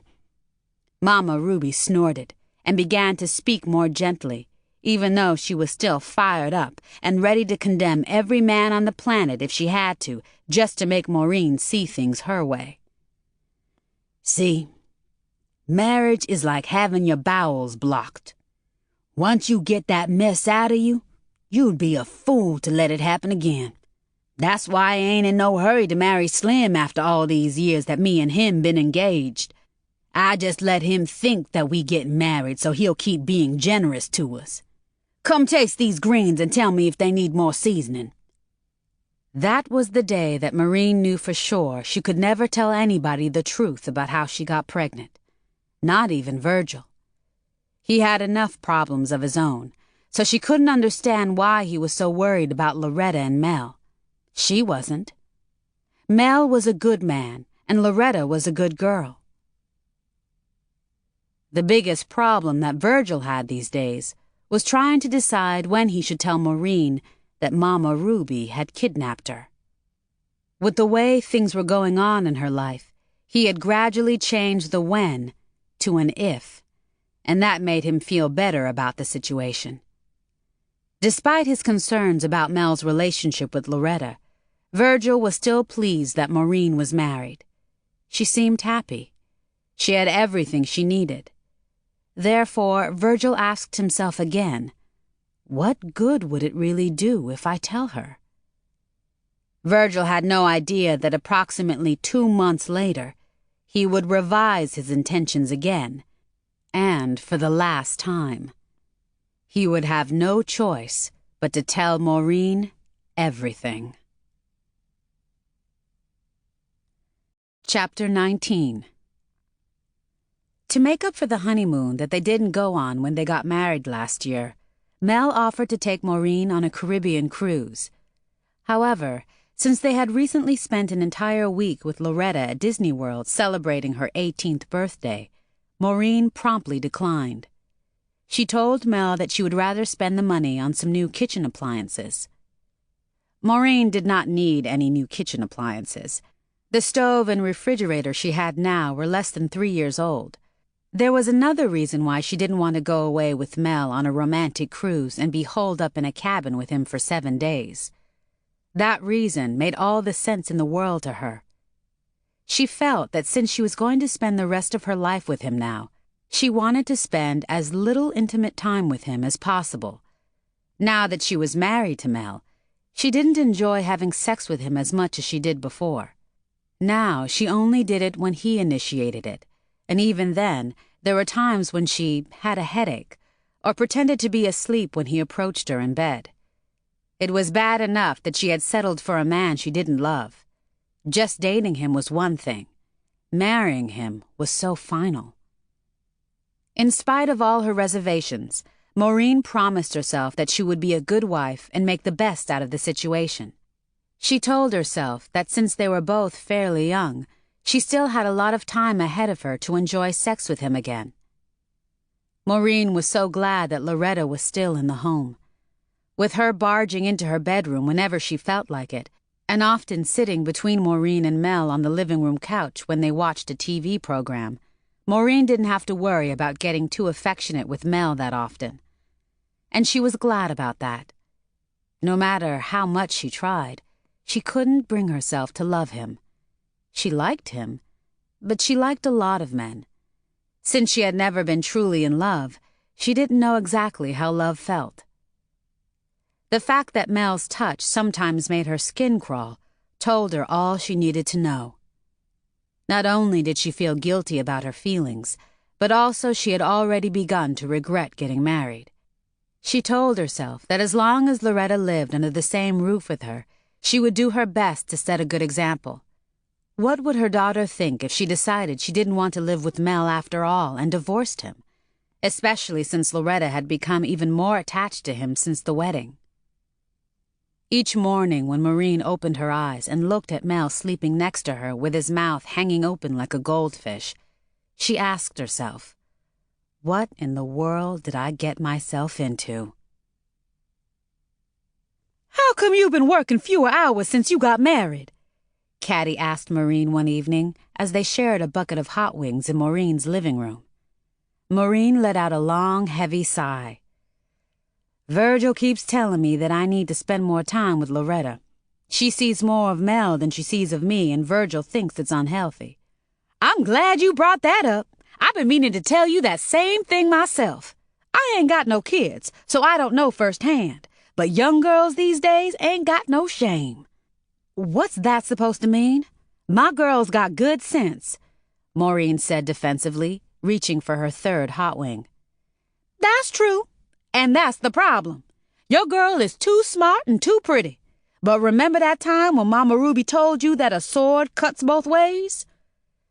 Maureen stopped chewing and asked, "How did we get from you talking about my work hours to double-edged swords?" She wondered where Caddy was going with this conversation. "Now that you mention it, Virgil told me that too a few years ago." "See, a girl with good looks and brains can make a man do some strange shit. She can have him acting like a fool," Caddy stated. "You ought to know, 'cause you seen me do it to Yellow Jack. Remember how I bamboozled him? Wooing him into marrying me so I could get me some wedding gifts, and then I left him the day after we got married?" "Woman, would you please stay on the subject of Loretta?" Maureen complained. "I already know your whole life history." "Anyway, Loretta is a gal with a lot of ambition. She wants to go places, hobnob with celebrities, cruise around in limos and wear only the top designers' frocks. She told me her goal is to be on the cover of all the top women's magazines, especially the snooty white ones like Cosmopolitan and Vogue. She wants to strut her tail on them catwalks in Europe and shit. Every time she comes to my house, she goes through my ebony magazines with the fashion fair pictures, talking about how much prettier she is than most of the models they use. Riding a high horse don't even come close to describing Loretta. That girl is riding on a giraffe's neck." "What's wrong with her wanting to make it big? At least she ain't out in the streets running around with a gang or doing drugs. Look, until you got married, you worked them long hours at that lobster factory, leaving Loretta on her own for hours on end. Too much time on a teenage girl's hands is a recipe for trouble. Do you remember how much mess we used to get into when we had a lot of time to ourselves during our teenage years?" "Yeah," You and I used to sneak around and drink alcohol every chance we got.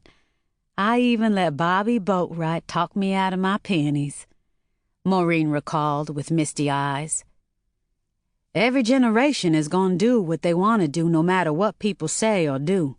In my case, I had a mama the devil would run from, so I was very bold back then to do what I did. But I turned out all right." "Maureen, Mel is your husband, but I suspect that Loretta looks at him as just a convenience for her benefit. You told me yourself that when you told her you didn't love him, it didn't even faze her. All she cared about was having a daddy, or so she claimed." Yes, I did tell her that, and I told him the same thing. I wanted to be honest with them both about the way I felt. I did want to get married at least once in my lifetime, and from the way my life was going, Mel was probably my last chance. Lord knows that ain't saying much. Anyway, you missing my point about Loretta.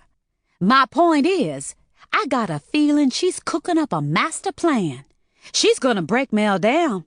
She's gonna milk him like a pregnant Guernsey cow. Once he helps her get rich and famous, she won't have no more use for him. She'll drop him like a bad habit real quick." Maureen didn't even try to hide her exasperation. "Now you look here, Caddy. Not only is Mel a good man, but he's a smart man, too. Do you think he'd let a teenager take advantage of him? The man is from Chicago. If the mean streets of Chicago didn't break him down, nothing will." "You think whatever you want, girl. If you ask me, I say Loretta is gonna pull something out of a trick bag, and then all hell will break loose. I can already smell the brimstone."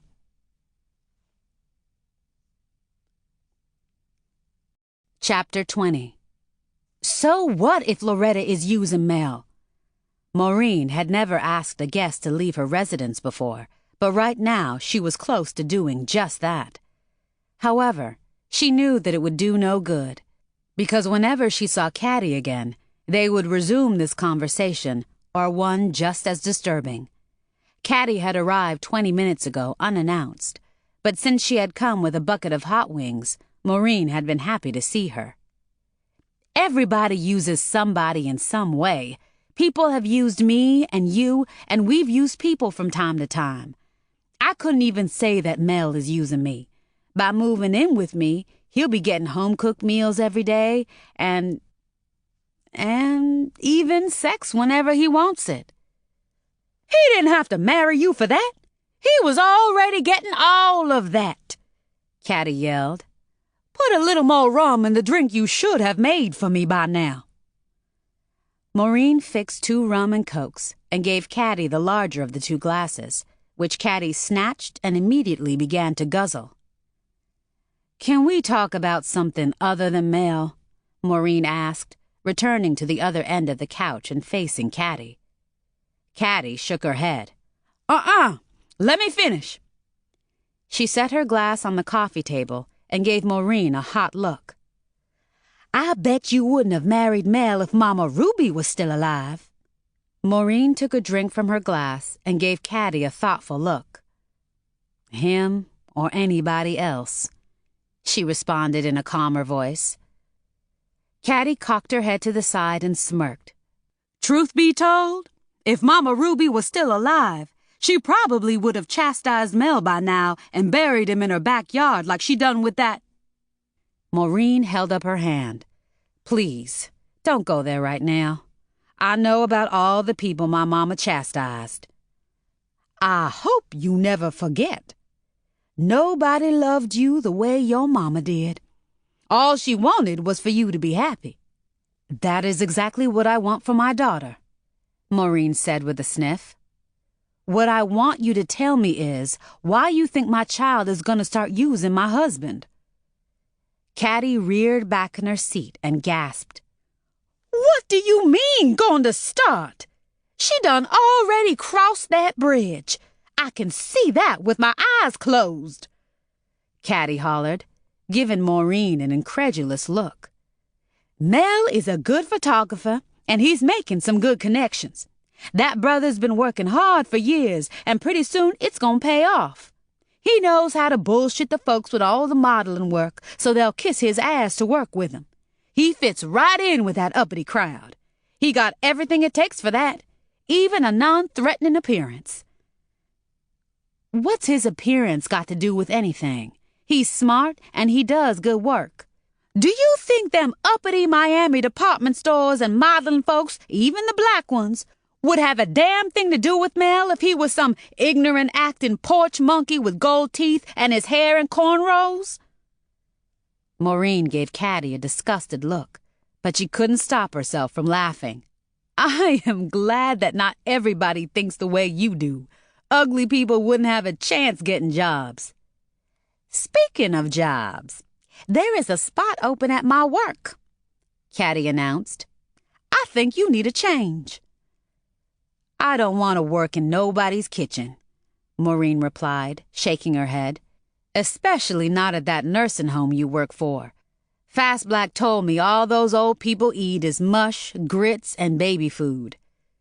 That's a damn lie, Caddy snarled, tossing a chicken bone back into the bucket. We cook steaks and bacon and eggs and everything else regular folks eat, even chicken wings, she added, reaching for another wing. Yeah, we do have to mash up certain things for certain patients, but it ain't that bad. Anyway, the opening I'm talking about ain't in the kitchen. It's a nurse's aide spot. You'd be assisting the nurses. It's part-time, just 3 days a week, but a lot more money than what you make now at that dead-end-ass job at the lobster factory. They got a bunch of cute single orderlies and cooks working there. I got me a hot date with this real sweet brother from Haiti this weekend. They hired him to be the head cook on the day shift. Caddy paused, and a glazed look appeared on her face. Oh? Maureen didn't exactly love her current job and never had. Not only was it a dead-end-ass job, like Caddy had said, but it was also boring. It paid her bills, though, and would have to do until she decided to look for something else. Maybe now was a good time for her to do that. Can you put in a good word for me, please? They keep asking me and everybody else that works there if we know of anybody who would want the job. The last 3 women that came in to apply, they got hired on the spot. Oh. If they can't keep people in this job and are willing to hire somebody on the spot, there must be something real wrong with the job, Maureen pointed out, giving Caddy a concerned look. There ain't nothing wrong with the job. Caddy waved her hand dismissively. The only thing wrong is they keep hiring the wrong people. You just might be the right person for that job. Maureen blinked. You could be right. But I was hoping to eventually do something glamorous, like be a hostess in a fancy restaurant, or a cocktail waitress in one of those upscale nightclubs where all the famous people and good-looking single men our age party at. The way things look right now, I'll never meet Mr. Right. Bah! Listen to you talk. You done gave up your chance of meeting a Mr. Right. Or did you already forget about Mel? Maureen giggled. Well, if I take this nursing home job and me and Mel don't make it, like if he leaves me, maybe I can hook up with a cook like you did, huh? I don't see why not. Caddy nodded, but then a troubled look slid across her face. You know, it's a damn shame when women like us have to look for our soulmates in a nursing home, ain't it? As long as that soulmate ain't one of the patients, Maureen sighed. You want me to talk to the folks tomorrow about you applying for that job? Yeah, why not? Maureen replied. What do I have to lose? Don't get your hopes up too high about meeting no man there. There's too much competition. Half of the women on our staff, married ones included, be eyeballing the few men that's left. Oh, I wasn't serious about meeting another man. I'm gonna make my marriage work. Besides, for years I prayed to Jesus for him to send me my soulmate. But because of my bad luck, even he couldn't perform that miracle. Maureen moaned. That's still true today, Caddy agreed. Mel's as close to a soulmate as I'm gonna get, I guess. Maureen had no idea just how wrong she was, but she would soon find out.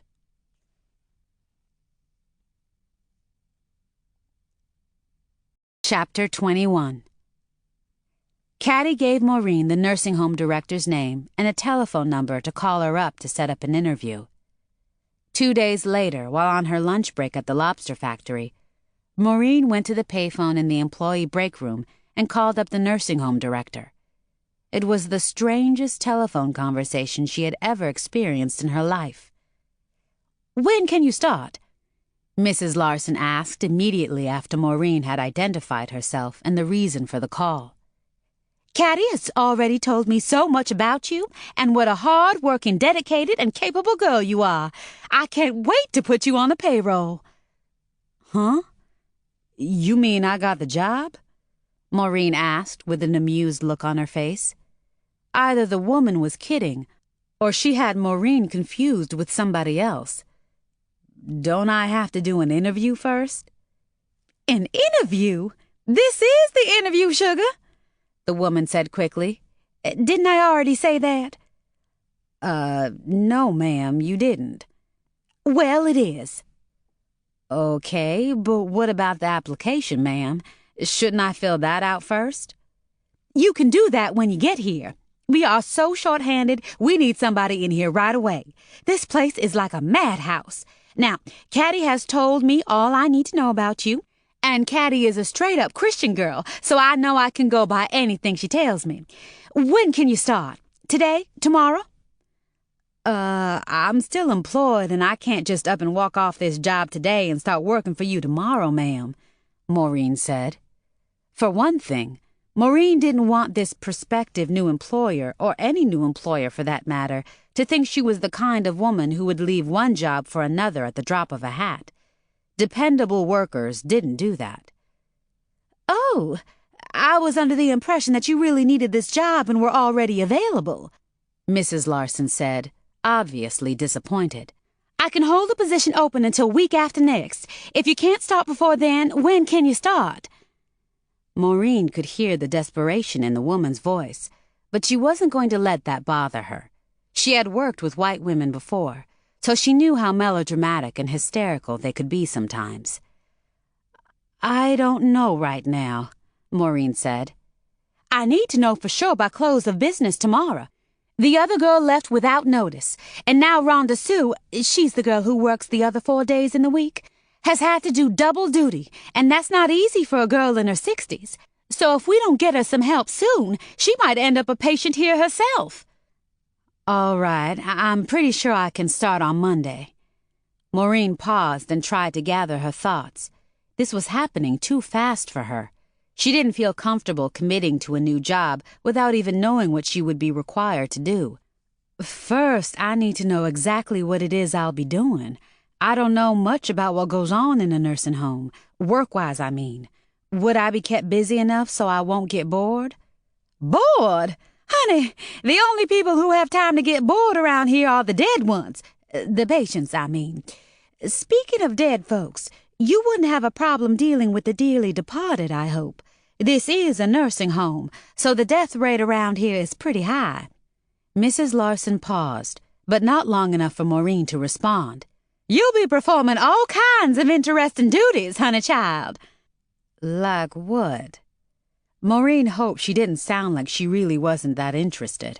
She was interested, but she was more interested in knowing why this woman was willing to hire her so quickly and without checking references, work history, attendance record, or anything else.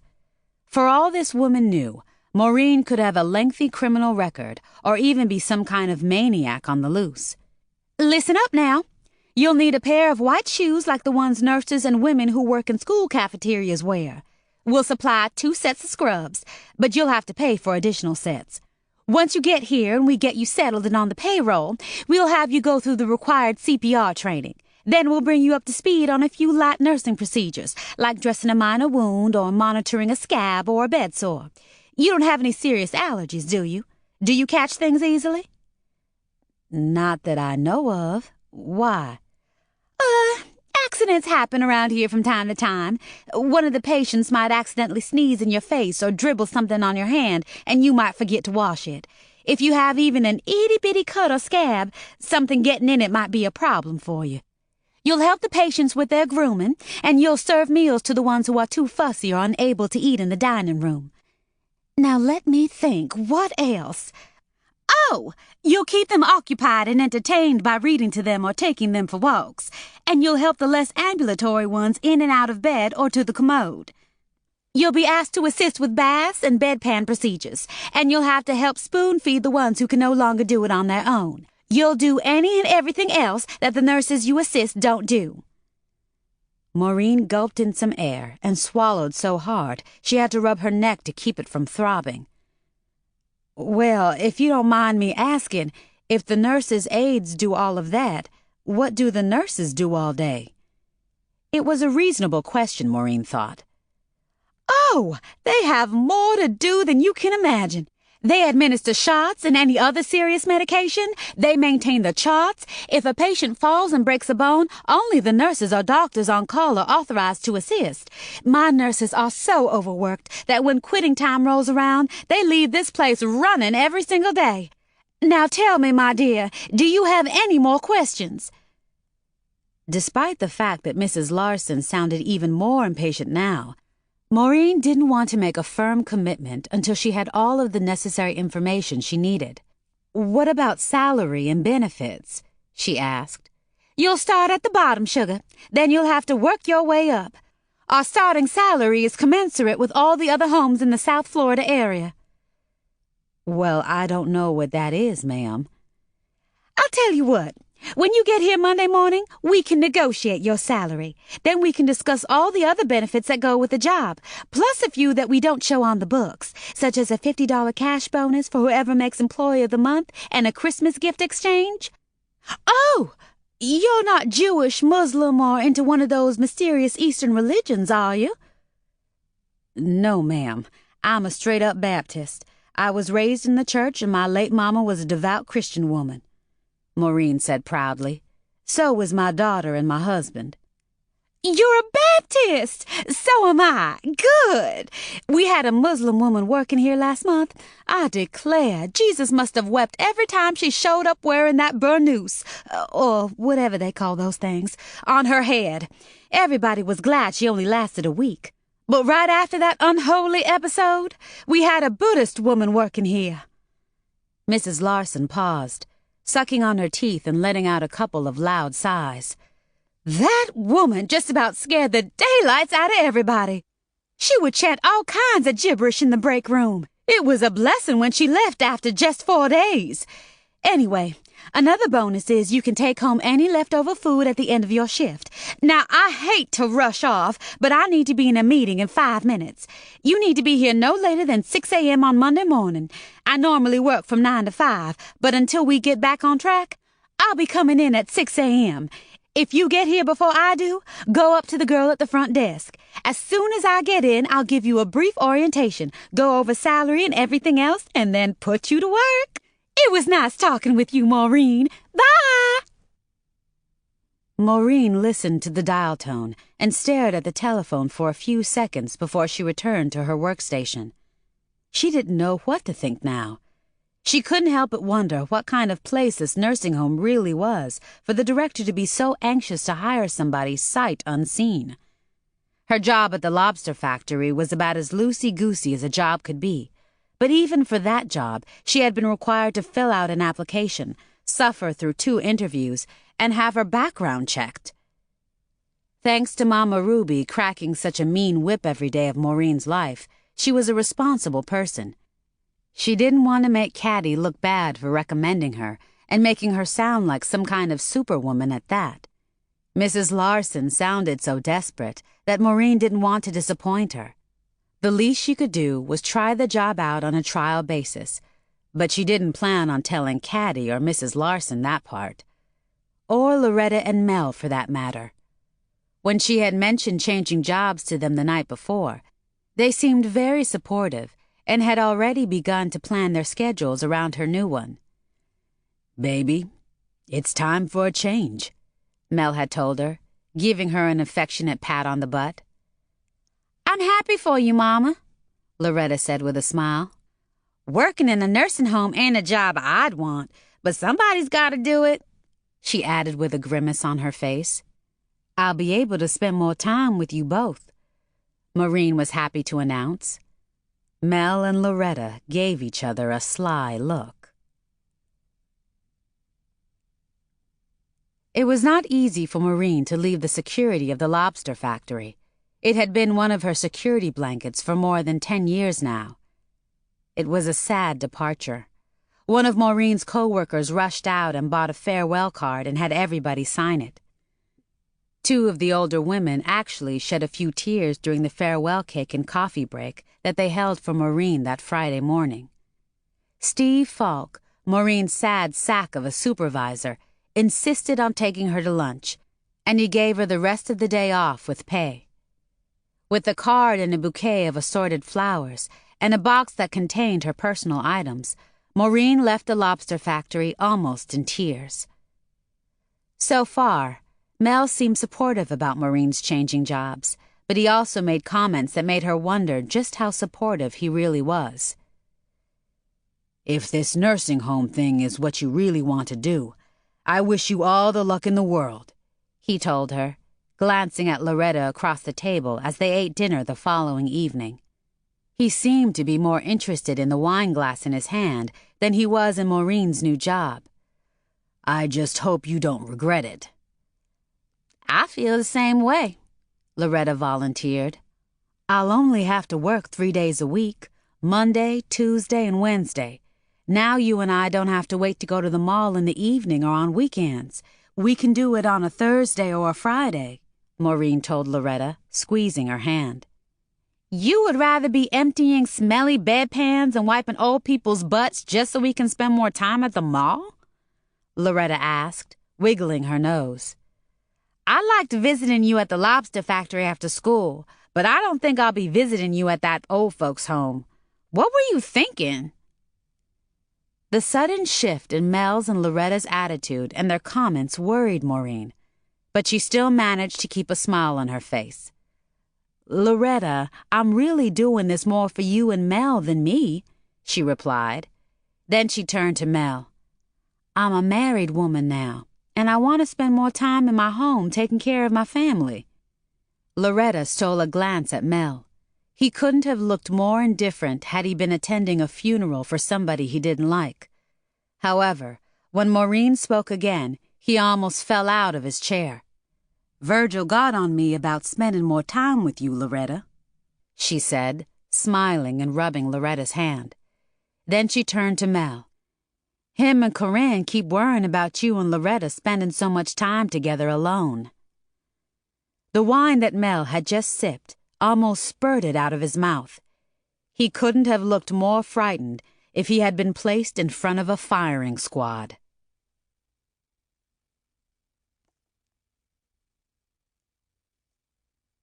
Chapter 22. Loretta's breath caught in her throat, and she almost choked on the chunk of biscuit she had just chewed. She swallowed so hard, her neck felt like somebody had wrapped a noose around it. "Uncle Virgil and Aunt Corinne are so nosy," she snapped, with biscuit crumbs on her lips. "Always up in my business." "They care about you," Maureen said in a gentle voice, pouring herself some of the Merlot that Mel had brought home that evening. "Well, I wish they didn't care so much about me that they keep saying all kinds of stupid stuff, especially that frog-faced Aunt Corinne. She ain't even a blood relative, and Uncle Virgil ain't my daddy. Mel is." Maureen gave Loretta a harsh look, and then she turned to Mel. His lips were already moving. Loretta felt triumphant because she knew that no matter what she said, Mel would agree with her. "Well, you can ask that meddlesome brother of yours and his wife how they expect Loretta and me to do the work we have to do if we don't spend a lot of time together. One ad could take half a day to shoot, and then the client might decide that they want to reshoot it. That's another half a day. I thought they liked running around here bragging to everybody about how their niece was a model and all. Mel didn't try to hide his disgust. Was there no end to those damn fools and their meddling? He wondered. He couldn't decide who irritated him more, Virgil and that battle axe he was married to, or that damn caddy in fast black. Uncle Virgil needs to stop drinking that cheap wine. It's starting to pickle his brain, Loretta decided. He just means that you're at the age where it's real important for you and me to have a good relationship, Maureen said. He wants you to start acting more normal. You and me already have a good relationship, Loretta exploded. I'm just as normal as he is. What in the world is he talking about? Besides, I'm almost out of school, and then I'll be on my own. Almost out of school and on your own is right. Until you get to that point, you need to listen to people who care about you, Maureen said sharply. Oh, is Uncle Virgil trying to say that Mel don't care about me? Loretta asked. No, that's not what Uncle Virgil is trying to say. His concern is for you to be a teenager. You don't spend enough of your time with other kids your age.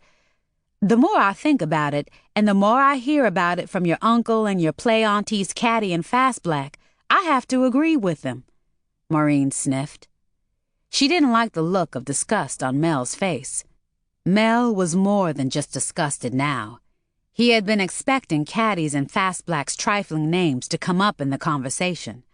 Virgil and his wife took the cake, but Caddy and Fast Black were the bitter black bile icing.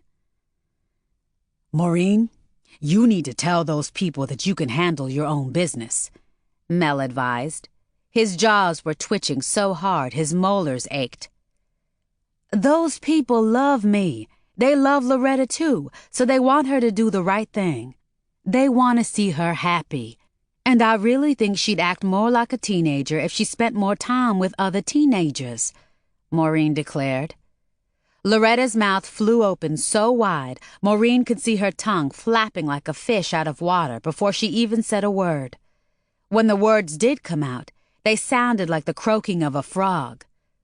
What? I got a lot of friends my age. I spent the night with Mona just last Friday. I was planning to ask Warren to take me to the movies this weekend, since you always telling me about all the times he asks you about me. I'm glad to hear that. I also understand where Virgil and Corinne are coming from. Maureen looked at Mel and blinked. Baby, I appreciate you helping my daughter with her modeling career, but since she's still in school and her grades are slipping, maybe you should turn down a few jobs from time to time. When she finishes school, she can model full-time.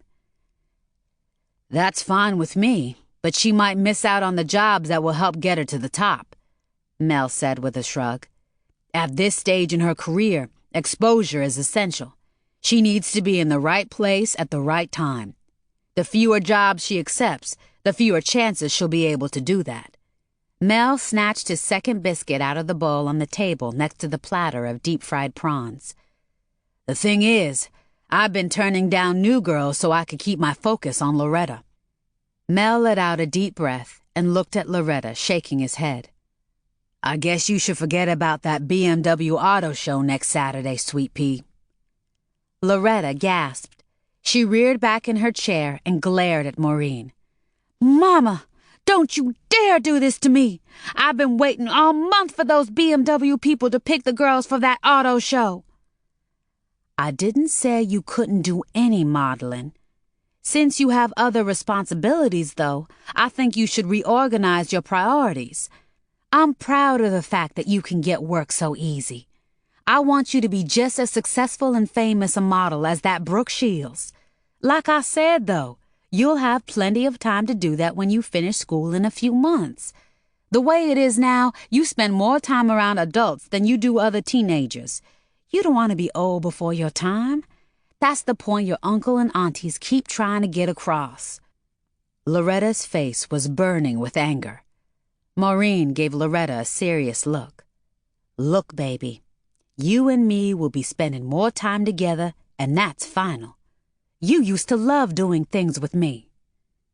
There was a hint of anger in Maureen's voice. She rose from the table, clutching her wine glass.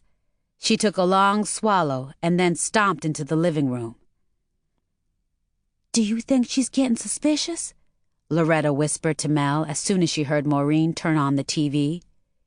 "If she even thought there was something going on between you and me, she would have said something by now. Don't worry about her. She's still clueless." "Well, I hope she stays that way. We've come too far to let her ruin things for us." Loretta glanced toward the living room and back to Mel with a puppy dog expression on her face. "Mel, I love you to death, and I'm not going to give you up so soon or so easy. We had a deal. We agreed to act normal until I finish school. Then we'll tell her about us and then go to New York so we can work on my modeling career and get married." "That's still the plan, but we have to be careful. We can't do anything that might make her suspicious. This new job of hers is going to work in our favor, baby. She'll be going into that nursing home 2 hours earlier than she went to that lobster factory. You don't have to leave for school until 7:30, so we can spend all that time together now." Loretta's eyes got big. "Oh, Daddy, you're right. I hadn't thought about that," she squealed. She was so excited she forgot to whisper. "You hadn't thought about what, Loretta?" Maureen asked, walking back into the kitchen. This was the first time she'd heard Loretta refer to Mel as Daddy, and it warmed her heart. Chapter 23. Loretta's face had been burning quite a bit in the last few minutes. Now it was sizzling like a bonfire. She thought she was going to melt as she sat there looking at Maureen with her lips quivering. "Did I miss something?" Maureen asked, looking from Loretta to Mel as she padded across the floor to the refrigerator, talking with her back to them. "Y'all don't have to stop talking on my account."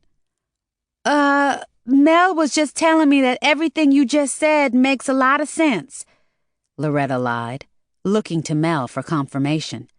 "I'm glad you feel that way, Mel," she added, gently kicking his bare foot under the table.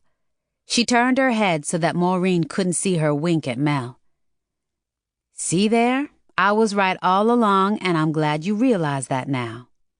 Maureen closed the refrigerator door without removing anything. "I guess I need to run to the store and get some milk.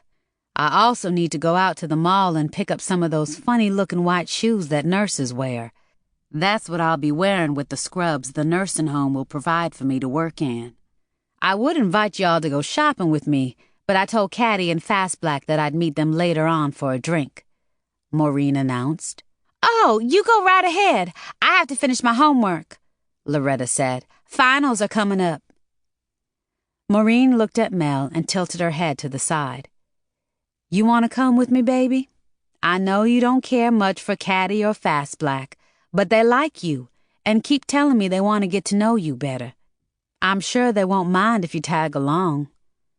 Mel's stomach turned as if he had just stepped into a pile of shit.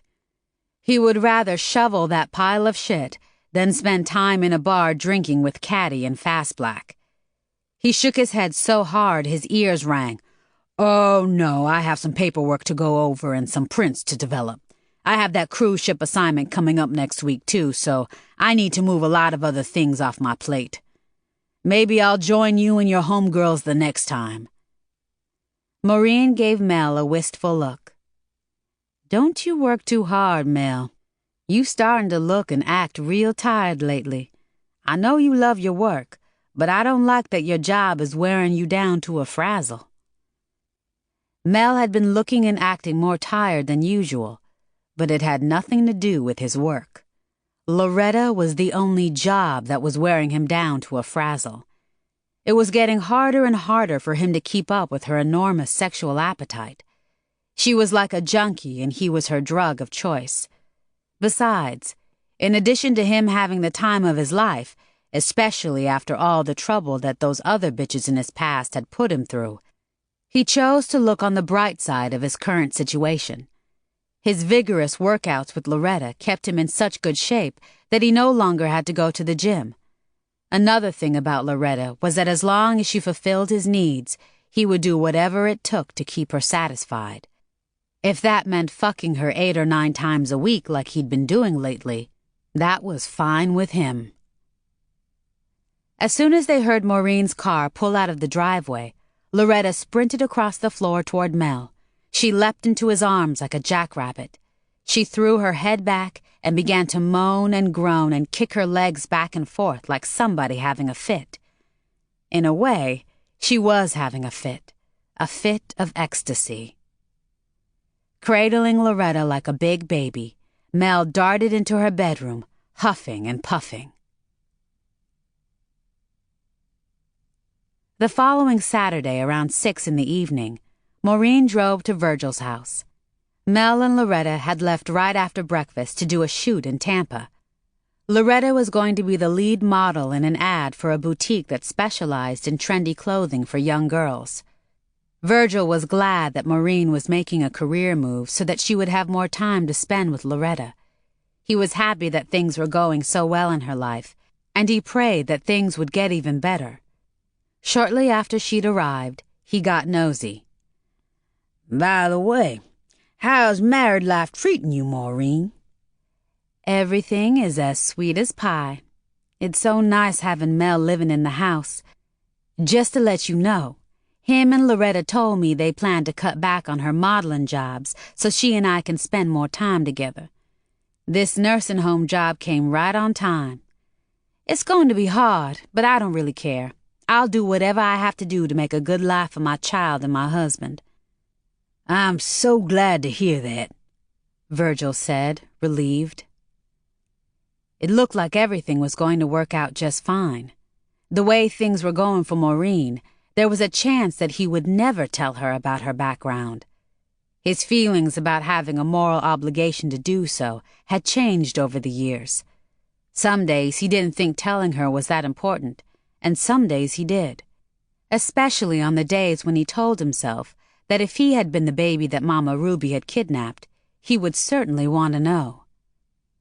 Spending time with Virgil and Corinne turned out to be one of the most pleasant evenings that Maureen had experienced in a long time. They watched a couple of TV programs, drank 2 pitchers of lemonade, and caught each other up on the latest gossip. She returned home to an empty apartment. Loretta had left a message on the answering machine telling her not to bother cooking because she and Mel were going to have dinner at the Cracker Barrel before they left Tampa. It had been a long day for Maureen, and she didn't realize how tired she was. She fell asleep on the couch watching an I Love Lucy rerun. When Maureen opened her eyes several hours later, she was pleased to see that Mel and Loretta had come home. Mel was in bed snoring like a moose. Before Maureen removed her clothes and joined him, she checked on Loretta. She was curled up in a fetal position and was sleeping like a baby. Maureen felt like making love. She thought that a good workout would be a nice way to relieve some of the tension she had been experiencing the past few days. She tried to shake Mel awake. This was the first time she had ever made such a bold move regarding sex with him. When shaking him didn't work, she grabbed his limp penis and gave it a good squeeze. That aroused him. Girl, you stop that. You know a man my age can't always get it up. Mel caught himself. He and Loretta had made love before and after their visit to the Cracker Barrel. As a matter of fact, they had ordered their food to go. The rip-roaring sex in the drive to and from Tampa had Mel feeling every one of his 41 years. He almost rolled out of bed when he realized where he was and that it was his wife in bed with him. Girl. Thank you, baby. It's been years since I was a girl. Maureen giggled.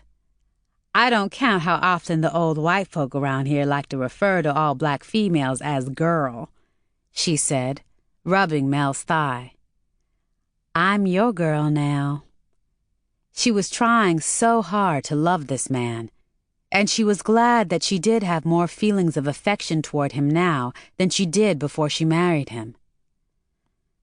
Hi, baby, Mel mumbled, lifting his head just high enough to give her a quick peck on the cheek. You look so tired and peaceful on that couch. I didn't wake you up. Plus, you have to get up so early in the morning to get to that nursing home for your first day." He sat up and placed his arm around Maureen's naked shoulder. "I'm not that tired," she insisted, rubbing his thigh even harder. She glanced at the clock on the nightstand and then at Mel's crotch. She was doing everything she could think of to show him how hard she was trying to make their marriage seem like a normal one. They were still newlyweds. The least they could do was make love as often as most newlyweds did. "Oh," he said, forcing a smile as he reached for her. He made love to her like he was jacking off. No tenderness, no foreplay, and no passion. It made Maureen feel like she was a piece of wood. His clumsy performance helped relieve her tension, but she was glad when it was over. Knowing what a long day he had endured, she managed to give him the benefit of the doubt. Afterward, Maureen went to the bathroom, and when she returned to her bed just a few minutes later, Mel was once again snoring like a moose. She got very little sleep that night. Despite her odd interview with Mrs. Larson and a few other apprehensions, she was looking forward to her new job. However, her first day was almost her last.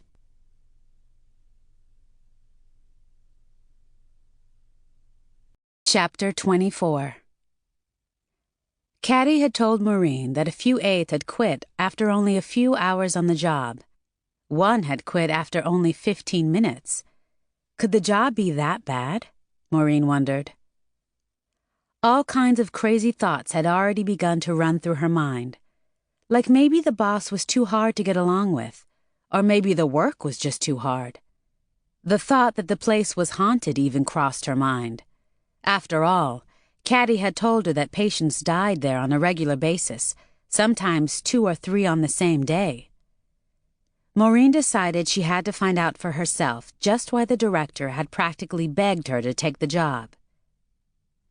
From the outside, the York nursing home looked like an upscale motel.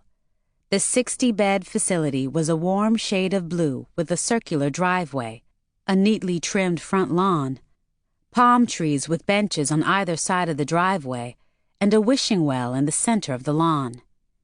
It was located near a strip mall that contained several fast food restaurants, a nail shop, a dress shop for full-figured women, and a gas station. It was also just a few minutes away from downtown Miami. Some of the nursing home staff, as well as some of the people who worked in the strip mall businesses, often walked into Miami when they wanted to eat at the more upscale restaurants or shop at the trendy boutiques. Maureen's heart skipped a beat when she saw 2 hearses parked in front of the building. She gulped and stopped in her tracks and was tempted to run back to her car as fast as she could. However, she had come too far to turn back now, so she continued walking until she made it to the front door.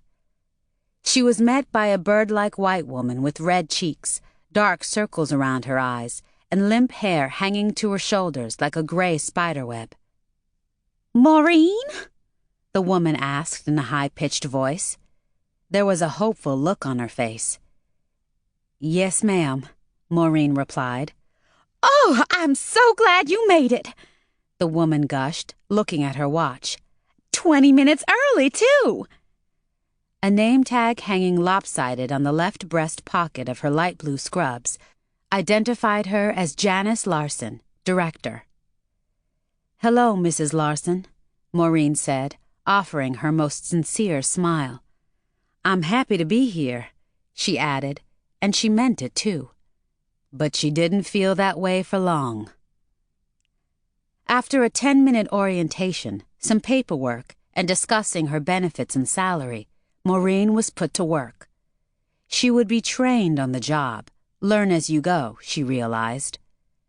Well, if these people were so desperate that they were willing to hire her and put her to work right away, even though she had no experience or training in this area, Maureen wasn't going to argue with them.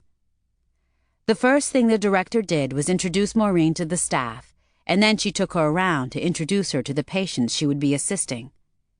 The very first patient, a hairy old beast with bulging eyes, spat on Maureen's foot when they entered the room he shared with another patient. "Now, Mr. Bailey, you behave yourself," Mrs. Larson scolded, giving the grumpy old man a slight tap on the top of his head. "He's kind of fussy this early in the morning, but by the time your day ends, he'll be as cuddly as a kitty cat," she whispered to Maureen. "Be thankful that he can still feed himself, so you won't have to worry about that. He's got a real bad case of dementia. He thinks he's a baby again, so he likes to bite." Mr. Bailey's roommate had been in a coma for the past 5 years and had to be fed through a tube. He wasn't going to be much trouble. Half of the other patients couldn't even get out of bed, but they were still lucid enough to feed themselves. "I hope you're not too squeamish," Mrs. Larson said to Maureen as they entered another room. Maureen was happy to see that the 2 patients in this room were both still asleep. "I'm not squeamish at all." Maureen had gutted fish, skinned squirrels, and even helped Mama Ruby slaughter a few hogs. She had never been squeamish, until she heard what Mrs. Larson said next. "Then it shouldn't bother you to change diapers." "Diapers? I don't think that'll bother me." Maureen had not changed a diaper since Loretta was a baby, and that had been unpleasant enough. To change a diaper on an adult had to be pretty gruesome.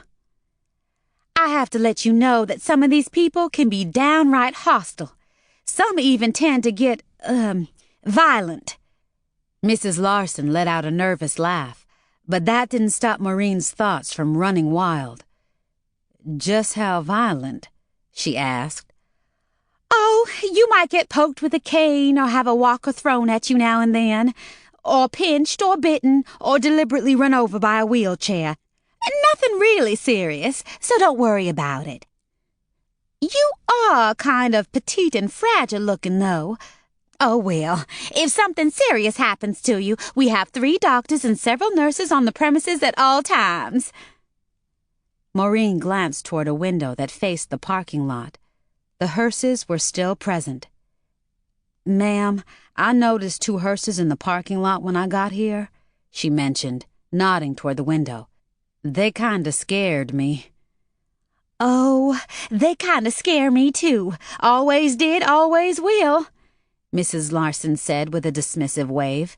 "You'll get used to seeing them, though. You'll see ambulances here all the time, too. The paramedics spend so much time out here, some days they come before we even call them. After all, this is the end of the line for most of our residents. That's a crying shame because so few of them have families that still care about them. Once they tuck their loved ones in at a place like this, they think their job is done. Death visits this place more than relatives." Mrs. Larson gave Maureen a pitiful look and then touched her arm. "Most of these poor souls just go to sleep one night and never wake up." Maureen's new boss took a deep breath and added with a quick smile, "I hope to go that way myself when the time comes." "That's how I want to go too, I guess," Maureen responded, hoping that she would be able to take care of herself to the very end so Loretta wouldn't dump her off at a nursing home. Like Mrs. Larson, Maureen wanted to go to sleep one night and not wake up when her time came. That was the way Mama Ruby had passed over. Just thinking about the day Mama Ruby died made Maureen sad. She blinked back a tear and gave Mrs. Larson a big smile. "I hope to spend my last days in my own home," she said. "But it's good to know that there are homes like this for the folks that need them." Mrs. Larson gave Maureen a peculiar look. "You said you have a daughter and a husband?" Maureen nodded and offered an even bigger smile. "We're all very close. If me or my husband ever get disabled and can't take care of ourselves, I'm sure my daughter will make the right decision about our care. I'm so blessed that I can count on her for anything." When the tour resumed, Maureen witnessed several incidents of violence. One old man eased out of his bed as soon as they entered his room, grabbed his three-legged cane, and started swinging it at Mrs. Larson. Two burly male orderlies rushed in and subdued him. In the next room, a large blind woman rose from her bed to hug Maureen and involuntarily vomited on her new shoes. These unpleasant incidents didn't seem to faze Mrs. Larson that much. However, each time she rolled her eyes, mumbled something under her breath, gritted her teeth, and sighed with exasperation. "The employee restroom is just across the hall. Go get your shoes cleaned off and we'll take a coffee break," Mrs. Larson told Maureen, clasping her hand like she was afraid she was going to bolt.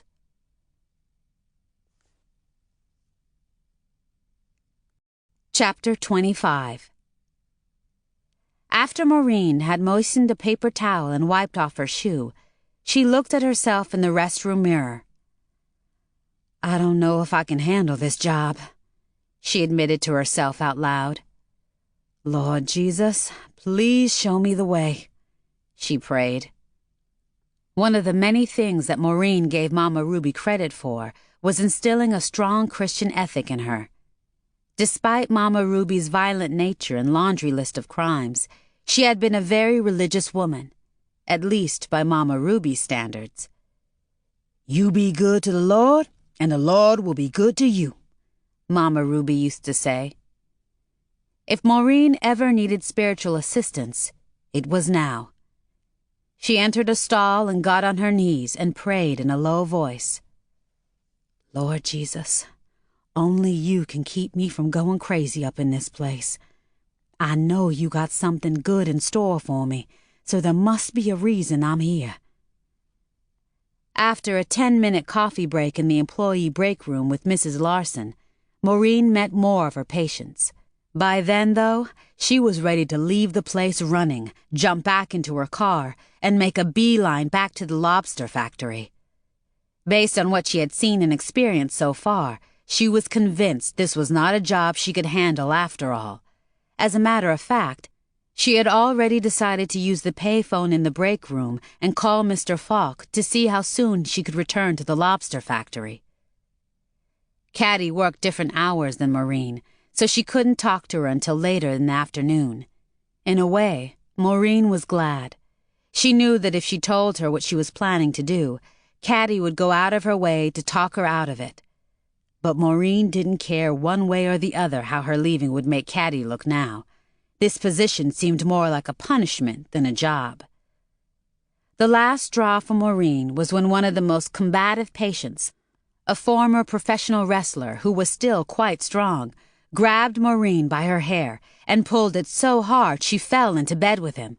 She screamed and struggled to untangle herself from his grip. As soon as she was free, she ran from his room in tears. She sprinted to her locker and grabbed her purse and would have kept running until she reached her car if Mrs. Larson hadn't intercepted her in the lobby. "My dear, you look like you've seen a ghost," Mrs. Larson hollered. She ran up to Maureen with her arms outstretched. "Please tell me what's the matter." "I'm sorry, but I can't do this job," Maureen whimpered, shaking and pointing back down the hall she had just run from. "If I stay here, I'm going to get hurt." Maureen was almost hyperventilating as she rubbed her arm and shifted her weight from one foot to the other. "The man in the room across from the supply room, he just attacked me. I can't do this. I am sorry, but I can not do this job." Maureen swallowed hard and rubbed her scalp. The man had pulled her hair so hard, she was surprised that he had not yanked out a clump. "I didn't think so," Mrs. Larson said wearily, her face a mask of disappointment and despair. "You can leave now if you want to. I'll make sure Bobby Jean cuts you a check for the whole day." "I am so sorry, Mrs. Larson. This is not what I expected," Maureen stammered. "I had no idea it would be this hard, and I haven't even met the last of my patients. Because of the ones I have met, I can tell that this job is not for me." Maureen agreed to finish the day, but she spent as much time hiding out in the ladies' room as she could. Around 3 p.m., she walked past the receptionist's desk. She was on her way to the payphone to call her old supervisor at the lobster factory and beg him to let her return. The pretty young Asian woman at the desk waved to Maureen. "Excuse me, your name's Maureen, right?" she asked with a slight Chinese accent that contained a hint of a southern drawl. Maureen nodded and walked over to the desk. She had used a rubber band to hold her ponytail in place before she left her apartment that morning. The rubber band had popped off during the melee with the ex-wrestler, so Maureen's hair was now hanging around her shoulders and face like limp vines. After all she had endured so far today, she felt like she'd been wrestling with a bear. "By the way, I'm Peggy Wong. I moved down here from Cleveland last year to be with my fiancé, and he took off a week after I got here. I couldn't go back home, and this was the only job I could get," the receptionist revealed with a smile, but Maureen could tell that it was forced. "I hope your first day is going well. The place is so depressing and stressful," Peggy added, slowly shaking her head. "I figured that much out real quick," Maureen said with a shudder, brushing hair off her sweaty face. "The 2 girls that started last Monday went to lunch at noon and never came back. I'm surprised you're still here."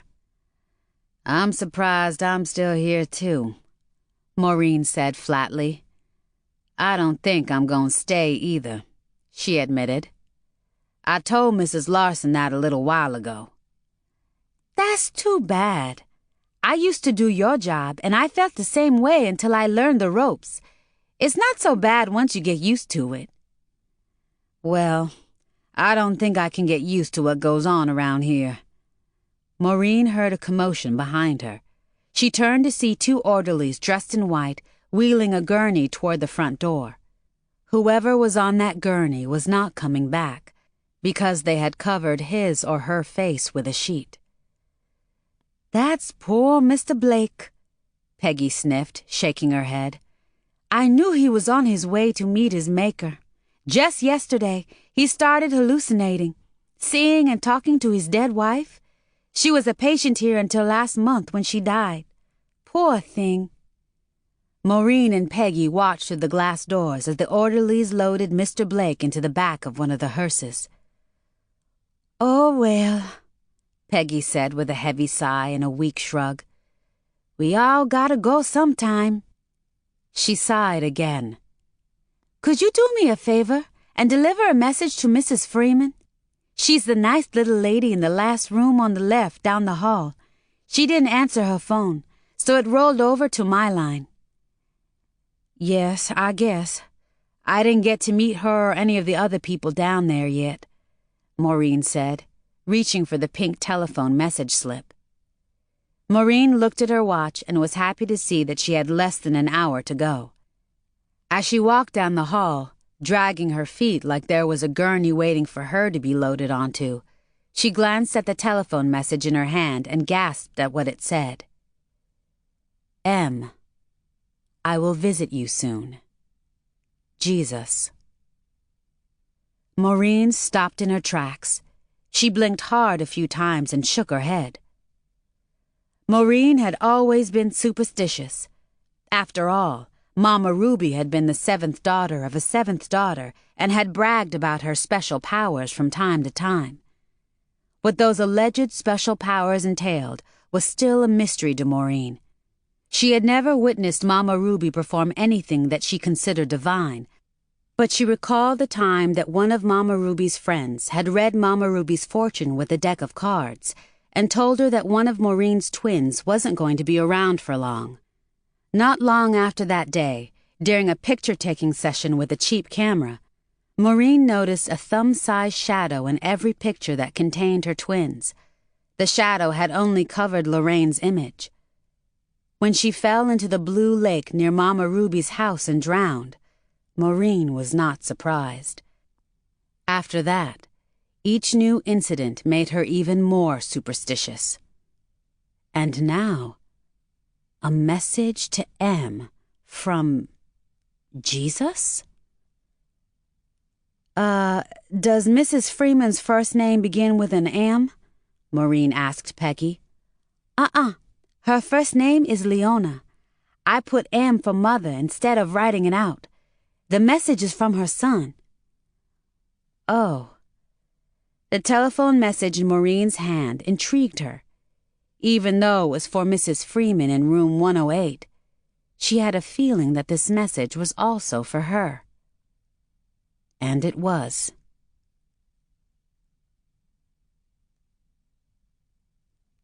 Chapter 26. The door to Mrs. Freeman's room was ajar, but Maureen knocked and entered before the old woman had time to respond. She was pleased to see that Mrs. Freeman was black. Other than a hostile 96-year-old man named Mr. Sands, who used to manage a restaurant, and Mrs. Darby, a retired high school principal, Mrs. Freeman was the only other black patient on the premises that Maureen had seen so far. Maureen walked with caution toward Mrs. Freeman's bed. This old woman didn't look like a threat, but Maureen didn't want to take any chances. She left the door open and stood a safe distance away from Mrs. Freeman's bed. It was easy to see that Mrs. Freeman had once been a very attractive woman. She had bronze-colored skin, slightly slanted eyes, and very high cheekbones. Her long hair, which was parted down the middle and in 2 braids, was completely white. "You look like my niece," Mrs. Freeman remarked, sitting up with a smile on her face. "Except you're prettier." "Thank you. I'm sure your niece is a nice person." Maureen moved a little closer to the side of the bed. "She was, but she passed a long time ago," Mrs. Freeman stated, her voice cracking. "My son is all I got left in the world. You the new aide?" "Yes and no, ma'am," Maureen replied, breathing deeply. Mrs. Freeman sat up straighter, squinting and looking Maureen over from head to toe. Then she looked Maureen in the face and asked in an angry voice that had an ominous rattle to it, "What do you mean by that? Yes, you're the new aide who is going to help take care of me, or no, you're not. I've been after them to get a colored gal in here so I can get my hair braided properly." "Yes, I'm the new aide, but no, I won't be helping take care of you. I'm not coming back after today," Maureen clarified, handing the telephone message to Mrs. Freeman. The old woman snatched the piece of paper out of Maureen's hand so hard the corner of it remained between Maureen's fingers. Mrs. Freeman snorted and shook her head as she looked at the message. A sudden smile appeared on her heavily lined face. "It's from my son. Bless his heart. He says he's coming to see me soon. I hope it's to take me back home. I done told him over and over that I want to die in my own bed." "Oh, if you don't mind me saying so, seeing who your message was from gave me a chill when I first saw it. Then I realized that Jesus is a pretty common name in Florida, especially in families with a Latin background. I went to school with a boy from Honduras who was also named Jesus, but it was pronounced Jesus." Mrs. Freeman nodded. "My son don't like for folks to call him Jesus, even when they pronounce it Jesus. That's what some people call him anyway. I guess it makes them feel good to talk to a person with the same name as the Lord, especially the folks in this place. I call him Jay. I wish you could meet him." "I wish I could too, but like I said, I don't think I'm going to come back after today." Maureen enjoyed listening to Mrs. Freeman brag about her son and his job installing Cablevision. The old woman also talked extensively about her plants, her original recipes, her favorite TV shows, and the poodle that she had once owned.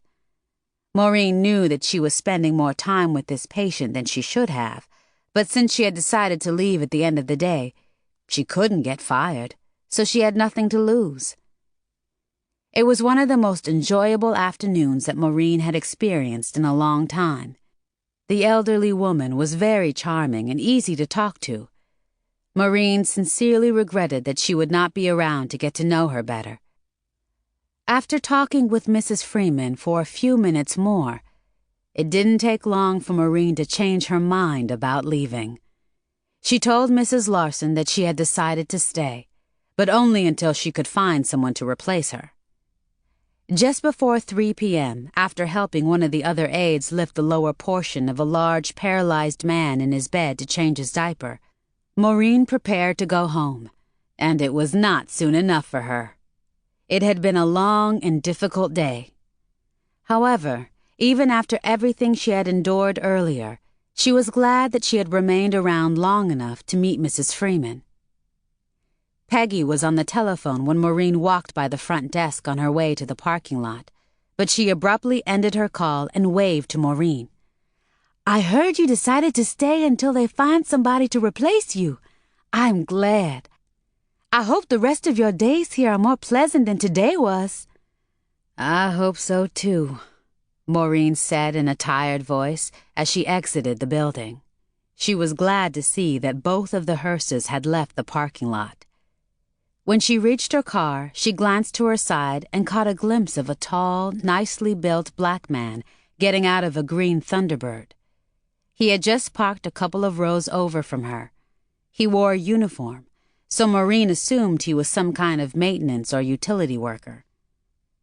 The man was walking with his head down, dragging his feet like he was on his way to the gallows.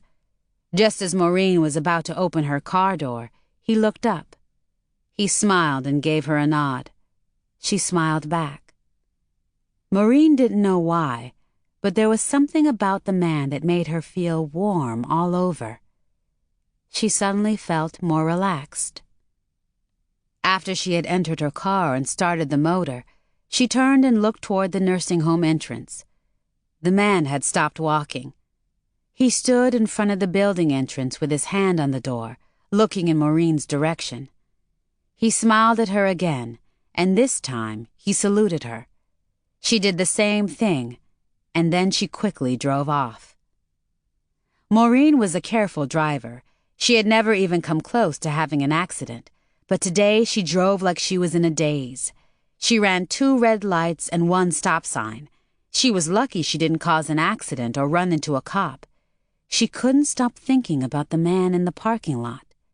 He stayed on Maureen's mind until she got home. She was glad that the apartment was empty. It had been a stressful day and she needed to unwind. Loretta had left a note taped to the microwave oven that she had gone to Mona's house so they could work on a science project. Maureen assumed Mel was still on the assignment he had told her about the night before. "How was your first day on the new job?" Mel asked Maureen when he got home around 7 p.m. He dropped a tripod and some other equipment onto the living room floor. Maureen was glad that Mel had asked her about her day, but from the indifferent look on his face, she knew he was just trying to be nice. "It was very interesting," she told him. As tired as she was still able to leap up off the couch and give him a big hug. "But I was glad when my shift ended." "That bad, huh?" Mel chuckled as he tickled Maureen's chin. Then he hugged her and gave her a long, passionate kiss. "As soon as we both get rested, I'll make you feel better." He pinched her left breast and kissed her again. "I saw 2 hearses in the parking lot when I got there this morning," Maureen reported with a shiver. "One of the patients had died. They didn't take him away until the afternoon. If I had known there was a dead body lying around all that time, I don't know what I would have done." "Is that why you have such a glazed look on your face?" "Huh? Oh, yeah," Maureen stammered, shaking her head to get the image of the nicely built man in the parking lot off her mind. "Any more of that wine you brought home last week?" After she had drunk a glass of wine, Maureen felt more relaxed. 20 minutes after Mel had come home, Loretta returned from Mona's house. She slunk into the living room and flopped down on the couch close to Mel. Maureen occupied one of the 2 easy chairs facing the couch. "Hi, Mama. Hi, Mel. Y'all wouldn't believe the prom dress that Mona had the nerve to buy. Whew! She looked like a sack of potatoes in that thing. I told her that I was taking her to the mall this weekend so we could find something more appropriate for her bell-shaped body." Loretta paused and gave Maureen an amused look. "You look tired, Mama. How was your first day on your new job?" "It was okay, I guess. It's a job," Maureen said with a casual shrug, determined to divert Loretta's and Mel's attention so she wouldn't have to reveal too many details. "I hope y'all don't mind fried chicken for dinner again." Mel and Loretta grunted at the same time. "Why do you have teeth prints in your arm?" Loretta asked, staring with wide eyes at one of the wounds Maureen had sustained. "Have you got a boyfriend in that new place already?" Loretta snickered. "Mel, you better keep your eyes on Mama. She might run off with one of those old geezers down at the nursing home." Maureen gave Loretta a dismissive wave. "You stop that, Loretta. Mel knows he has nothing to worry about. Every single male patient in that place is at least old enough to be my grandfather." Mel didn't even bother to look at Maureen. Instead, he looked at Loretta and shook his head. But Loretta continued to tease Maureen. "Nuh-uh. I've passed by that place on my way to the mall. I saw a couple of male workers in white scrubs going up in there, and they didn't look like no grandfathers to me," Loretta pointed out. "Like I said, Mel has nothing to worry about," Maureen said again, her voice faltering. At least not yet, she thought, as she recalled again how the man in the parking lot had stared and smiled at her. Maureen had already decided not to tell Mel and Loretta, Caddy, or anybody else just how bad her first day as a nurse's aide had actually been. She had also decided not to tell them that she probably wasn't going to work at the nursing home for too long. The next day when she went back to work, though, she learned from the receptionist that the nicely built man that she had seen in the parking lot the day before was Mrs. Freeman's son, Jay, or Jesus. She refused to think of him as Jesus. "I know you saw Mrs. Freeman's son as you were leaving yesterday. If you had waited 1 minute longer to leave, you could have seen him up real close," Peggy said with a dreamy look on her face. "I got a glimpse of him just before I left the parking lot," Maureen told Peggy. "Do you think he's sexy?" "Huh? Oh, I couldn't tell," Maureen fumbled. "Well, he is." Peggy pretended to swoon, batting her eyelashes in a way that embarrassed Maureen. "He could park his shoes under my bed and hang his bathrobe next to mine any old time." I barely noticed him," Maureen lied. "It's just as well. He won't give me or any of the other women here the time of day. He's one of the most aloof men I've ever come across. All this time he's been coming here, he's never even smiled at me." Peggy frowned and added, "He must be gay." "Maybe he is," Maureen replied. "But he smiled at me," she said to herself. She wasn't so sure about leaving the job at all now.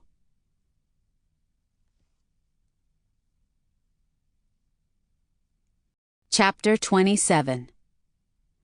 Maureen had begun to feel like she was losing her mind. She was in the process of cooking her own goose.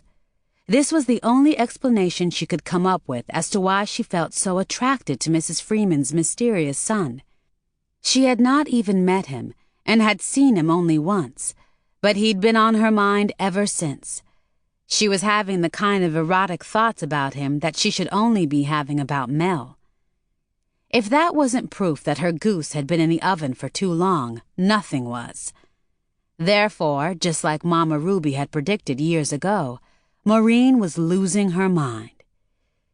If you get hung up on a man, you'll go crazy just like Satan planned, Mama Ruby had told 16-year-old Maureen when she confessed that she had a crush on Al Pacino. Had Mama Ruby been right?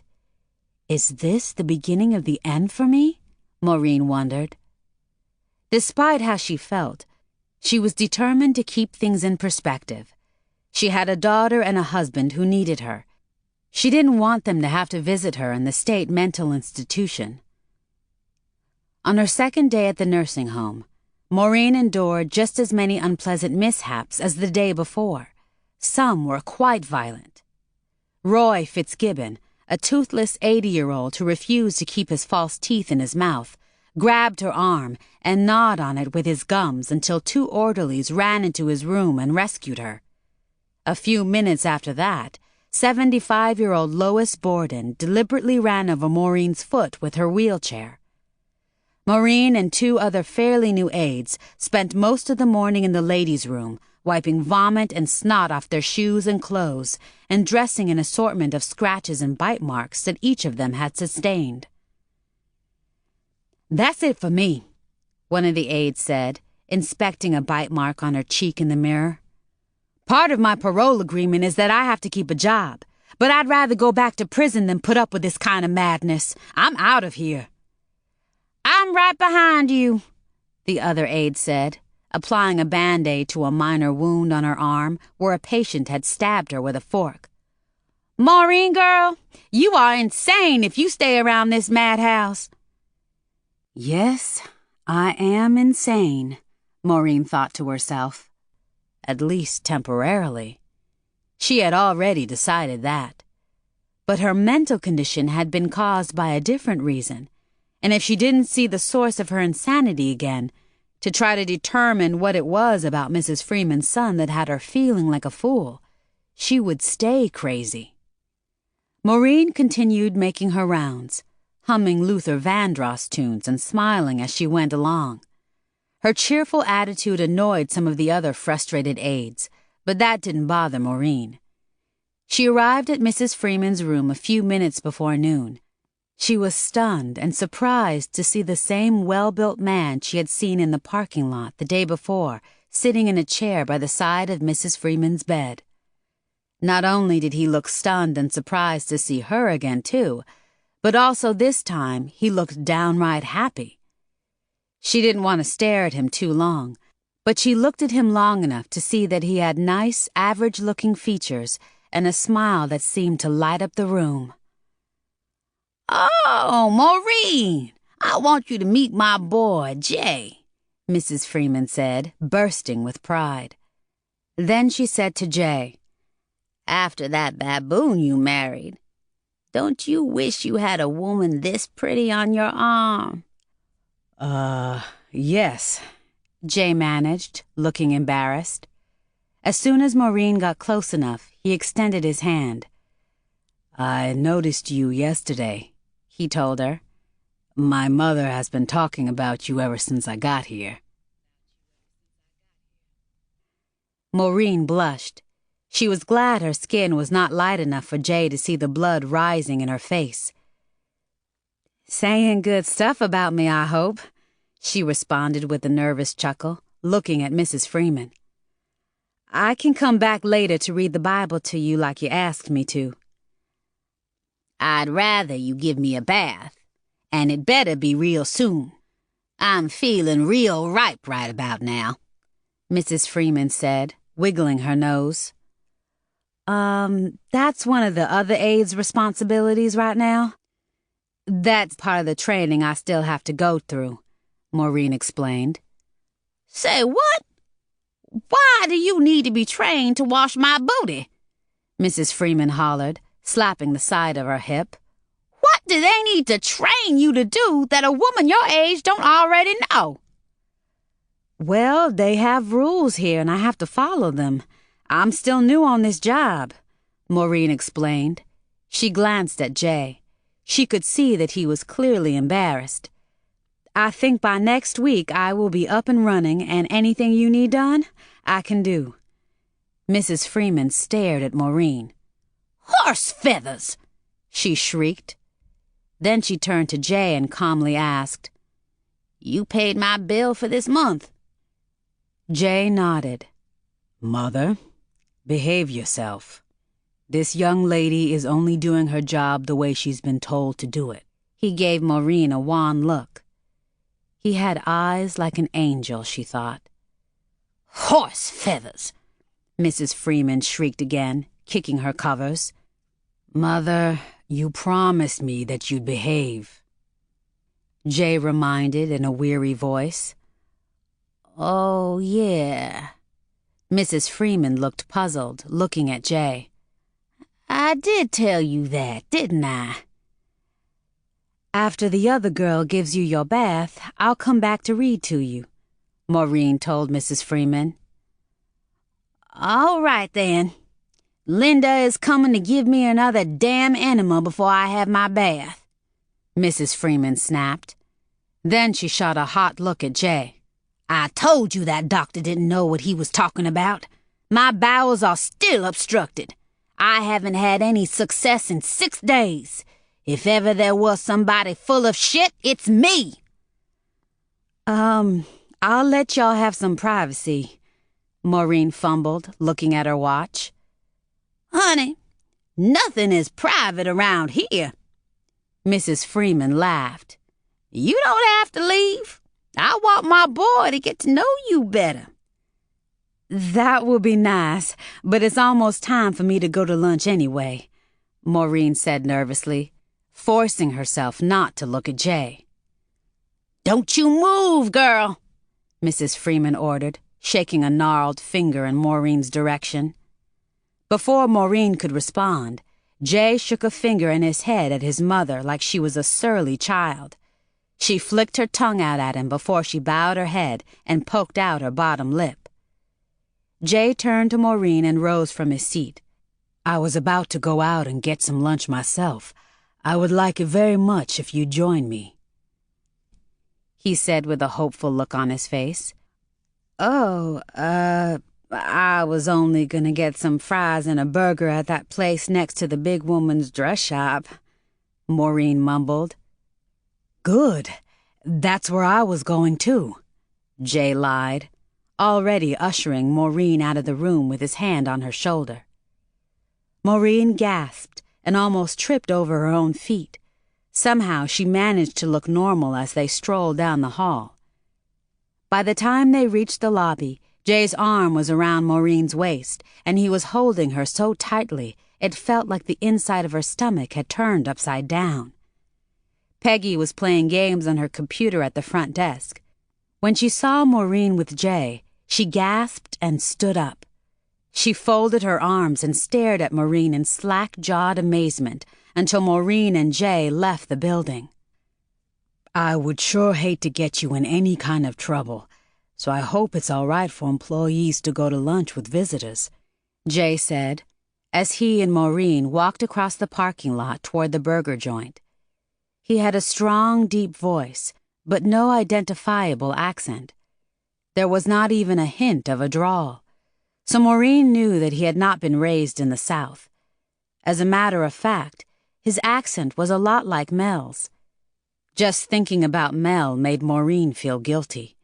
She was not exactly sure what she was guilty of, but she knew that the way Jay made her feel was wrong. "I don't know if they have a rule against it, but I doubt very seriously if they'll fire me," Maureen said with confidence. She was glad that it was a short walk. They remained silent the rest of the way. "My mother has already grown attached to you, you know," Jay told Maureen after they had been seated in a booth in the back of the burger joint and ordered. "You remind her of someone she cared so much about." Maureen nodded. "Her late niece. She told me a little about her." Maureen couldn't remember the last time a man had made her feel nervous. She had to cross her legs to keep from tapping her toe on the linoleum floor. Then she began to tap her fingers on the tabletop. When she realized she was doing that, she folded her arms. I can see I'm making you nervous, Jay said with one eyebrow raised. He reached across the table and cupped Maureen's clammy hand in his and squeezed it. If I'm being too forward, I apologize and I won't bother you again after today. Oh, no, you don't make me nervous, Maureen blurted, her free hand in the air. I just have a few things on my mind, that's all. Jay nodded. I'm glad you invited me to have lunch with you, she told him. I don't like that dining room or the vending machines in the break room. Those ready-made sandwiches look right deadly. Maureen smiled, and that made Jay feel more at ease. I really like your mother. She's the only one of my patients so far who hasn't bitten, kicked, or vomited on me. Jay made a face and shuddered. I don't know what all you said to Mother, but she's been here a little over 3 months, and yesterday was the first time I saw a smile on her face. Jay paused and looked Maureen in the eye and gave her the most sincere look of gratitude that he could manage. That's because of you. For a moment, she thought he was going to shed a few tears. That told her he was sensitive, a quality she admired in a man, something she didn't see enough of in Mel. A tear formed in Maureen's eye. She had to blink hard to hold it back. This job is not for me, so I won't be around here that long, but I'll try to keep a smile on your mama's face until I leave. Well, Mother won't be around too much longer either. I hope you stay until she goes. I sure would appreciate that.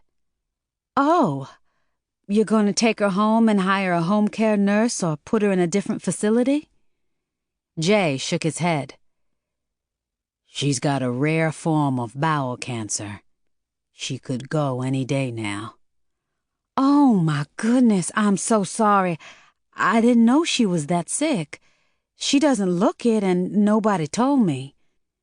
She is that sick. She won't be leaving this place alive. Jay paused and looked away for a few moments. Hey, let's talk about something more pleasant. He let out a loud breath and gave Maureen a look that made her heart flutter. When can you have dinner with me? I'd love to see you again. Maureen was so taken aback she almost fell out of her seat. I wish I could, she replied with a bashful smile, meaning it from the bottom of her heart. But I can't. My husband wouldn't like that. Chapter 28. Jay's brown eyes darkened. His breath caught in his throat. He was so disappointed now he could barely talk. I should have known, he managed. Well, you can tell your husband that I said he's a very lucky man.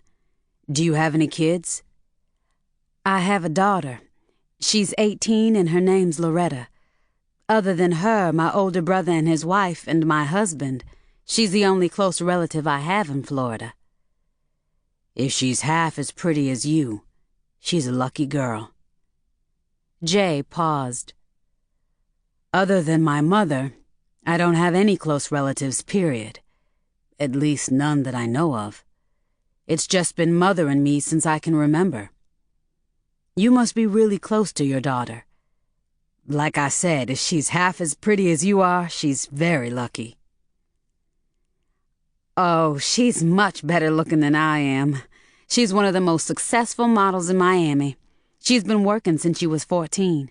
She started out doing department stores and local magazine ads for various products.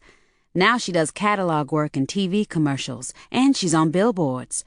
Eventually, she's going to do runway in the major fashion magazines, and I hope she'll be doing things even bigger than that, maybe even movies.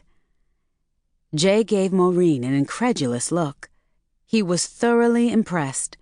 He knew of so many black youngsters who were either in jail or dead. Oh my, you and her daddy must be very proud of her. We are, and he's her stepdaddy. Jay nodded. Maureen, I don't care about you being married. I respect that. But I would still like to get to know you a little better. Just knowing how much you mean to my mother and how it's lifted her spirits suddenly makes my job easier. I promised her that I would make her last years as comfortable as possible. What about the rest of your family? Are they helping you in any way? Like I said, it's just my mother and me. I don't have any siblings or children. My wife couldn't deal with how committed I am to my mother, so she divorced me a couple of years after we got married. I'm sorry to hear that. About your wife, I mean. I'm still a newlywed. I've only been married for about a year. I see. Well, Jay said with a heavy sigh, as usual, my luck is still in the toilet. I have a lot of friends at the cable company I work for, so I keep myself busy. Once Mother's gone, it's going to be hard. We've always been very close. She had me late in life after several miscarriages, Jay said, with a wistful look on his face. The more Maureen looked at Jay, the better looking he got. She couldn't understand why she was sitting here thinking about this man's looks when she had a husband at home. We've lived in a lot of different places. Boston, Cleveland, and Milwaukee, to name a few. My dad left when I was still in diapers, so I don't even remember him at all. Mother got restless and had to keep moving from one place to another. She cleaned houses for wealthy families for all those years. A puzzled look slid across Jay's face. She had other skills, but that was the only kind of work she would look for, and she would never tell me why. Jay shook his head. Who can figure out older people and some of the strange things they do? Most of them have skeletons in their closets that we'll never know about. Tell me about it. Before my mother passed, she did a lot of mysterious stuff, too. She never had a real job. She did a lot of domestic and field work, but she had a whole lot of men friends helping her out, so I'm sure she had a few skeletons lurking in her closet, too. I just wish my mother had told me more about herself. She's completely estranged from her family, so it's been a real lonely life. Have you ever tried to find any other family, Jay? I wouldn't know where to begin looking. Like I said, my daddy left when I was a baby, and Mother refuses to talk about him. I didn't even know his name until I saw my birth certificate when I was 18. Mother told me she had some kind of falling out with her siblings over money, and that divided her family in a way that couldn't be fixed. One thing led to another, and by the time I arrived on the scene, she had stopped associating with everybody in her family, except the niece she mentioned to you. When the niece died, Mother packed up our things and we started roaming around like gypsies. Jay cocked his head to the side. I was glad when she decided to settle down in Florida. Maureen felt sorry for Jay. He seemed like such a nice man. She wished that she could get to know him better, but she couldn't. Mel was too good to her, and she would never do anything to risk losing him, especially because of another man. At the same moment that Maureen was telling herself she would never cheat on Mel, Loretta was tumbling into the front passenger seat of Mel's SUV. She had left school during lunch and met Mel in a grocery store parking lot a couple of blocks away. I don't know why you can't pick me up in front of the school. We're family now. You know we don't have to be sneaking around to hook up the way we do, Loretta complained, twisting her itchy behind from left to right in her seat as she struggled to make herself more comfortable. If somebody sees me picking you up during school hours, they might start asking questions, Mel explained. It might get back to Maureen and we'd have some explaining to do. So? Like I said, we're family now. What's suspicious about you picking me up from school and us being seen together during school hours? We live in the same apartment. We work together. What's the big deal, Daddy? We have to be careful, sweetie. All we need is for the wrong person to see us checking in or out of a motel and mentioning it to your mother. She might check up on my appointment schedule, and if she doesn't see that we had a job on the books, there's no telling what she'll think. Now, we agree that if we have to get together during school hours, we don't want anybody to know about it. The good thing is, it'll all be over soon. Just a couple more months, and we can take off and never look back. That's good to hear, Loretta cooed. Because I'm sick and tired of sneaking around like some low-life criminal, she complained. I'm just a woman in love, and that is no crime. Mel silenced Loretta by leaning over and kissing her firmly on the lips. I'm a man in love. Just be patient a little longer. Soon we can shout our love from the rooftop, he whispered. You are the best thing that's ever happened to me. I know, Loretta whispered back. She looked around, and then she looked at Mel like he was the sexiest man alive. As far as she was concerned, he was. Mel, I love you to death. I know you do, baby. But you need to stop cutting class to be with me. I can't keep interrupting shoots to come spend a few hours with you. We can't afford to keep pushing our luck. Loretta leaned back and gave Mel a petulant look. I thought you wanted to be with me as much as I wanted to be with you. You even tried to get me to stay home from school today so we could spend the day enjoying ourselves. What's up with that? Mel shook his head. Shit, baby. I wasn't thinking straight this morning. Baby, you really laid some good lovin' on me before you left for school this morning. I couldn't stop thinking about it. I couldn't help myself when you called and told me to pick you up. So then why are you complaining? Loretta ran her finger along the side of Mel's face. I'm not complaining, honey, Mel replied, grabbing her hand and sucking on her finger. It's just that we need to keep this thing we got going under control. This thing? Loretta snapped, snatching her finger out of Mel's mouth. So now our love is this thing to you? You didn't say stupid shit like this before you married my mama. Maybe we should have left this thing the way it was. Maybe you shouldn't have married her after all. You practically forced me to marry your mother so she would let me move in, Mel reminded her. So I can have some legal rights when it comes to some of the jobs you do. There may be contracts that'll come up that she might not want to sign. She's refused to sign too many already, and that was a bunch of money we lost out on. As your legal guardian now, I can sign them and she wouldn't even have to know about it. We don't have to sneak around and forge her signature on releases and contracts like we used to when she wouldn't. Well, I realize all of that, but I'm starting to feel a little guilty about fucking you in my mama's apartment. I hope you're right about us being able to go public soon. I wouldn't want her to find out any other way. That nosy-ass Mr. Ben next door keeps looking at me like he knows something. Maybe he heard us making love in my room or something. His bedroom is on the other side of my bedroom wall. That's why we should continue to rent motel or hotel rooms when he's home. Or do our business on the living room couch or your mama's bed. Mel paused and started the car. Now that we got that all out of the way, give me some sugar.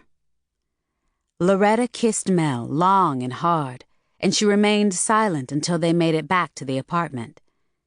They were disappointed to see Mr. Ben's car parked out front. That old goat was usually out and about this time of day. Shit! Mr. Ben's home. You want to go to a motel?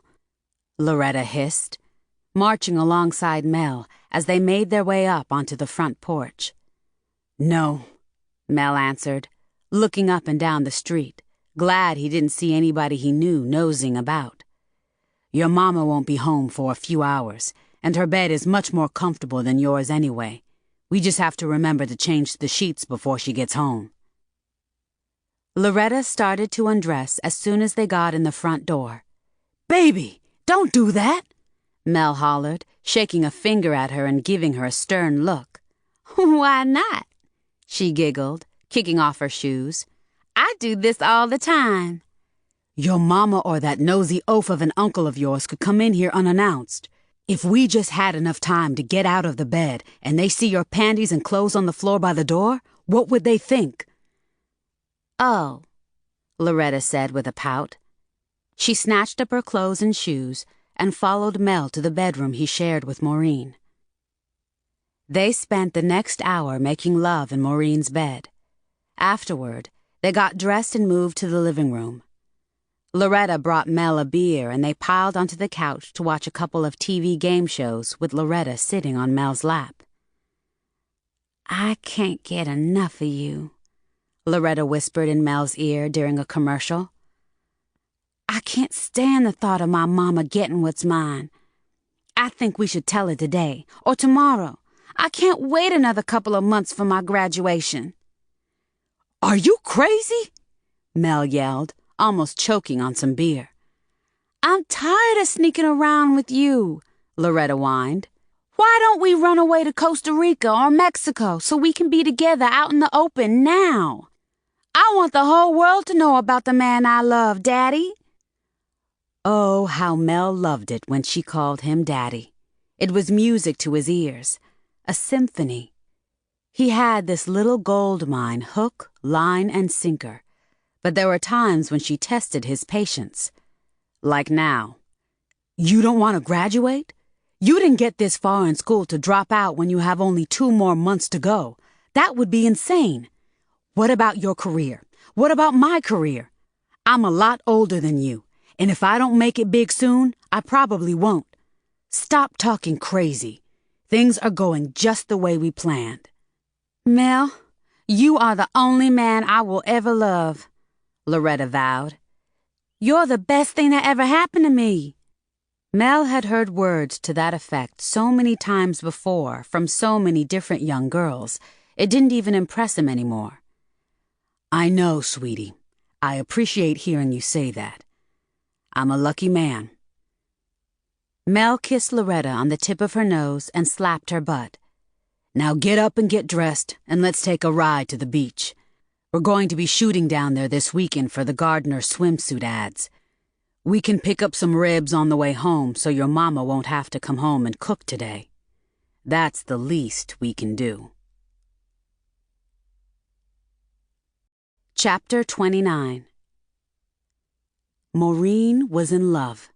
For the first time in her life, she was hopelessly in love. She was in love with Jay Freeman.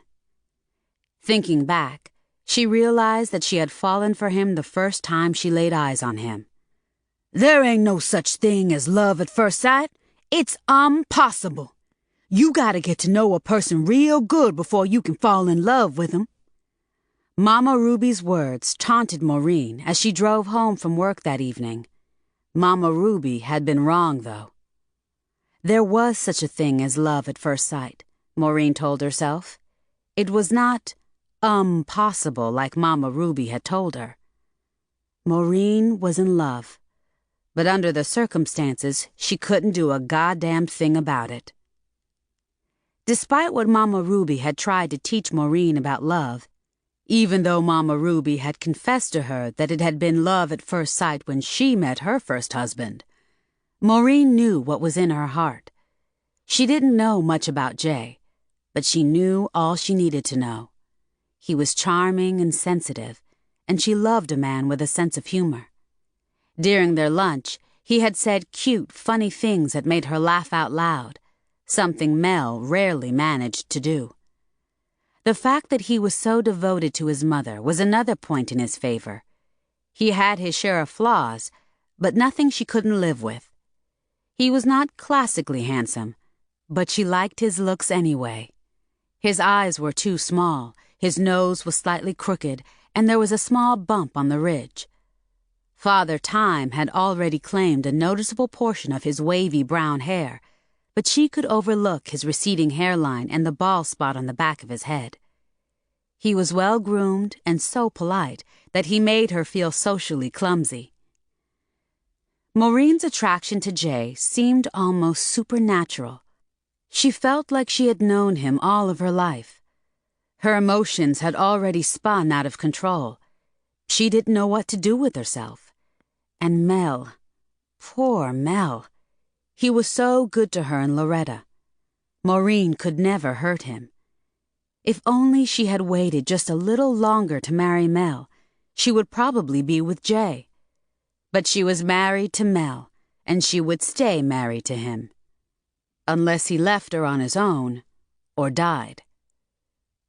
Maureen scolded herself for even allowing such a ghoulish thought to enter her mind. But she couldn't help herself. The more she thought about Jay, the more she wanted to get to know him better, and the more she wanted to be with him than she wanted to be with Mel. When Maureen got home, Mel was in the living room, slumped in one of the easy chairs, sipping from a beer can. She didn't like what she saw. She fantasized about him packing up and leaving, but she knew he wasn't going anywhere anytime soon, if ever, and she had no intention of making him pack up and leave. She had too much of an investment in Mel, her daughter's future. If she dumped him, Loretta would be devastated and their relationship would never be the same. That alone was reason enough for Maureen to put Jay out of her mind. But she couldn't. "How was work today?" Mel asked. "Oh, it was all right, I guess," Maureen muttered, kicking off her shoes. "I met this one old lady's son today, and he was really nice and friendly. He even took me to lunch," Maureen added, curious as to how Mel would react to her socializing with another man. "That's nice, dear," Mel said, more interested in his beer than in Maureen. He took a long drink and let out a burp that sounded like a growl. "His name's Jay. His mother's kind of fussy, so I felt real sorry for him today.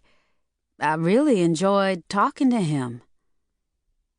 "That's nice, dear," was all Mel said again. Maureen was disappointed. She expected Mel to be curious about her new male friend, but she was also glad to know that he was not the jealous type. "Is Loretta home?" She's at the mall with a couple of other kids," Mel answered. "I'm glad she's spending more time with her young friends," Maureen said with a thoughtful look on her face. "I'll thaw out some pork chops and get dinner started." "Oh, you don't have to worry about cooking dinner. I picked up some ribs on my way home," Mel said quickly. "That was real thoughtful of you, honey," Maureen said. "You are going to spoil me rotten." "I hope so, baby," Mel crooned. "I don't deserve this man," Maureen told herself. The man had married her knowing that she didn't love him, just so he could help her provide a real home for her daughter. How many other men would be willing to do something that noble? The fact that Mel didn't have a problem with her having male friends was another bonus. Maureen enjoyed a lot of other bonuses, too. Since Mel moved in, he had purchased new living room furniture, he'd paid off Maureen's 2 credit cards, and he paid most of the monthly household expenses. Loretta was also very generous. Last week, she bought Maureen new clothes from some of the most expensive boutiques in Miami, and she'd sent Maureen to a spa where she'd been pampered for 4 hours straight. She'd even purchased a new bed mattress for Maureen. Loretta and Mel had practically worn the old one down to the floor. Maureen had so much going on in her life now, and she didn't want to lose it. She had to keep her increasing obsession with Jay Freeman under control. Later in the month, Maureen went into the kitchen at the nursing home as soon as Caddy started her shift and told her about Jay. She had not mentioned him before because she had been trying to put him out of her mind, but she couldn't. So she had to share her feelings with her best friend. Caddy listened with great interest as Maureen regaled her with the details of her fascination with Jay. "Girl, there is something about that man. Maybe I'm going through my midlife crisis a few years early, huh?" "Midlife crisis my ass!" Caddy guffawed, shaking a spatula in Maureen's face. "You been bit by the love bug, honey. You just need some strange dick, that's all." Maureen rolled her eyes and gave her friend an exasperated look. I'm a married woman, Caddy. Uh-huh. I knew something like this was going to happen after you married Mel. You should have waited, Caddy teased. Hush your mouth. You kept telling me I'd better marry Mel while I had a chance, Maureen wailed. Well, you don't have to stay with Mel, Caddy said with a shrug. I hate to keep reminding you, but I left my husband within hours after we got married. I couldn't do that to Loretta. You ain't doing nothing to Loretta. If I dumped Mel, he wouldn't want to keep working with my daughter. So what? She don't really need him no more. Her name is well known now. I see 3 different billboards with her face on them on my way to work every day, and I can't crack open a newspaper that don't have at least one ad with her in it. That girl is doing so well now, I know she can hook up with some other photographer and manager real quick, Caddy declared. You got a point there. She could probably do all right now without Mel's help, Maureen agreed. Then what's the problem? Caddy paused, shook her head, and mumbled profanities under her breath. The spatula was still in her hand, and she waved it some more as she spoke again. I mean, besides that damn Mel, Caddy snarled, spitting out Mel's name like it was a wad of stale chewing gum. As far as she was concerned, that was exactly what his name was. She knew from the hostile stares he gave her when she visited Maureen and the sarcastic remarks he made when she tried to talk to him that he still didn't like her. It was no wonder she resented Mel more than ever now, because on top of everything else, he was blocking Maureen from being with a man she did have feelings for. Maureen blew out some air. I don't know what to do. I'm just getting used to being married. Then do the next best thing. Do a little something on the side with Jay, Caddy suggested. Me? You want me to cheat on my husband? Maureen gasped. She lowered her voice when she noticed a couple of other kitchen workers looking and listening. You of all people ought to know that I would never do something like that, she muttered. Why not? I do it all the time. You don't have a husband anymore. After I divorced Yellow Jack, I was a common-law wife to several other men, and I had affairs on all of them, Caddy boasted. If I ever be another man's common-law wife, I'd probably cheat on him, too. Cheating is human nature. It keeps folks from getting bored. Maureen shook her head and laughed. I need to get back to work. You need to start acting more like the rest of us, girl, Caddy hollered at Maureen as she scurried out of the kitchen, still laughing and shaking her head. When she entered Mrs. Freeman's room, Jay was there. Hello, Maureen. I haven't seen you in a while, Jay said. I guess you've been coming by while I was tending to one of my other patients or one of my off days, she said. Well, I'm happy to see you again, Jay said. Very happy. Me too, Maureen replied, with a huge smile on her happy face.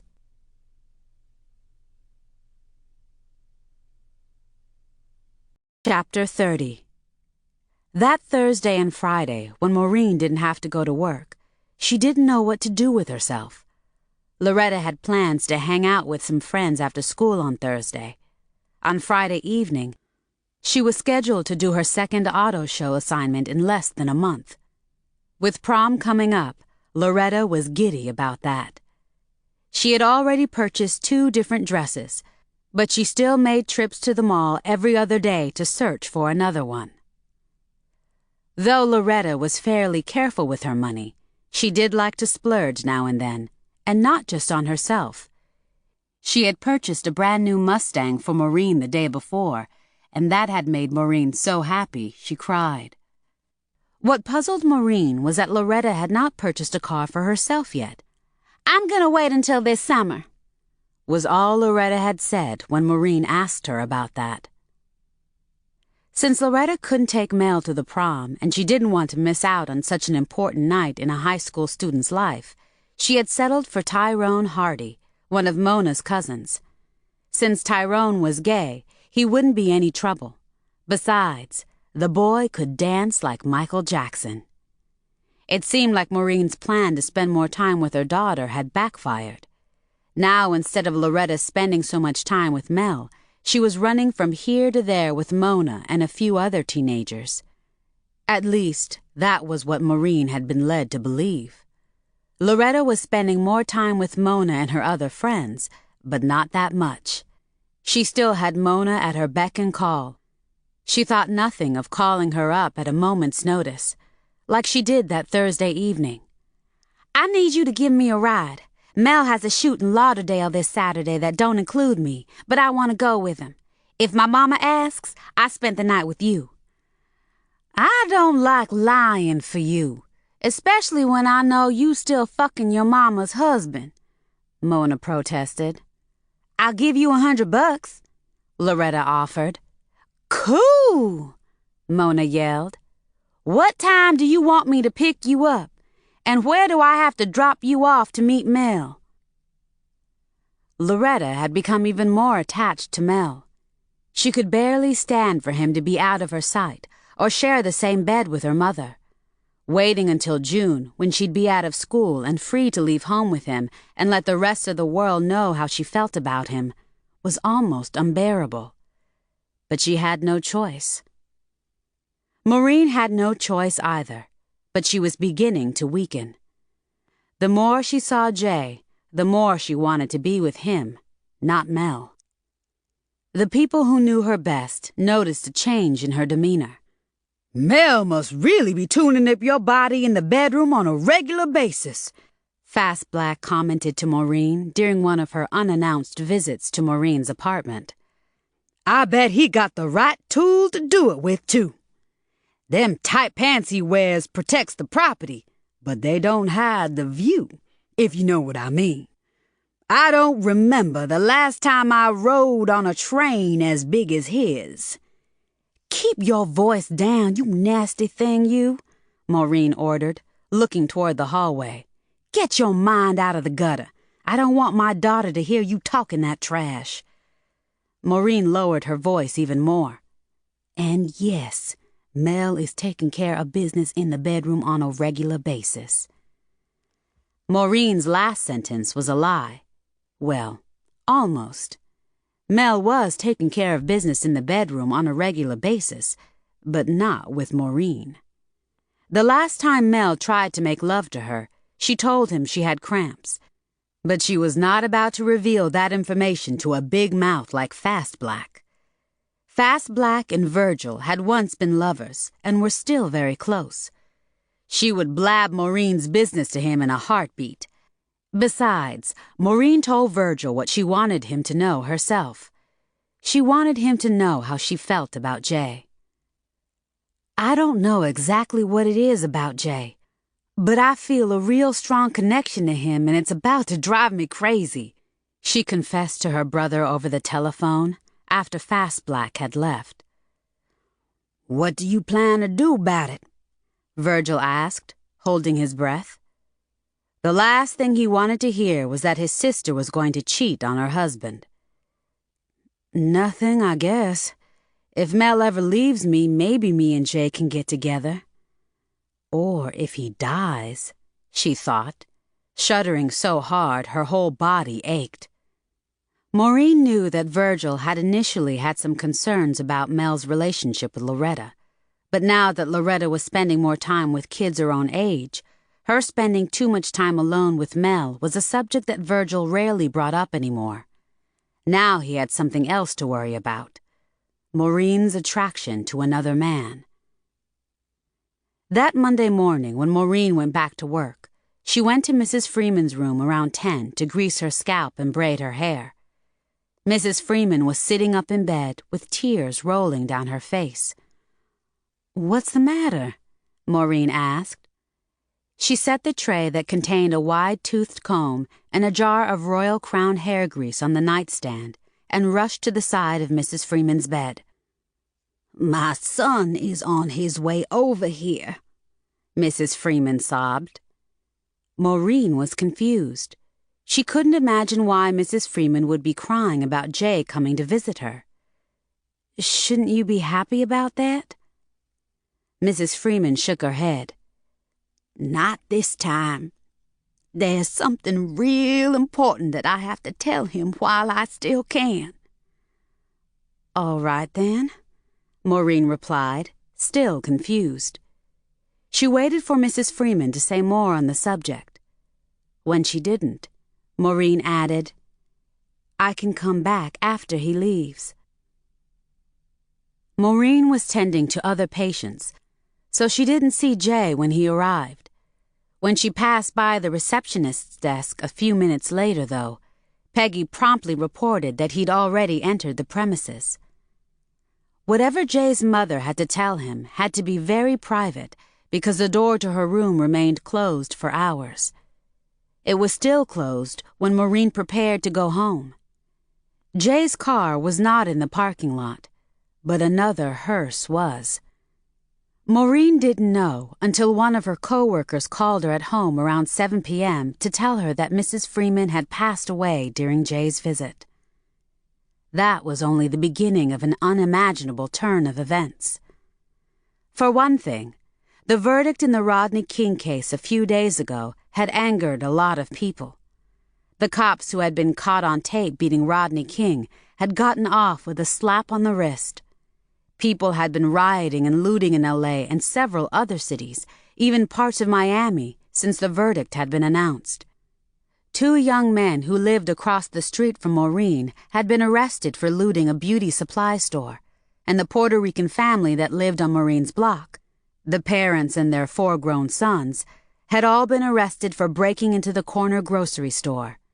They had loaded up the back of their truck with everything from video games to cartons of beer.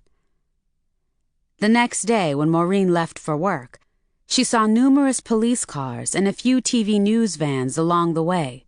Several streets had been closed. The windows in a lot of stores had been broken, and there were angry-looking people on almost every corner. A great sadness came over her when she saw that several of the businesses in the strip mall near her work had been looted. When she pulled into the nursing home parking lot, she saw a news van from one of the local TV stations parked near the entrance. Several reporters and cameramen were in the lobby scurrying around like squirrels, speaking into walkie-talkies and scribbling on notepads. Her first thought was that this all had something to do with the riots. "Peggy, what in the world is going on around here with all these news people?" Maureen asked as she approached the receptionist. Peggy's eyes got so big and wide, she no longer looked Asian. "You didn't hear?" she choked, wiping her nose with a Kleenex. "Hear what?" "Mrs. Freeman passed yesterday after you left," Peggy reported. "I know that. Darla called me at home last night and told me. Is that what all this fuss is about? Was Mrs. Freeman somebody important?" Maureen was so confused she could barely stand still as her mind raced with one thought after another. Why would the news people be interested in Mrs. Freeman? If that little old lady was somebody important, how come Jay hadn't mentioned that when Maureen had lunch with him? "Was Mrs. Freeman connected to that Rodney King in some way?" Maureen asked. Peggy shook her head and gave Maureen a long, sad look. Then she handed her the morning newspaper. The headline made Maureen's head spin almost off her shoulders. "Woman confesses on deathbed to 37-year-old kidnapping." "What's this? Maureen stammered as she read. As soon as she saw that the woman on the deathbed was Mrs. Freeman and that Jay was the victim of the kidnapping she had confessed to, Maureen ran to the restroom and threw up.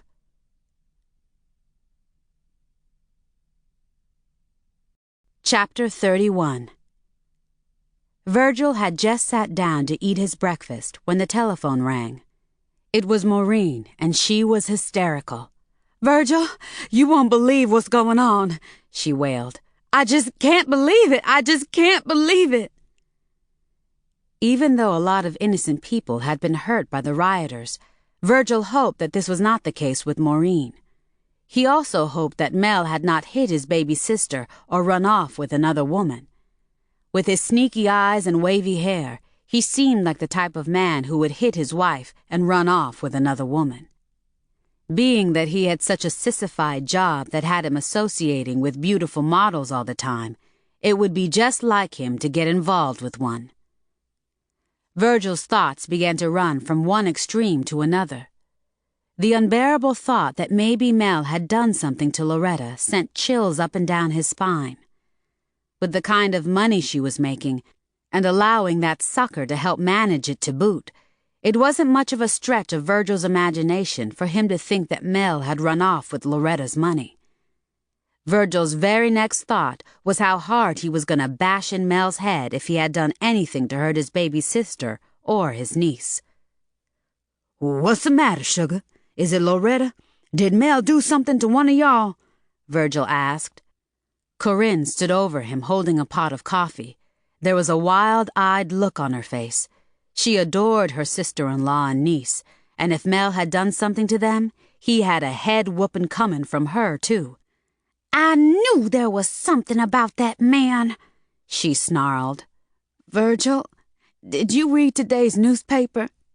Maureen croaked, dismissing the comments about Mel. Right now, he was the least of her worries. "No? Why? Hold on a minute," Virgil said to Maureen. Then he looked at Corinne. "Baby, see if the paper boy delivered the newspaper yet." Virgil returned his attention to Maureen. "You in some kind of trouble, sugar? Jay's mama passed yesterday. Before she died, she told him that he wasn't her real son and that she kidnapped him when he was a baby." Maureen paused to catch her breath. Then she shrieked, "Jay is a kidnap victim!" Virgil yelped and dropped the phone. When Corinne returned to the kitchen with the newspaper, he looked like a zombie sitting at the kitchen table.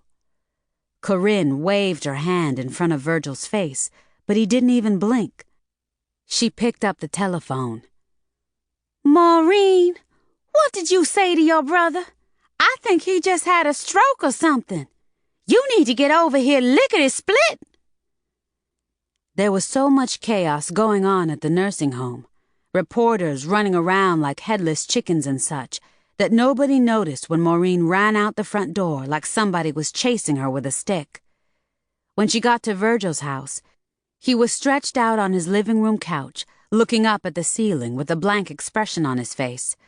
If he hadn't blinked, Maureen would have thought he was dead. "What's the matter with him?" Maureen asked Corinne as they both hovered over Virgil. "Did you call the doctor?"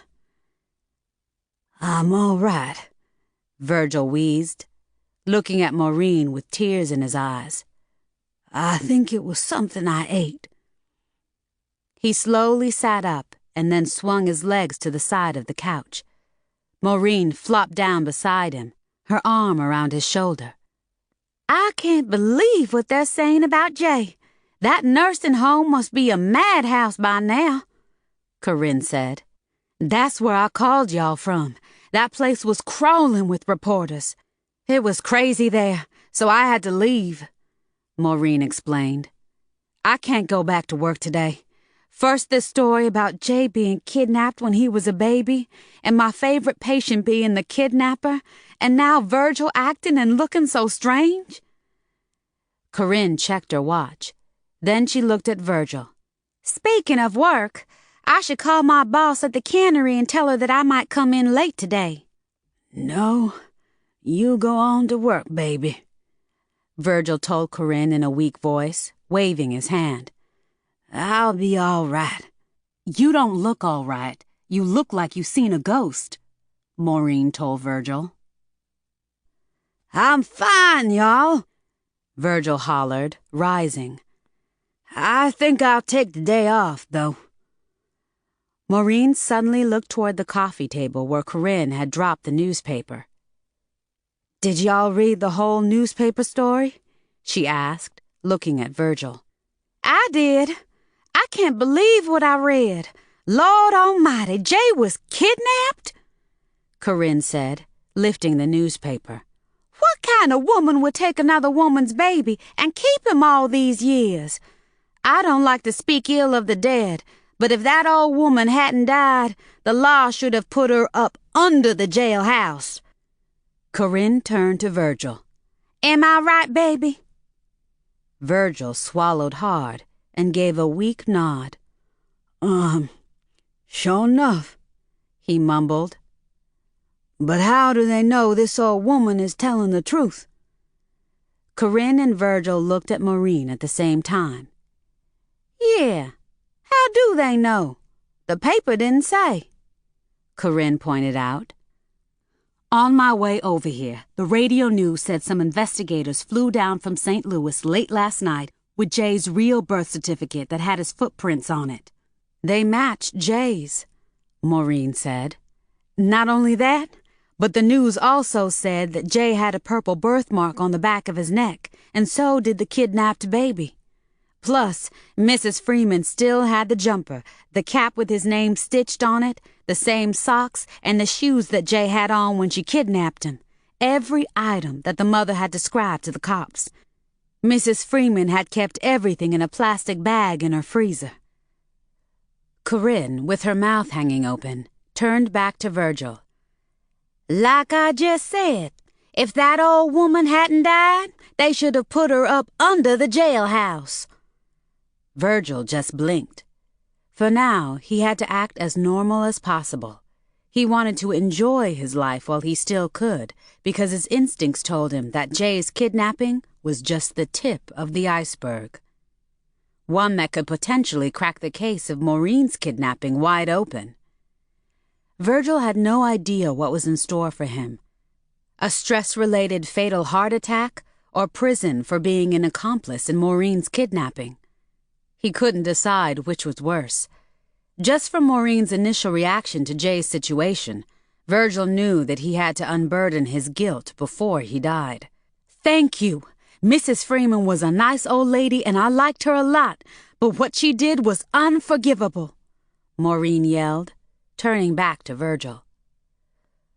I'll read the paper later on, he muttered, with a series of nervous, prolonged coughs. I guess I need to get my tail on to work after all, y'all. You ain't going no place, Maureen told Virgil. Either you come home with me so I can look after you, or I'm going to stay here with you today until Corinne gets home from work.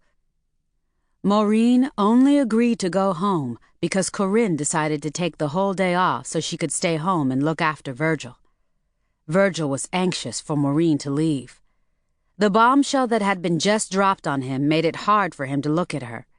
Just knowing how she felt about what Jay's mother had done to him, Virgil didn't even want to think about how Maureen would feel if he told her that Mama Ruby had done the same thing to her.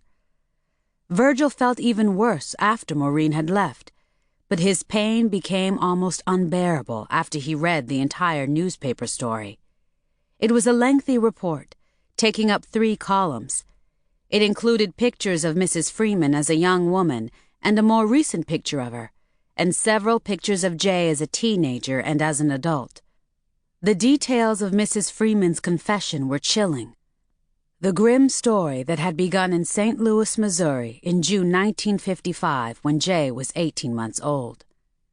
Mrs. Freeman's teenage niece had snatched him from his stroller while his mother was in a neighborhood grocery store. It was supposed to be a prank. The girl didn't like Jay's mother and had wanted to teach her a lesson. But after just a few hours, the young girl panicked. She was too afraid to return Jay to his mother in person, so she left him with Mrs. Freeman, her late father's widowed, childless younger sister, until they could figure out what to do next. Mrs. Freeman didn't want her niece to go to prison. She put her on a bus and sent her to live with relatives in rural Mississippi that same day. Then she called up her employer and told him that she had shingles and wouldn't be able to come back to work for at least a week, maybe 2. She needed more time to figure out her next move. A few days later, Mrs. Freeman received word from her relatives in Mississippi that her niece had committed suicide. She had not left a note, so the relatives had no idea why the girl had taken her own life. Mrs. Freeman panicked. She really didn't know what to do next. With the niece no longer around to tell the authorities what really happened, Mrs. Freeman was afraid that she'd have to take the blame for the kidnapping if she returned the baby to his mother. She was in her late 40s at the time, and she certainly didn't want to spend her golden years in prison. After a few highballs, she came up with a plan, and it was obvious what she had to do next. She would keep the baby and raise him as her own. His real name was Lawrence Dwayne Foster, but Mrs. Freeman renamed him Jesus Christopher Freeman. A week after his kidnapping, Mrs. Freeman left St. Louis on a Greyhound bus. She left no forwarding address or any other way for her relatives or friends to communicate with her. For years, she roamed from one state to another, working as a domestic. She had homeschooled Jay until he reached his teens. She moved to Miami in 1973 and had lived there ever since. The report included additional details that were just as chilling as Mrs. Freeman's confession. A year after Jay's abduction, his alcoholic father strangled Jay's pregnant mother to death and received a life sentence in prison with no chance of parole. Jay's only sibling, an older brother, had to be shuffled around from one relative to another. He had dropped out of high school and became one of the most vicious pimps in St. Louis until one of the prostitutes in his stable shot and killed him. Then, 10 years ago, Jay's father had a massive heart attack and died in prison. Jay's biological parents on both sides were deceased, but he had a lot of other relatives still living in St. Louis. He was in the process of being reunited with them all. Virgil and Corinne agreed that this was the kind of story that Lifetime TV had cut its teeth on. As far as Virgil was concerned, Jay's kidnapping was even more sensational than Maureen's. After Virgil had read the newspaper article twice and watched a TV report on the 6 o'clock news, he called Maureen's apartment. His stomach turned when Mel answered the phone. "Dude, I'm so glad you called," Mel hollered. "Your sister is damn near delirious. What I want to know is, why is she so worked up over this Jay character, or whatever the hell his name is now? She just met him, or so she claims." "Well, if you think Maureen is fooling around with Jay, you don't have nothing to worry about. I know my sister, and I know she would never go outside of her marriage," Virgil said stiffly. He had to bite his tongue to keep from saying what he really wanted to say. He knew that if he ever lost his temper with Mel, he would say some pretty hellish things to him. The last thing in the world Virgil ever wanted to do was hurt Maureen. Especially now. "I know she wouldn't, and neither would I, but I hope you can talk some sense into her," Mel said. "I'm really worried about her." "How come you so worried about my sister, my man? Jay is her friend, so naturally she'd be upset about what he's going through." "I know that, but I don't want her to get all caught up in this mess. I don't want a bunch of nosy reporters or anybody else coming to my place trying to interview Maureen. She's not the sharpest knife in the drawer, so she might say something real stupid and make me look like a fool. That could cost me a few jobs." "Excuse me, brother, but that apartment is Maureen's place, too. If she wants a reporter or anybody else to come over there to talk to her, that's up to her." Virgil had to hold his breath and press his lips together because it was almost impossible for him to remain civil to Mel. "Would you please put her on the telephone?" Virgil requested, his fist balled, itching to slam it against the side of Mel's head. "Hold on. She's in the bedroom lying down. I just made her take a pill, so she might be too groggy to talk." About a minute later, Maureen came on the line. "I'm fine," she told Virgil, "but I don't feel like talking right now. Can I call you back?" Virgil had to wait 3 agonizing days for Maureen to call him back. Did you hear from your friend Jay yet? Virgil asked immediately, putting a lot of emphasis on the word friend. He hoped that that was all Jay still was to Maureen. Uh-huh. I looked up his number in the phone book, and I just got off the phone with him a few minutes ago. Maureen answered in a hoarse voice. He must be going out of his mind. That's putting it mildly.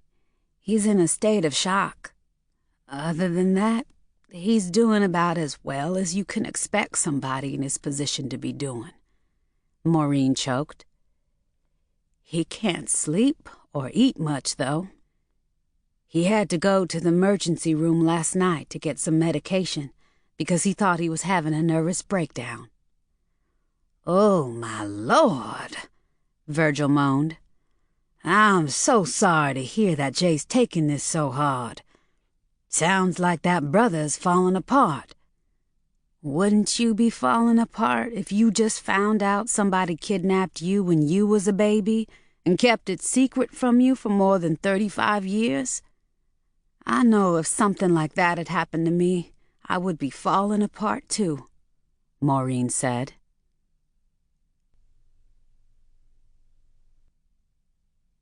Chapter 32. Virgil felt like he was about to have a nervous breakdown himself. He was having heart palpitations and chest pains, and his stomach felt like it was on fire. He knew that he couldn't let that happen right now, though. He had to be strong for Maureen. Maureen, so far everything about Jay on the TV and in the newspaper is doom and gloom. I'm surprised he ain't carted off to a mental hospital by now. But from what you told me about him, he seems like a strong, level-headed brother. He turned out all right. Much better than he would have if he hadn't been kidnapped and raised by such a good woman. He had a blessed life because of her. I hope he ain't gonna let this news destroy his life now. I'm sure he got a lot of things to live for. Jay is blessed. He has a lot to be thankful for, praise the Lord. And yes, that woman did raise him right. I just hope that something else good comes out of this, Maureen replied. I hope so too, Virgil said hopefully. 2 big-time therapists already contacted Jay, offering him their free services. But he wouldn't be needing a therapist in the first place if he hadn't been kidnapped. Talk show people and book publishers keep calling him, and reporters keep coming to his house, even bugging his co-workers and his neighbors. And he told me that one of his so-called cousins is trying to figure out who he can sue. The cousin wants to sue somebody? Is that what Jay is planning to do? Who would they sue? That old woman and the girl that snatched him are both dead. The cousin claims that St. Louis cops didn't do a good enough job of looking for Jay, so he thinks they ought to be sued. But Jay's a simple man.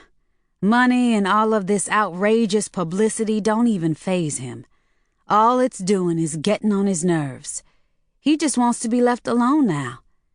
People keep coming out of the woodwork trying to cash in on Jay's story in some way. His own preacher went on a talk show to tell how he guided Jay and his mother to the Lord. Other than his boss and a few of his friends from work, I'm the only person he wants to talk to right now.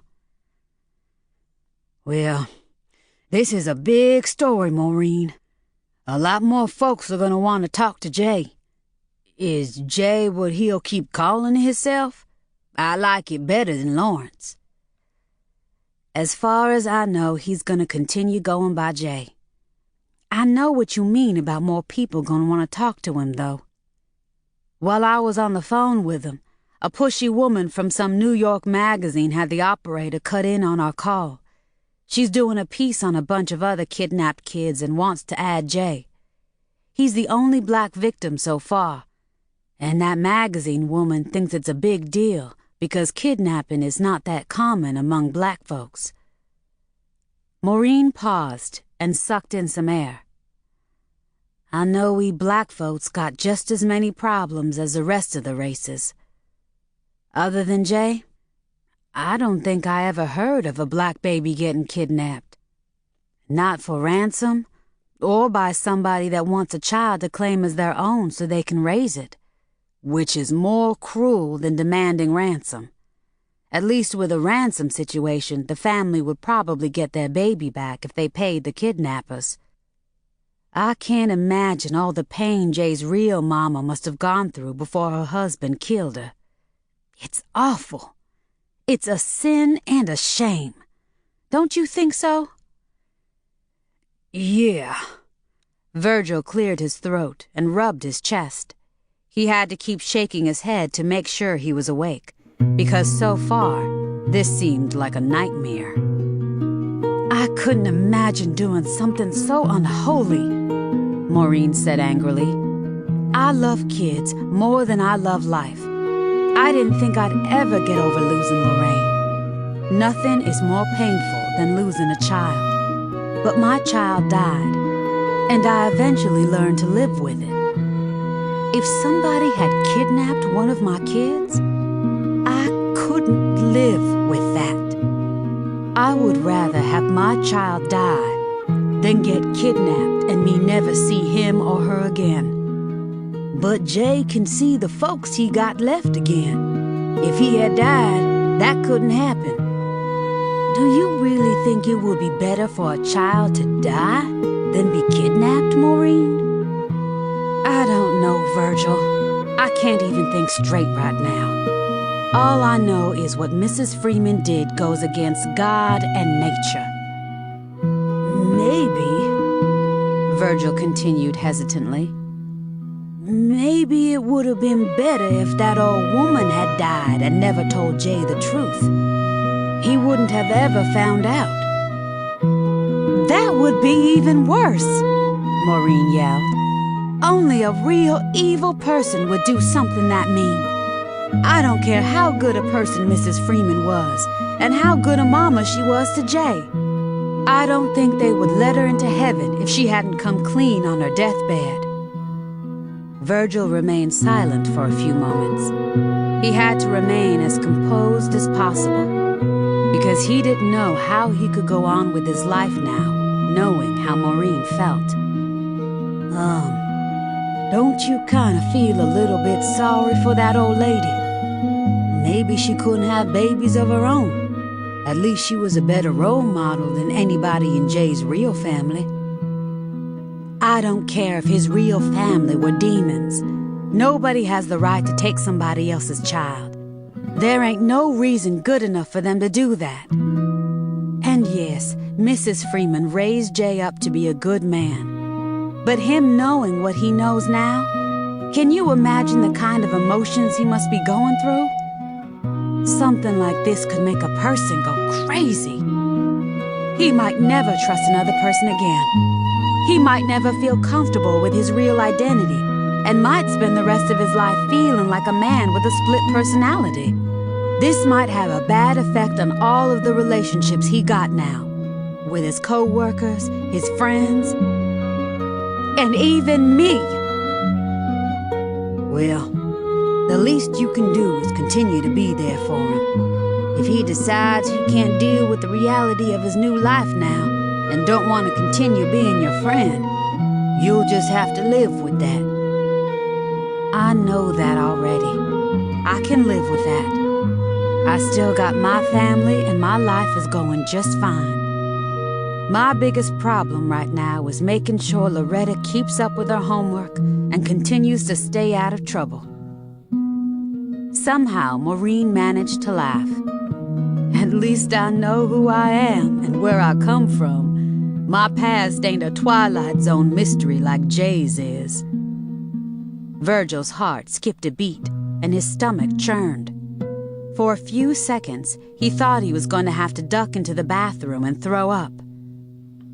"Call me if you need me," he said before he hung up.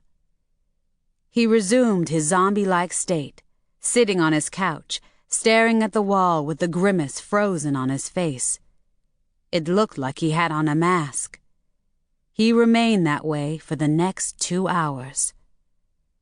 By the end of the next day, Virgil felt like he was ready to be embalmed. Maureen had called him up several times, each time revealing more details about Jay's case. "Jay is even worse than he was before," she reported. "I went to his house last night, and he couldn't even sit down for more than 5 minutes at a time. His telephone was ringing off the hook, and another reporter was knocking on his front door. So far, all of Jay's kinfolks sound like straight-up thugs." Maureen paused and shook her head. She took a deep breath and continued. "Jay told me that he didn't know what he would do if he hadn't met me. Last night I sat for 2 hours listening to him talk about all the confusion and strange emotions he's feeling. I'm going to talk to him on the phone as much as I can." "Maureen, I know you like Jay, but you have to remember that you got a family, and they need you too. You can't be neglecting them and getting too caught up in Jay's situation. I think you did enough for him already. From this point on, this is something that brother needs to sort out on his own." "Virgil, there is no way in the world I'm going to turn my back on Jay right now, especially after he told me he didn't know what he would have done if he hadn't met me. As soon as I cook dinner for Loretta and Mel, I'm going back over to Jay's house." Virgil had been feeling like hell ever since the news about Jay broke, but now he felt even worse. He had to abruptly conclude his conversation with Maureen and run to the bathroom to throw up again. The knowledge of what he knew about Maureen had been nipping at his heels for 36 years. He knew that it was just a matter of time before it consumed him completely. "Lord, help me decide what to do now," Virgil prayed as he leaned against the bathroom door and stared at the black bile he'd just deposited into the commode. He felt like he had been physically attacked, and every wound that he had ever sustained in his life had been reopened. Before Jay's story had been revealed, Virgil had almost convinced himself that it was no longer important for Maureen to know the truth about her past. He didn't see any reason to tell her as long as she was happy and enjoying her life. The last couple of years he had asked himself repeatedly, what good would it really do for her to know now? And he had told himself, she wouldn't gain anything by knowing, and she might be so traumatized by the news that it might destroy my relationship with her. Virgil could no longer ignore the inevitable. He had to tell Maureen as soon as possible. Chapter 33. The local TV stations had repeated parts of Jay's story so many times it had become old news by now, and it had only been a week since Mrs. Freeman had made her confession. The day before, Maureen had attempted to call Jay to let him know that she was still praying for him and to get the information for Mrs. Freeman's funeral. She had been unable to reach him, and that had saddened her even more. She couldn't imagine the kind of pain he was experiencing. Maureen, and a lot of other people, continued to be fascinated by Jay's story. There were some who were not, though. Mel was one of those people. He was sick and tired of hearing about Jay. "Baby, you don't need to go to that old woman's funeral. You had just met her and this Jay dude. Just send him some flowers and be done with it," he told Maureen. "He's not related to you, so I don't understand why this mess is causing you so much grief." Loretta was another person who had heard enough about Jay. "Mel's right, Mama," she said, pausing long enough to pick her teeth with a toothpick at the dinner table. "You don't need to get any more involved with that man." "That man is my friend," Maureen snapped. She had ignored the plate of fried perch and fries in front of her so far, but Loretta and Mel were eating like they hadn't eaten in days.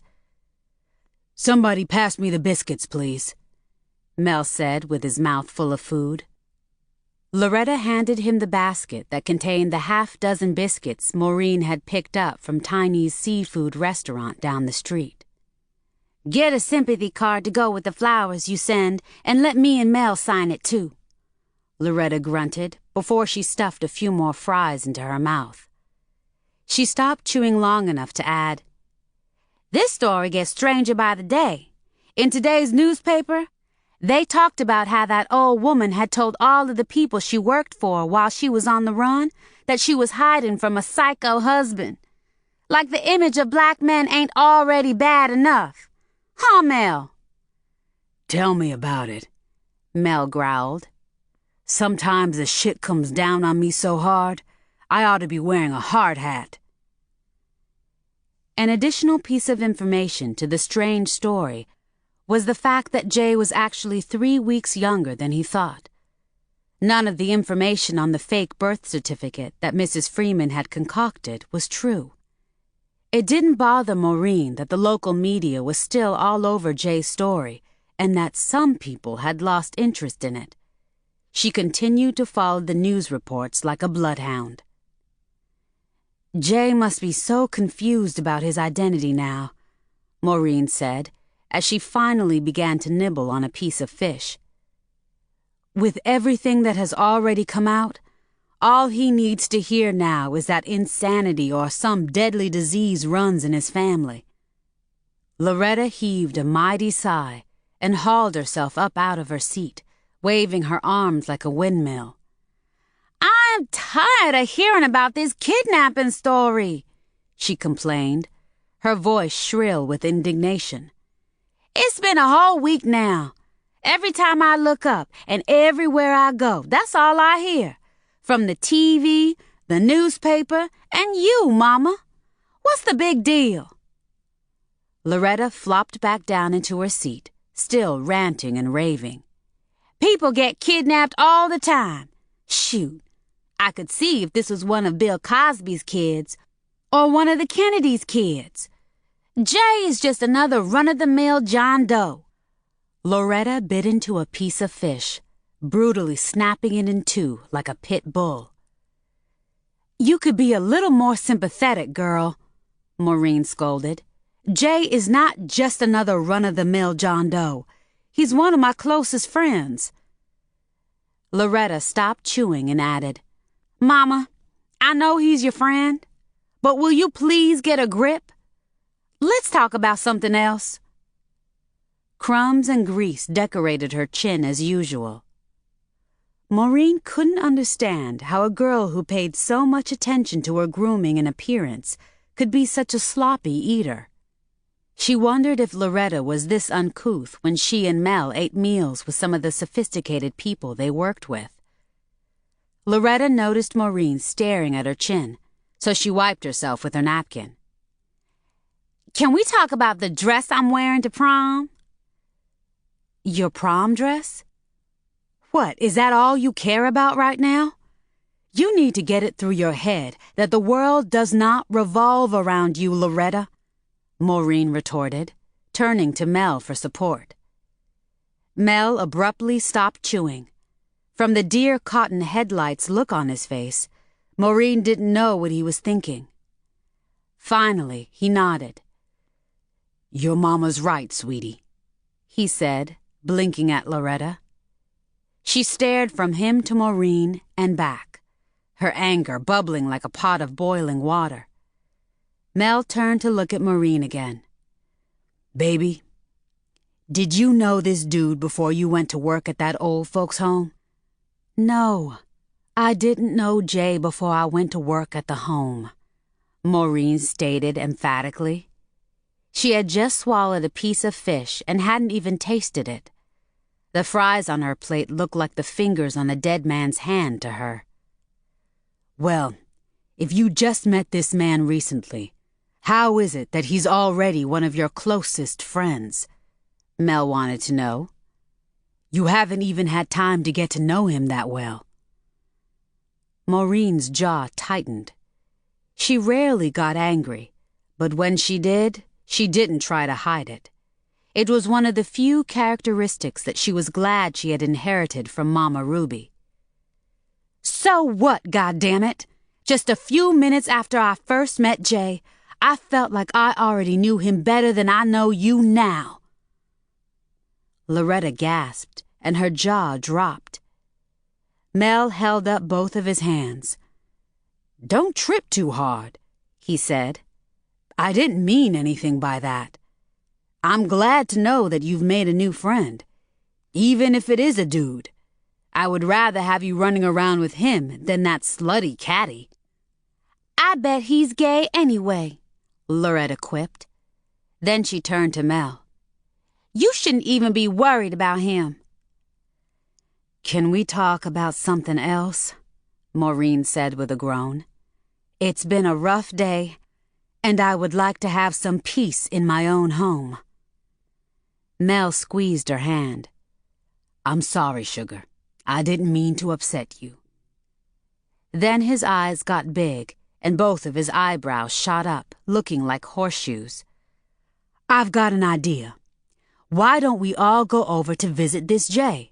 I've been dying to meet him anyway." Maureen's heart skipped a few beats. "Do you mean that?" she asked Mel. "Of course I do. I wouldn't have said it if I didn't," he replied. Maureen gave him a huge smile, and then she leaned over and kissed him on the cheek. "I think Jay would like that a whole lot. Something tells me he needs a break," Maureen said, patting Mel's hand. When she spoke again, her smile was gone, and her voice was filled with contempt. "3 of Jay's cousins got in from St. Louis the night before last. From what he told me the last time I talked to him, they look and act like a cross between the Munsters and the Addams family. One cousin already drank up every drop of liquor that Jay had in the house and dropped a lit cigarette on his couch and burned a hole in it. Another one, who just got out of prison for robbing a grocery store, went out the same night he arrived looking for a prostitute. The third one has already asked Jay for a loan." "Damn! It sure sounds like your friend has a motley crew," Mel said with a horrified look on his face. "Maybe it would be safer for us if he came over here. I don't want to go around his folks and get knocked out and robbed." "We could invite him to dinner or something. I've never met a kidnapped victim before. I want to see if he behaves like a normal person," Loretta said thoughtfully. Maureen gave her an exasperated look. "You mean you want to see if you can figure out if he's crazy or not?" "Yeah, I do. If finding out you got kidnapped 30-something years ago don't drive a person crazy, nothing will," Loretta replied. "I'll check with Jay and see when he's available. Maybe I'll invite Virgil and Corinne too. I'm sure Virgil would like to check out Jay and see how he's holding up." Maureen paused and rose from the table. "I'll call Jay right now," she said, as she headed toward the telephone on the kitchen wall. Jay eagerly accepted Maureen's invitation and told her to just let him know when. He declined her offer to send flowers, and he told her that Mrs. Freeman had instructed him to have her cremated and not to have a funeral or a memorial service for her. She also had told Jay to spread her ashes in the ocean. The method of Mrs. Freeman's disposal horrified Maureen. Being cremated and then dumped into the ocean seemed barbaric and so unholy. Wasn't that what the folks in India did when somebody died? With no grave for Jay or any of Mrs. Freeman's friends to put flowers on, it would be like she never existed. Maureen couldn't fathom such a thing. She didn't know what she would do if she couldn't visit Mama Ruby's grave. She knew that Jay was going to need all the support he could get. Maureen called up Virgil right after her brief conversation with Jay and invited him to have dinner with them that following Monday. Virgil told her that he had to drive his boss to Tampa that Monday evening. She asked him 2 more times that week, and each time he lied about having other plans. When she asked him the 4th time, she refused to take no for an answer. "We'll plan the dinner on a day when you don't have nothing to do. So pull out a calendar and tell me what day that is," she insisted. How about this coming Friday?" Virgil suggested in a small voice. He had finally decided that the sooner he got this dinner over with, the better. He couldn't avoid Jay too much longer. Maybe after meeting him face to face, he could decide exactly when and how he was going to confess to Maureen, practically the same story that Mrs. Freeman had confessed to Jay. Chapter 34. Friday had arrived too soon for Virgil. As soon as he entered Maureen's apartment for dinner, and had been seated at the table right next to Jay, he wanted to melt and disappear into the floor. It didn't matter that Loretta, Mel, and Corinne were also present. Virgil felt like a condemned man. He was glad that the dinner had started off well. Everybody was cordial and upbeat, even Jay. The dinner turned out to be more pleasant than Maureen had thought it would. She received numerous kudos for the short ribs and garlic mashed potatoes that she had prepared. The conversation included the latest news on the Rodney King case, the economy, the state of the world, and even the latest hurricane that had ripped through the state. By dessert, nobody had mentioned Jay's kidnapping. Maureen hoped that they would get through the evening without discussing it, but she was still on pins and needles. So were Loretta and Mel, for that matter. Virgil almost caught them kissing in the kitchen after everybody else had finished dinner and moved to the living room. As soon as Virgil had entered the kitchen, Loretta removed her arms from around Mel's neck and scurried into the living room, wiping her lips with the back of her hand. Mel remained in the kitchen with Virgil to do damage control, but it wasn't necessary. Virgil had so much on his mind that he hadn't even noticed Loretta and Mel's suspicious behavior. Mel returned to the living room and went on about his business like he didn't have a care in the world. But Loretta was uncomfortable as she sat down on the couch. She couldn't even look Virgil in the eye when he sat in a chair across from her. She was afraid she was going to slide to the floor.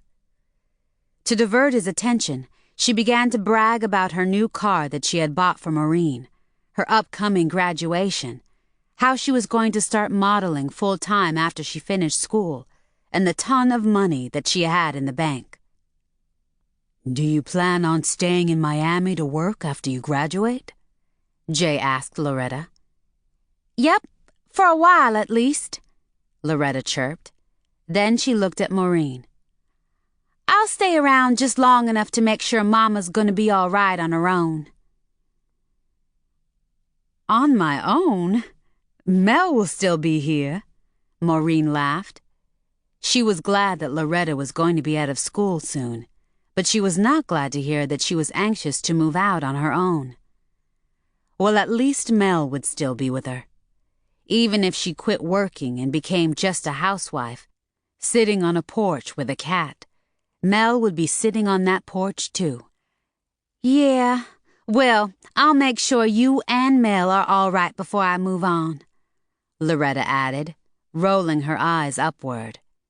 Then she yip-yapped non-stop for 15 minutes about her latest modeling assignment. Corinne had caught Mel off guard by asking him how long he planned to manage Loretta's career. Mel wanted to bitch-slap that nosy bitch's face. "Oh, this is just the beginning. I am going to do everything I can to make sure Loretta goes all the way to the top. She's going to be a supermodel," he exclaimed, with a gleam in his eyes that reminded Corinne of the big bad wolf. "A model can only go so far in Miami. All the supermodels are in New York and Paris," Corinne said, shaking her head and giving Mel a skeptical look. That heifer. Loretta wanted to slap Corinne, too. What did a middle-aged frump like her know about modeling? She wanted to scream. See, that's a misconception that a lot of folks have about modeling. If you have the right look and the right people guiding you, you can make it big in any city. Miami is not some hick town, Mel said, nodding. I've got some very big plans for Loretta. I wouldn't be where I am right now if it wasn't for Mel, Loretta said in a whiny voice. Anybody want some iced tea? I made a pitcher. After Loretta had poured everybody a glass of iced tea, she plopped back down onto the couch and looked across the room at Jay in the easy chair facing her. So, Jay, oops, is it all right if I call you Jay? Now you know better, Loretta. I raised you to call grown folks either Mr., Mrs., or Miss, unless it's somebody you're related to, Maureen reminded. She occupied the hassock at the end of the couch. That's not what I meant, Loretta sniffed. I didn't know if I should call him by the same name that old woman gave him or the name his real mama gave him. A pensive look crossed Jay's face as he cleared his throat. His heart rate accelerated. Maureen was the only one who noticed the tears pooling in his eyes. For the record, as far as I'm concerned, Leona Freeman was my real mother. All my life, she was the only relative I knew, so she was very special to me, and still is. Jay paused and smiled at Loretta. His eyes were red and his lips were so dry that when he smiled, his lips looked like they had been molded out of clay. Call me Jay. Cool. So, Mr. J, didn't you ever wonder how come she didn't have any relatives? How is it that old woman kept you all to herself all these years? Loretta asked.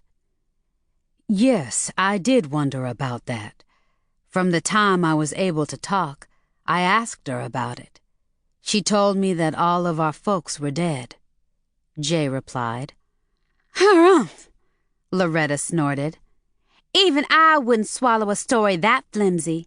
I mean, everybody has at least an uncle or an aunt or some cousins or somebody somewhere in the world. Even homeless people living on the street. Maybe the family members are not close, but there should at least be some pictures or some evidence of other family. Loretta paused long enough to take a long drink from her tea glass. Mr. J, I'm surprised that you never got up in that old lady's face and scared the truth out of her. It's just not possible for a human being to be born into a family and then everybody on both sides of his family up and dies. Things like that only happen in the Bible. You should have known that old woman had done something shady. Jay looked like he was in a daze. Virgil looked like his mind was 1,000 miles away. Maureen wanted to give Loretta a good whooping. Corinne gave Loretta a tight-lipped, exasperated look and shook her head. What about these people who were deserted when they were babies, Loretta? There's no way in the world for them to know anything about family, she pointed out. Whatever. Loretta's lips snapped brutally over her words as she responded to Corinne's comments, adding a dismissive wave. She returned her attention to Jay. Now, Mr. J, I think if you had been on top of things, you could have straightened out this mess before now. Maureen couldn't believe her ears. She was appalled to hear Loretta being so blunt and borderline disrespectful, especially since she had already told her how traumatic this situation was for Jay. Loretta, Jay would probably be more interested in hearing more about how well you're doing as a model, Maureen suggested, her face burning with embarrassment. The last thing she wanted to put Jay through in her own apartment, in front of her family, was a bunch of insensitive comments and questions. Loretta had done enough damage. I know you'd rather talk about your modeling some more anyway. Maureen gave Loretta one of her sternest looks, and Loretta gave her one of her most defiant looks. Jay spoke before Loretta had a chance to start up again. That's all right, Maureen. I don't mind talking about it. I don't like to talk about it, but for some strange reason lately, the more it's discussed in my presence, the easier it is to deal with. The day Mother told me, I didn't think I could survive the night. I'm all right now, though. Jay's smile went around the table. Jay was not all right now. He was still in a tremendous amount of pain. Maureen could see it in his eyes. She wanted to wrap her arms around him and hold on to him until his pain went away, but she knew she couldn't do that, especially with her husband sitting just a few inches away from her. At the same time that Maureen was sitting there wanting to console Jay, Virgil wanted to do the same thing for her. He knew he would do just that, any day now. Chapter 35. Maureen had noticed how quiet and agitated Virgil appeared to be toward the end of the evening. She knew he had been under the weather lately, but he'd been sick before, and she'd never seen him look so pitiful. She also knew that he still had flashbacks related to his ordeal in Vietnam. He didn't like to talk about that experience, so it was rarely discussed. She assumed that that was the reason for his gloomy demeanor. But Jay was a different story. Each time Maureen saw him now, he looked a little worse. The dark circles around his eyes made him look like a panda. The lines on his face, which had barely been noticeable before, now looked like they had been carved into his skin with a blade. A few times tonight, he had spoken and moved like a robot. After he had nibbled on a short rib and swallowed a few sips of the tea that Loretta had made, he ignored everything else on the table, except the wine. It was the only thing that he and Virgil consumed more than anybody else. Virgil was still not feeling well, so he wanted to get home and take a long bath, swallow some aspirin, and drink a huge hot toddy. He hugged Maureen and Loretta, nodded at Mel, and shook hands with Jay and wished him well. Then Virgil practically pushed Corinne out the front door. After Jay had finished his fourth glass of wine, he was so tipsy it was a struggle for him to get up from the couch. He moved like a man twice his age.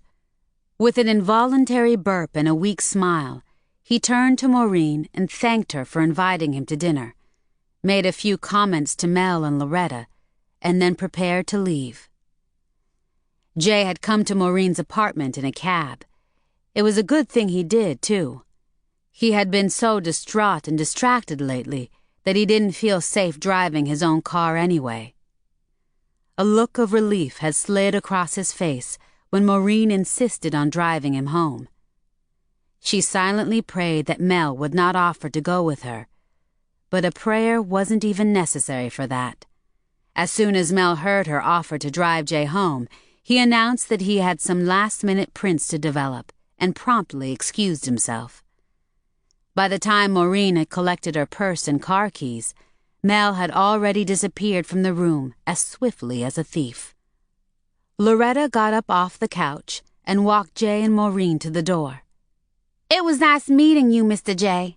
I hope you get over that kidnapping thing real soon, she said, shaking her head and giving Jay a pitiful look. I'm surprised you haven't had a complete nervous breakdown by now. Jay chuckled. I think I'll be just fine, Loretta. Good luck with your future modeling assignments. If I don't talk to you before your prom, have fun. I'll attend your graduation if I can. It was a quiet ride to Jay's house. It seemed like he and Maureen went out of their way not to discuss his kidnapping, but it was on her mind as much as it was on his. Jay, I hope everything works out for you, no matter what. You can always count on me for anything you need, she told him as soon as she parked in front of his house. Not everything, Maureen, Jay replied. He didn't want to look at her because he didn't want to see the look on her face. But he did look at her when she touched his arm a few seconds later.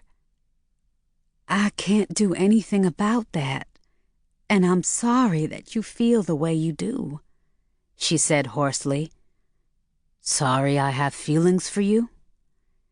She shook her head. No, not that. I'm just sorry about what's going on with you right now. I'm not sorry you have feelings for me, Jay. I have feelings for you too, but... You don't have to keep reminding me that you're married. I just want to say one thing about that. Like what? Listen to me. Just from what I observed tonight, you deserve more than what you settled for, Maureen. You can do so much better than Mel. Jay quickly opened the door on his side and leaped out of Maureen's car before she could respond. She sat there until he got inside his house, shaking her head and thinking about what he had just told her. The more she thought about it, the more she agreed with him. Confused and more concerned than ever now, Maureen couldn't imagine what other thoughts were going through Jay's head now that he had had a glimpse of her life with Mel. As if Jay didn't have enough to think about already. He had made it clear that he didn't want to dwell too much on his situation. He wanted to focus on her. Under the circumstances, though, Maureen could not figure out how he could even have romance on his mind with all of the chaos going on in his life right now. However, it pleased her to know that Jay still had feelings for her. Alone at last! I thought that dinner would never end. It was torture, Loretta remarked with a grimace on her face. She and Mel had returned to the kitchen table after Maureen and everybody else had left. Jay reminds me of a puppy that nobody wanted. Having Jay in the picture could work in our favor. Babysitting him will give your mother something else to do with her spare time, Mel said. That means more time that you and I can be alone together. Loretta yawned and stretched her arms high above her head. Then she unbuttoned the two top buttons on her blouse and pointed to her bosom. You still hungry? She asked, massaging her right breast. I still want to feed, if that's what you mean, Mel replied, looking at Loretta with a hungry eye. Mel stood up and waltzed to the other side of the table and stood next to Loretta, staring into her eyes. After squeezing and thumping her breast like he was inspecting a melon, he leaned down and kissed her so hard she gagged. He grabbed her hand and pulled her out of her chair. They strolled arm in arm to her bedroom, glowing like they were Prince Charles and Lady Diana, but they were about as far from being royal as a couple of street bums. Mel threw Loretta down onto her bed and ripped off her clothes and underwear like a rapist, and she enjoyed every minute of it. Loretta was soaking in rose-scented bubble bath up to her neck when Maureen returned home. Mel was in the kitchen organizing a stack of prints on the table. He didn't hear or see Maureen come in, and she didn't disturb him. She was asleep when he came to bed about an hour later. With her head propped up on two pillows, she looked so sad lying there. This was the first time since Mel started sleeping with her daughter that he felt sorry for her. She had lost her mother and a child, and she had never experienced the love of a man, not even now. She was too weak for her own good. But after all she had been through, a weakened spirit was to be expected. She was still attractive for a woman her age, and she was a kind-hearted, sensitive, hard-working woman. However, she had other flaws that Mel could not accept in a woman. For one thing, she was too gullible and trusting for her own good. A more observant woman would have seen what he was up to with her eyes closed. The last time he'd involved himself with a sweet young thing, her busy body of a mother had figured it out by the end of the first week. There had been many others in the past, and he had enjoyed each one. Loretta was different.